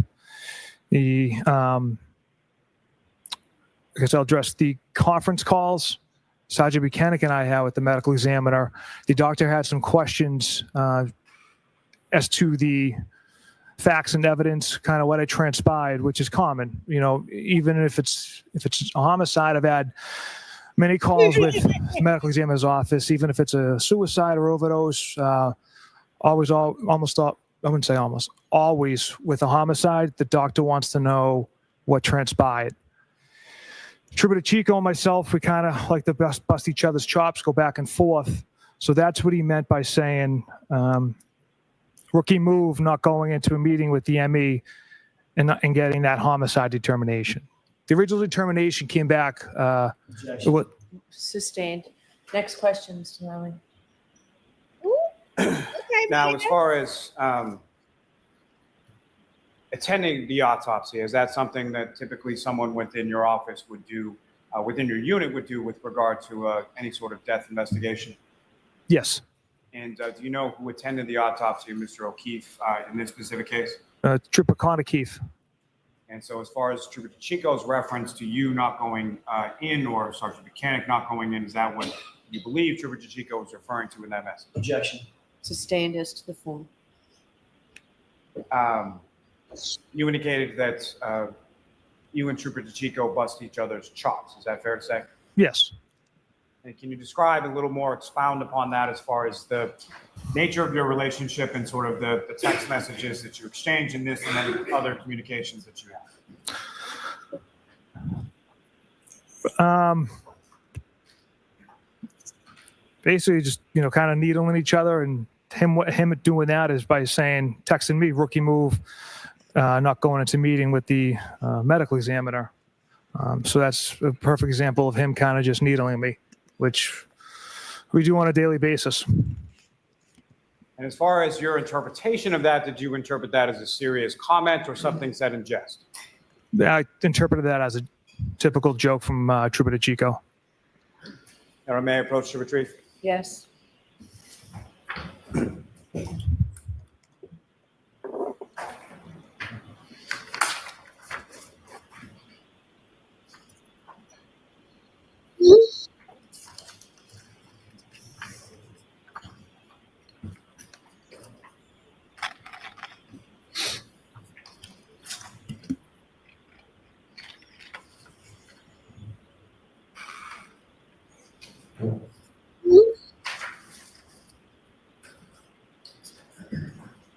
May I approach, Your Honor? Yes. Showing you another document, asking, do you recognize that? Yes. Do you recognize that to be? Text messages between myself and Trooper DeChico. And again, what is the first message sent, date and time, last message sent, date and time, and number of messages contained therein? First message sent, date and time, April 28th, 2022 at 1:09 p.m. Last message sent, date and time, April 28th, 2022, 4:45 p.m. And the number of messages, sir? 4. And if you could read the contents of those messages contained therein. Please indicate who's speaking. So I started out, of course, it's undetermined. She was a whack job.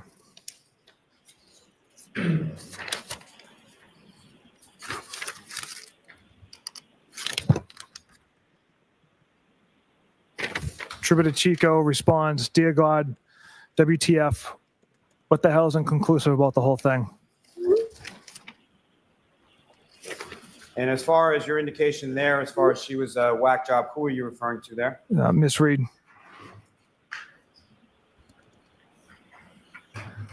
Now, as far as the undetermined of what you're talking about, what is sort of the content or the context of this conversation? That would be the manner of death was determined to be undetermined by the medical examiner's office. And so I ask you again, as far as your reference there in the bottom of the first page, as far as she was a whack job, whom do you believe you're referring to there? Again, Reed or the medical examiner? Miss Reed.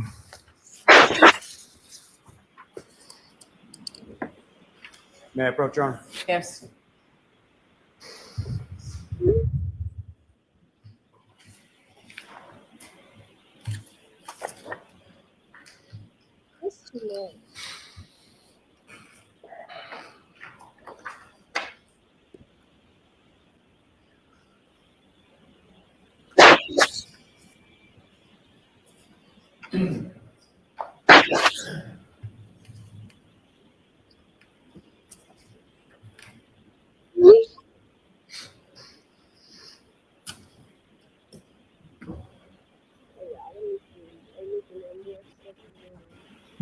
You don't need to speak on her at all.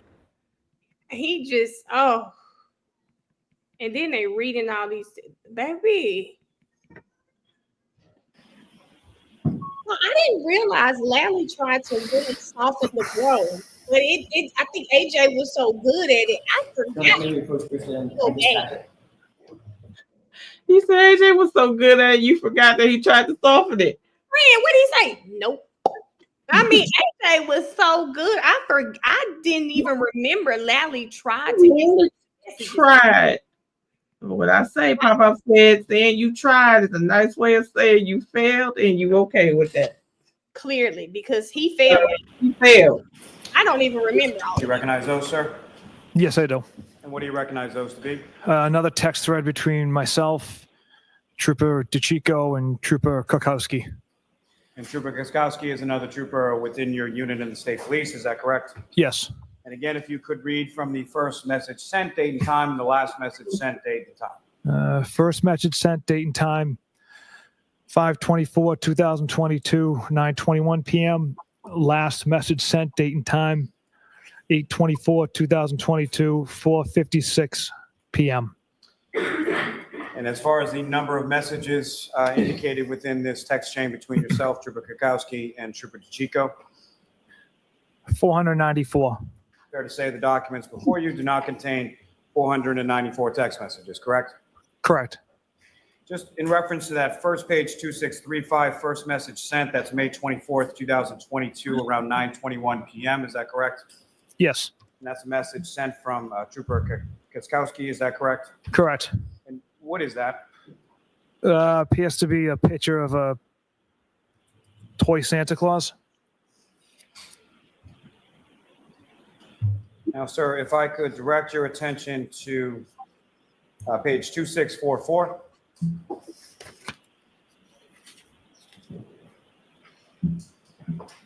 If I could direct you to the bottom of the page, sir, you see the text from yourself at June 9th, 2022 at 11:19 p.m.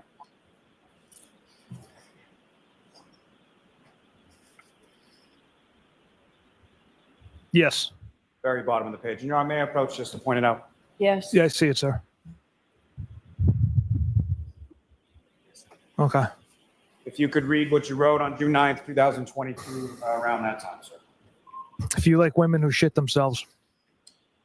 And again, sir, what is it that you're referring to there? Again, a regrettable comment I made about Miss Reed's medical condition.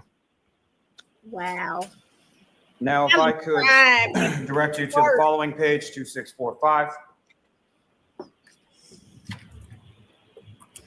He would have been And happy again, she didn't. if you could read from that page, just Girl, I had that bag. I just don't remember Lally trying, and I'm sure it was bad whenever I watched it. But I just remember AJ because it seemed so. I thought he was the one who brought him up. Lally tried. He tried.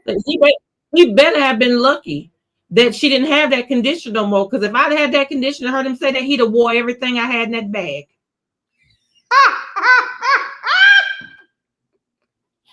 That is disgusting. I just can't believe him. Man. Yeah, I just don't remember. I don't remember Lally trying to bring this out because AJ's gonna come right up there and make him read it again. Yeah, keep saying it. Keep saying it with your whole chest. Say it the same way you were snickering when you typed it. When you thought nobody was gonna know about it. Please say it again. I want you to. I see, yeah, Daddy Reed need to be in a room with him locked and don't nobody need to go in there for about 2 minutes. I think, but yeah, if you'd have been talking about me like that, I'm not just gonna sit there. Y'all can whatever. Listen. Ashley, I think what it is, it was so bad when AJ was reading them that's all I remember. Lally is not my favorite. He's really boring. Just he annoys me. So maybe that's what it is. But I didn't remember that they tried to get they had him reading up. He tried and it still felt terrible when AJ got up there. I'm up here fighting for my life and you up here thinking it's a joke up in a text message. Well, but you ain't did nothing. Meanwhile, your sister and them trying to get you a thank you gift for doing your job. No, what did he say? I like to. We looked at the jury. I like to apologize. Those texts were unprofessional, and I shouldn't have said anything like that. Stop. Your haircut is unprofessional. That nose is unprofessional. Them long ears is unprofessional. You need to apologize that your mama didn't swap. You need to apologize. Mia, right, Mia. That's what she put up. Eat my. What is it that you put in this pie? That's exactly what it is. Because there's no way in the world that somebody's literally fighting for their lives. What's she talking about, Mama? Get a place. Oh my God, this is so good. I watched that movie way too much. I watched it too much. You sit up here playing this game with people's lives, like you think. And my thing is, you so worried about her medical condition, but you ain't said nothing about John but his arm. Nothing about John.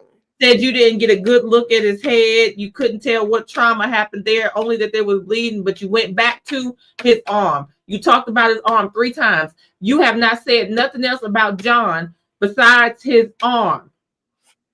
Nothing. But you can tell this girl what she don't have in her phone. She a whack job. You can call her names. You can speak on her medical condition. You can talk about her bag and everything else. I just hope the next bag you walk past touch you. I do. I hope it's a gang of bags out there just waiting to see you in public. They should have been waiting on him as he walked down them steps. Waiting at the door. Playing it. Oh God. I really just don't remember it. I don't remember it being loudly because it's bad. But when I tell you, it just felt real bad when the crowd. Say it again. AJ was like, say it, read it. I said, oh. Say it full voice into the microphone. Say what you said and say it how you said it. I would love to see. What were you doing when you sent this? Was you kicked up, rubbing your feet together, enjoying a bowl of ice cream? Like you were just living life. You were just cool. Show me in those text messages where you showed any concern for John. No. A phone officer. That's somebody that you were able to eat ice cream and this man is just gone. So honestly, because she keeps surrounding herself with these snakes for warmth, so she don't have to be lonely. Peggy, they ain't even asking about you. His poor mama. Those poor kids. They ain't said nothing about these kids except for the fact that he took his sister kids and here go the Facebook profile. They ain't said nothing about them kids, about you, about his daddy, about his siblings. Nothing. Nothing. The only thing they concerned with is that Karen got no ass in the bag. Like, okay. What he said it so. What he say, woman? No ass. I said, why is he just? He trying to put your ass together like it was a dang on, like it was one word. It's truly annoying to me that he was allowed to just sit up here and just act like this was nothing. This was nothing. It was very disgusting. I'm very sorry I said that it was insensitive. Like, shut up. Because if I have you knew it was unprofessional. Ain't nothing you did been professional. Nothing. Whew, Lordy. I'm sorry. Okay. As far as I knew you was gonna do this to me, so I'm already prepared. At least I knew you were gonna do this to me. I prepared. I went and got a whole bottle of Hennessy yesterday because I knew you was gonna do something where wine wasn't gonna be enough. Do I have wine? I do. It's sitting right here. But I had a feeling that foil was gonna crack on that Hennessy because of you, and I think it's gonna happen right at 4:30. I think so. There was someone who said, "Stay ready so you don't have to get ready." So you don't have to get ready. It just sounds like to me you prepared for the BS, baby. That's what it sounds like to me. Now I don't have any. Gonna be some, and at this point, I don't think I've ever in my life thought I would condone a bag of such content being thrown on somebody. But at this point, I don't understand what I just. Oh my God. Oh my God. I just wine over here. I do have some wine over here. I do have 2 bottles. I went and got them to prepare for wine down Fridays. So yeah, I might need to. How many people are able to sit in this courtroom and listen to it? Because I'd have been over there from that jury. I'd have been in that jury box. Oh, hell no! Like I wouldn't have been able to sit there because I'm sitting over here. My knees doing this now. I'm sitting here rocking. I am part of the screens. I can't believe that of all things for you to be concerned with 16 hours after figuring out a man is no longer living, another fellow cop, you talking about somebody's physical features and medical conditions and not the person who is out of here. It's disgusting. You so concerned with what the ME didn't write, but you ain't said what she should have wrote. What she should have put. Well, besides what would have made your job easier to do that you getting a gift for. Whoo! to the jury who is speaking and what is being said on page 645. I'm speaking right now. The statement she made tonight at age 7 was mental. Thank Christ it was on BWC, which is body worn camera. Trooper Kukowski responds, "That's her. Smoke." Trooper Kukowski again, "What'd she say?" I respond, "Said the Alberts beat the shit out of O'Keefe, left him for dead, and that's why her taillight was cracked. She's gross." Trooper DeChico, "Oh, fuck her, bitch."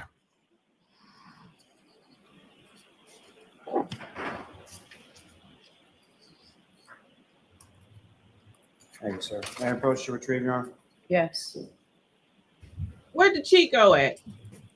He didn't take the stand this Sir, with reference to that last bit, as far as June 9th, 2022, what was going on that day in reference to this matter again? Miss Reed was being processed at the Milton Barracks. Thank you. Heaven forbid she speak bad on the Alberts. Those police officers, but John O'Keefe, she can I take may him. have just a moment, Your Honor. Yes. whatever. It's whatever. When it comes to John O'Keefe, she got no ass in the bag. But when it comes to the Alberts, it's F the B. But you notice he didn't even say Brian Albert's name in that group chat. Didn't even say his name.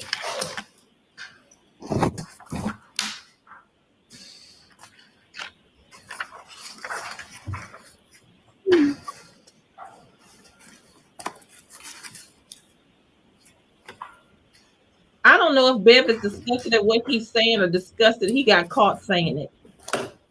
I truly don't. Yes. Can we give another set of documents to recognize those? I do. What do you recognize those? Look at Frank's Another text thread with members from my office, troopers. And who are the troopers that are listed within that? Trooper Chris Moore, Trooper Jeff Kukowski, Lieutenant John Fanning, Trooper Dave DeChico, and Sergeant Yuri Buchanan. And what is the first message sent, date and time? That would be 5/26/2022 at 8:19 p.m. Last message sent, date and time, 8/26/2022, 5:36 p.m. And what is listed as far as the number of messages within this chain? 651.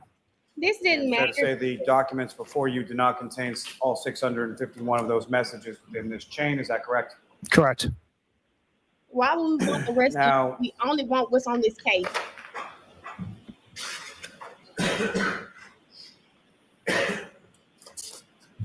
Sir, if I could direct your attention to page 2682.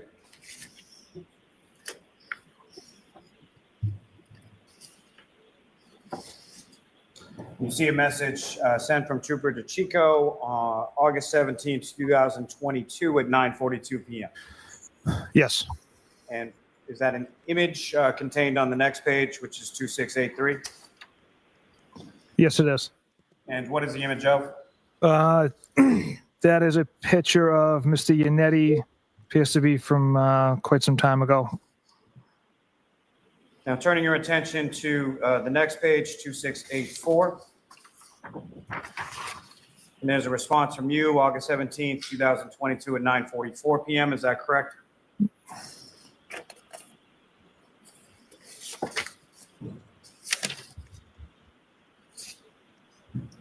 Sorry, sir, go with the date and time again, please. Sure.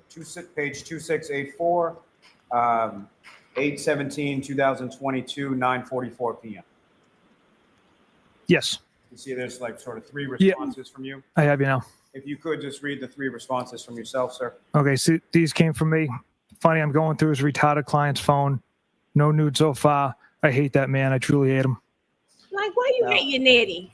With reference to the investigation, at this point, when you're talking about his client's phone, who are you referring to? Miss Reed. And with regards to I don't condone the phone at that point, can you describe for the jury? What'd you say, T?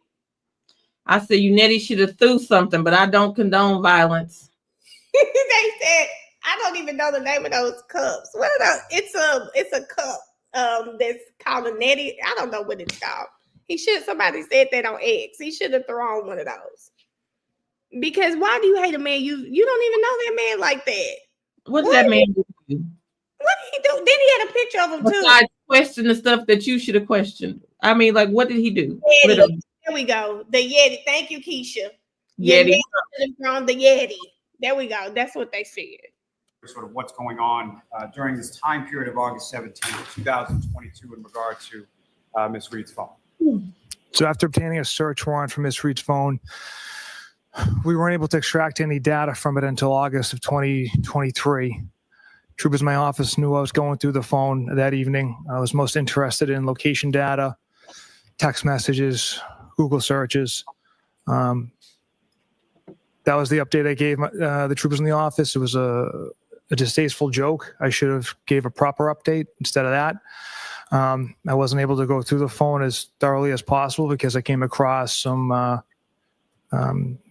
text between an attorney and Ms. Reed, so I had to stop going through her phone, and I made my supervisors aware of those communications. Now, just in reference to what you had just said, this is in August of 2022, is that correct? Correct.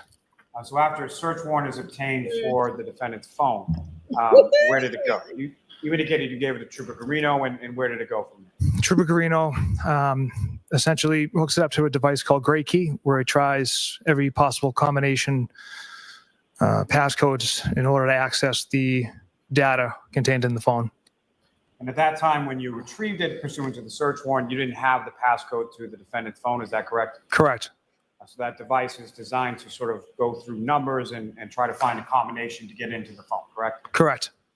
And so from the time that you had seized it in late January or on January 29th, 2022, until this date in August of 2022, had you been able to get into the phone or see anything in the phone in those intervening months or 7 months between January and August? No. And so then at this time that you're sending this text message in August of 2022, is that around the time that you were first able to access the phone? Never, Kira. I'll allow it. Yes, that was the first time we were able to have access to the phone. And with reference to your access to the phone, were you looking for nudes or anything like that in regard to the defendant? Objection. I'll allow it. Like I stated, I was most interested in Ms. Reed's location data, text communications, Google searches, things of that nature. More evidence contained within the phone. And so, sir, you mentioned at some point you came across some information that caused you to sort of freeze your looking through the phone. Is that correct? Yes. And so as far as that specific time period in August of 2022, when was the next time that you or any troopers from your office were able to actually look at any extraction of the defendant's phone?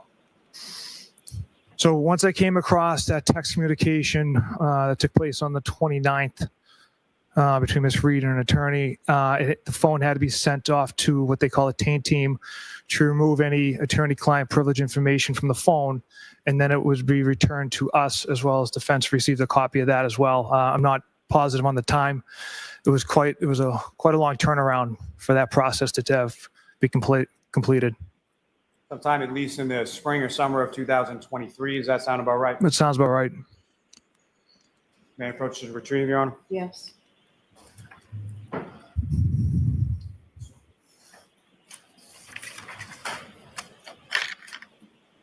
May I have one moment, Your Honor? Yes.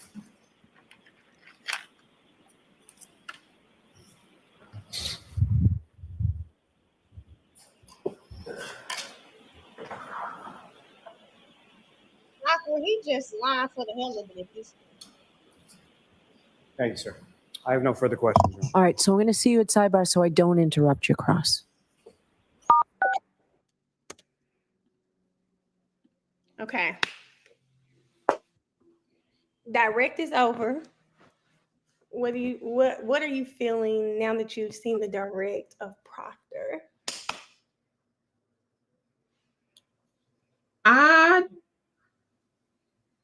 For a small town, I'm surprised they didn't have an uprising.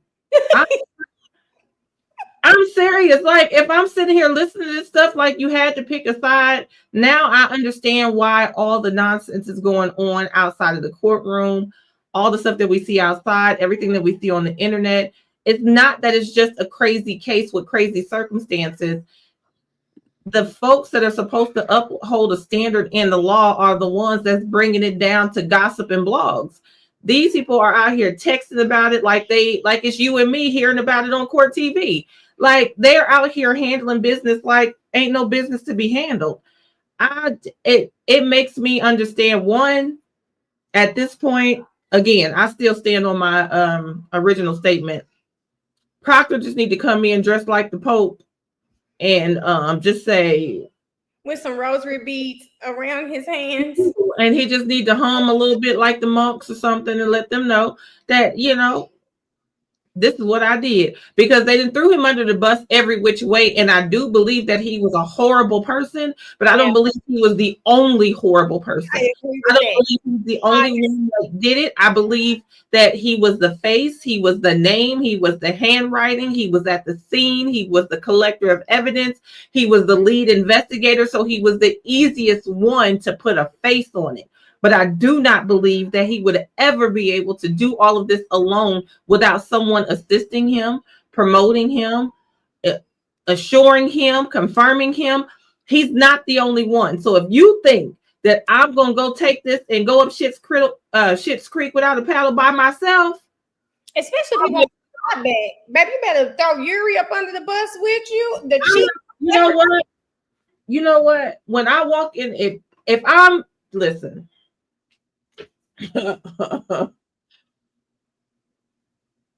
If I walk in there and I'm Proctor, I'm coming in with a straight out of Canton t-shirt on with free Karen Reed on the back. I'm coming in there and I'm telling everything. I'm starting at the top and working my way down to Peggy's toes. Do you hear me? I am going to tell everything. I'm going to tell everything and let them know, listen, it's above me now. I just want to get right with the Lord. I'm coming there telling everything. It's eating me up. It's eating me up. I can't eat. I can't.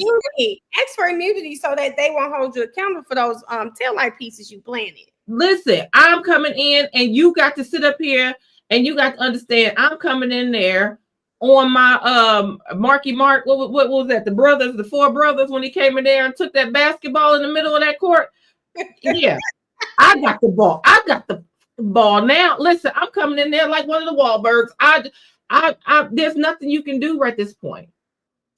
There's nothing that you can do at this point but make it right, because at this point, not only is the defense blaming you, but everybody that gets on the stand is now they getting to the point. Well, who wrote that report? I don't know what Proctor would have wrote. I don't.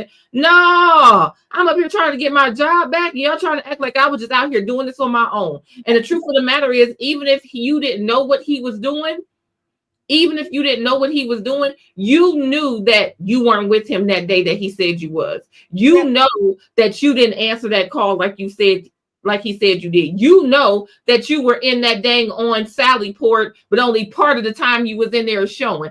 You know something just isn't right. And so therefore, why would you sit there and go along with it? You're just as complicit. So whether you helped him plant glass, knew he was taking tail light, or just didn't open your mouth, you're just as complicit in John not getting any justice as everybody else. So therefore, if I'm Proctor, I'm coming in like Big Proctor, not the little one. And I'm letting everybody know right here before Jesus and everybody else, this is exactly what happened. And I can't live like this no more. Now, after that, he might have to move to Utah or something, but it's just going to have to be done. Otherwise, we'll never know.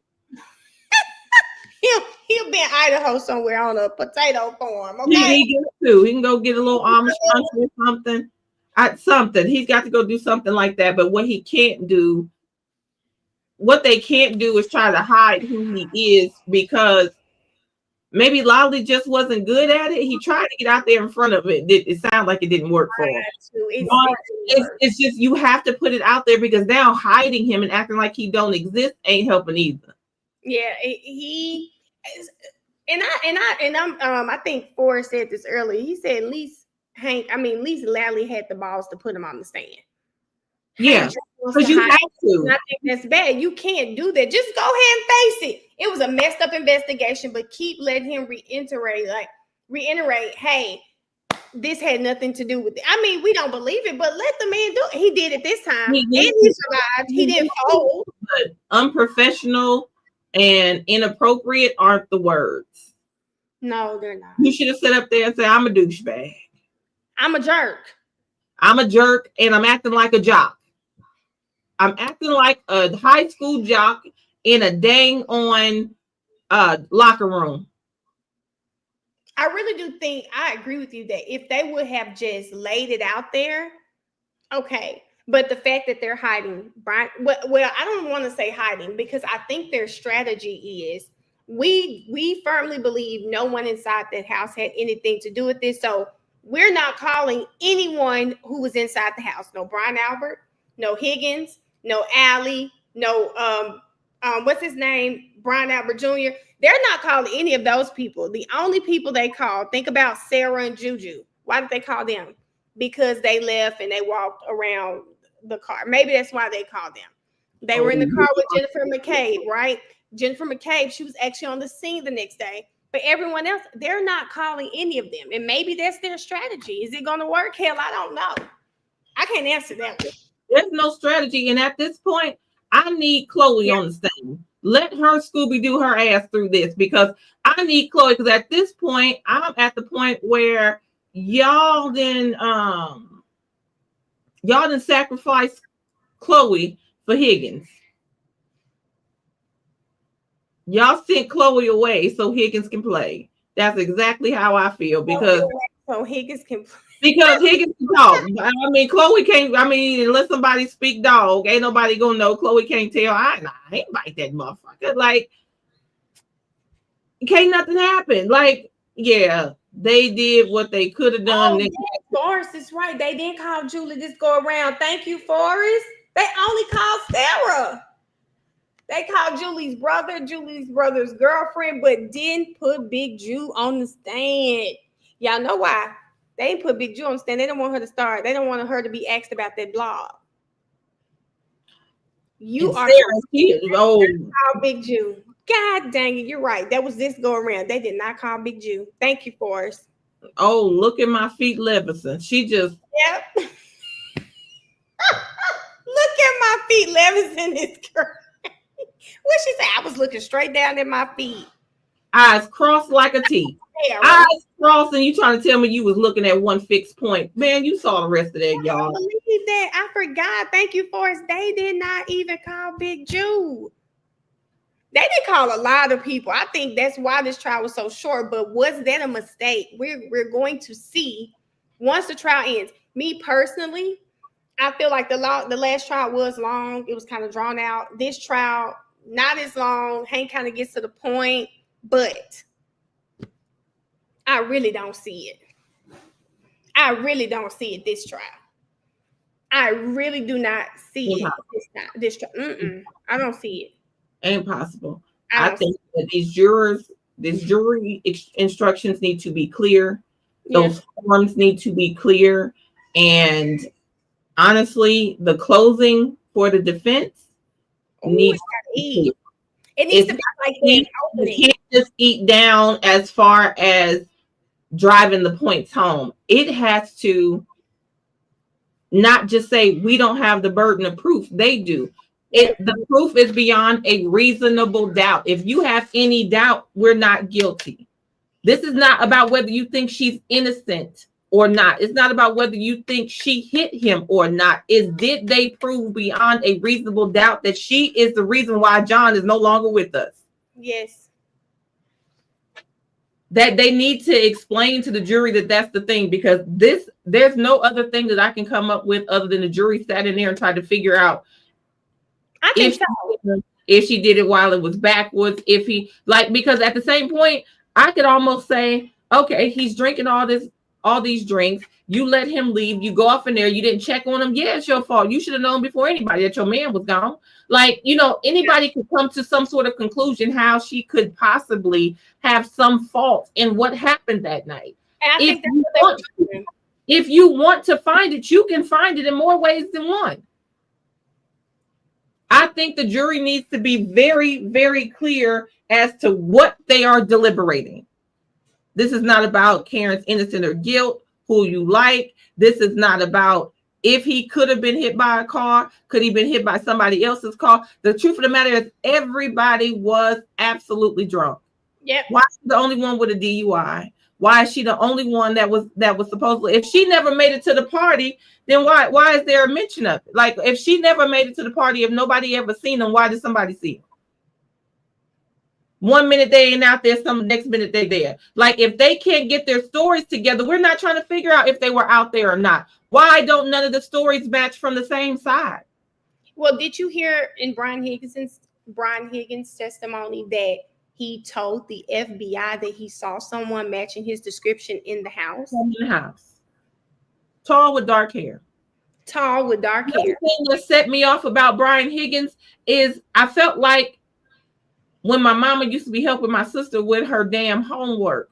Because when that fool said he had never been on the second floor of that house, but then his next part of his statement said they all went upstairs to look at pictures. If you've never been on the second floor, but you came upstairs. Wait a minute, I want you to slow that down and think about what you're saying. Think about what you're saying. I know what I'm saying. This fool sit up there like, but I didn't go upstairs. We went upstairs. That's where the pictures would have been. But I did. He kept trying to act like I felt like if Johnny had 2 damn apples. So think about it, friend. Think about it. Think about what he's saying, though. He's saying they was in the basement. They was in that damn basement, and I said, cold hard floor. He acting like Shannon because I'm like, oh, it took me 3 times for me to say, oh shit, he was in the basement. Because I kept wondering half the testimony, why would he go to someone's upstairs? We went upstairs. I kept wondering for like so long, why would he go to someone's bedroom? I'm like, why are they in bedrooms to look at pictures, right? As soon as he said he had never been on that second floor, then they start talking about going upstairs. I said, oh, y'all was in that basement like we thought. Y'all was in that basement like we thought.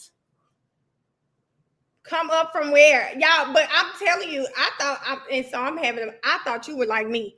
When I was listening to you, I was like, it was the third time. It was the third time. I said, oh, no, I caught it the first time, but I was losing it because he kept acting like he wasn't catching it. Sir, you know where you was at. You was telling me come on now.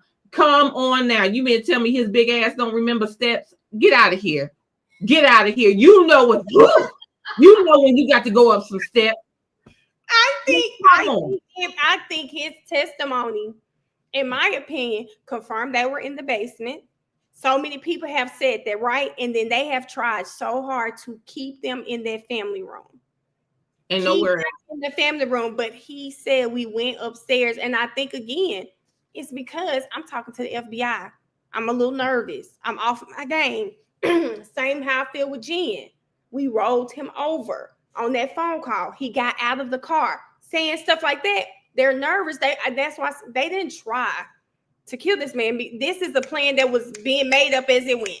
Okay, this is what we're going to say. This is the story. As they go, and they sitting up here acting like, I said, you know what? This case has made me understand my parents so well, my grandparents. Because you have to think about the dumb lies you told as a teenager, and it sounded so smart to you as you were saying it. And they keep asking you to look at you like you stone cold crazy. That's what this sounds like, is a dumb teenager making up stuff. And then now they sitting up there and you just looking at them. So where you come up from if you ain't never been on the second floor?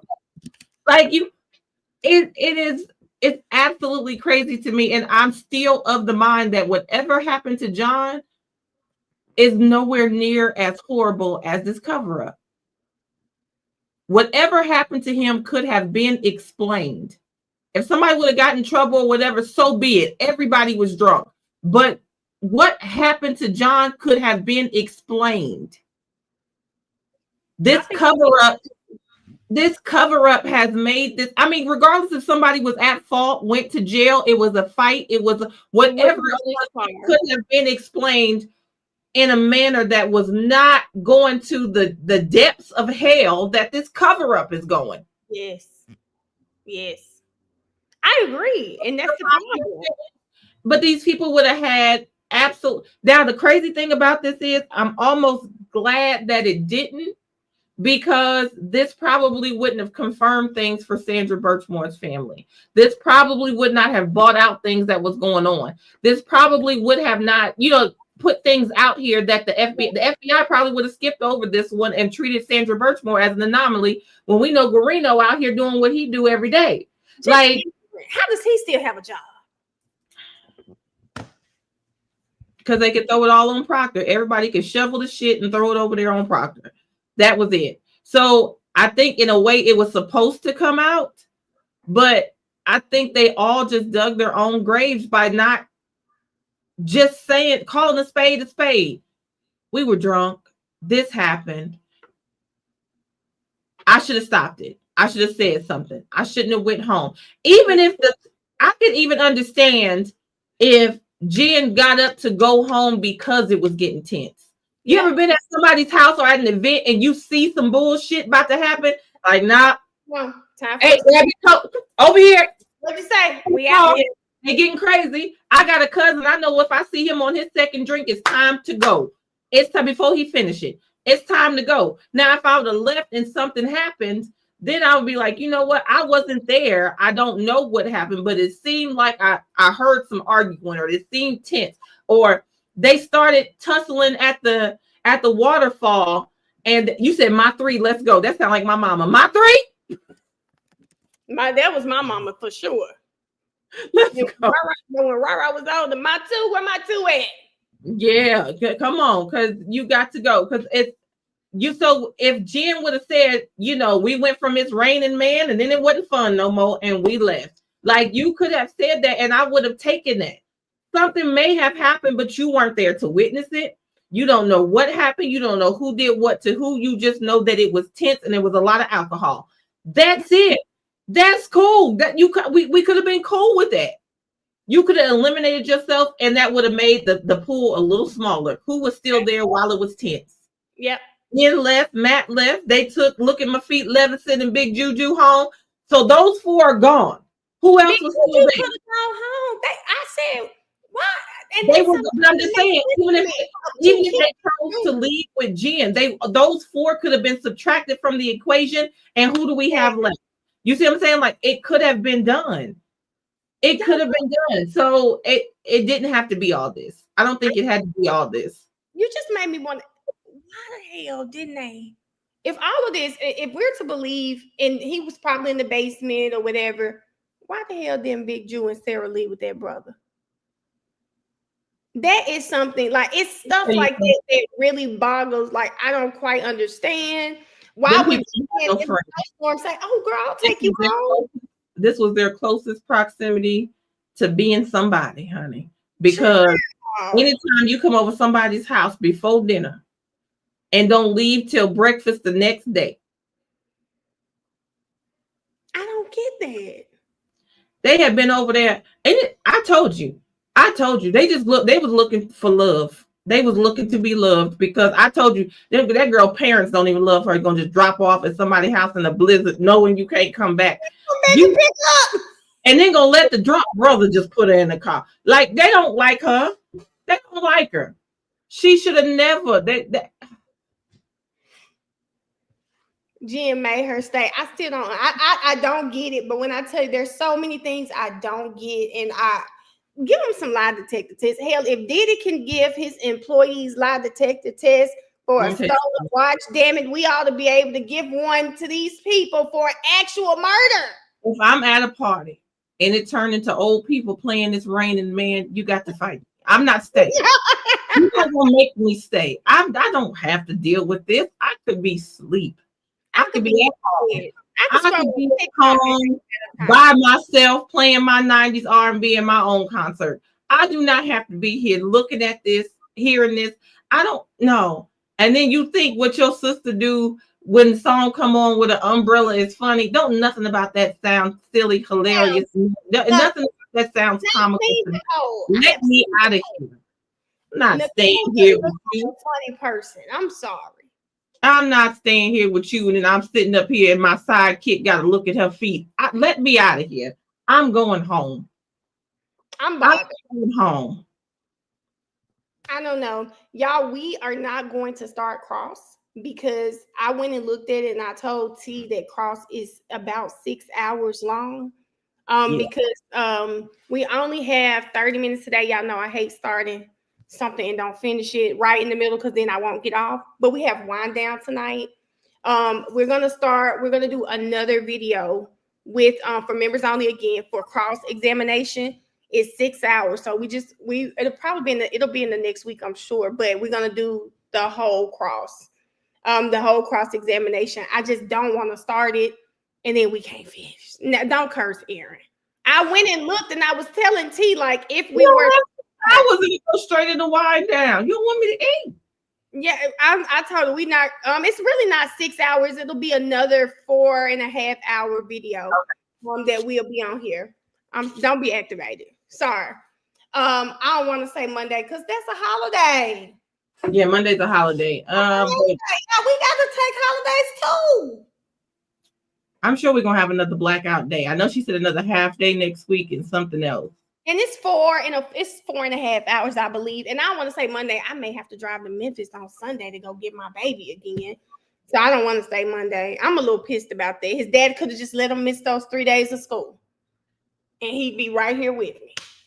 But no, made my baby go to school. She said, you don't get PTO. I do not get PTO, but I do think it'll make it. God will let me make it up some kind of way. We'll get it in there. We'll get it in the same way. But yes, so we are going to come back and we'll finish the whole cross. Again, I think it's maybe about 4.5, 5 hours for cross, and then redirect. It wasn't too bad. I don't know what Lally was doing. Thursday, I don't think there's court, but then it'll be Thursday then. Whatever day I have a court yesterday. LJ daddy too strict for me, Jasmine. He too strict. He could have let my baby come. I told you yesterday Dallas was saying he wanted to go see his teacher one more time because he didn't figured out that he's not gonna see her next year. And she was gone for like 6 weeks because she had a baby. So she just came back 2 weeks before school ended. So he's like, she's just back. I'm going to go see her one more time. I said, okay, baby, we're going to let you make the decision. And if you want to go tomorrow, you can. He said, I'm going. Woke up this morning. I said, you ready? You want to get ready for school? He said, I'm just going to stay home with Denver. He said he doesn't. He said, to hell with her. I'll see her another time in life. Okay. I wish. I really wish. But I don't know what I'm doing this weekend. I think my family's barbecuing tomorrow. Not sure. But one of these days, I got to go get my baby. But you guys have an amazing holiday. We'll see y'all today at 7:30 though. We'll see y'all on the wind down. See y'all on the wind down, everybody. Woo! Bye. Bye, everybody.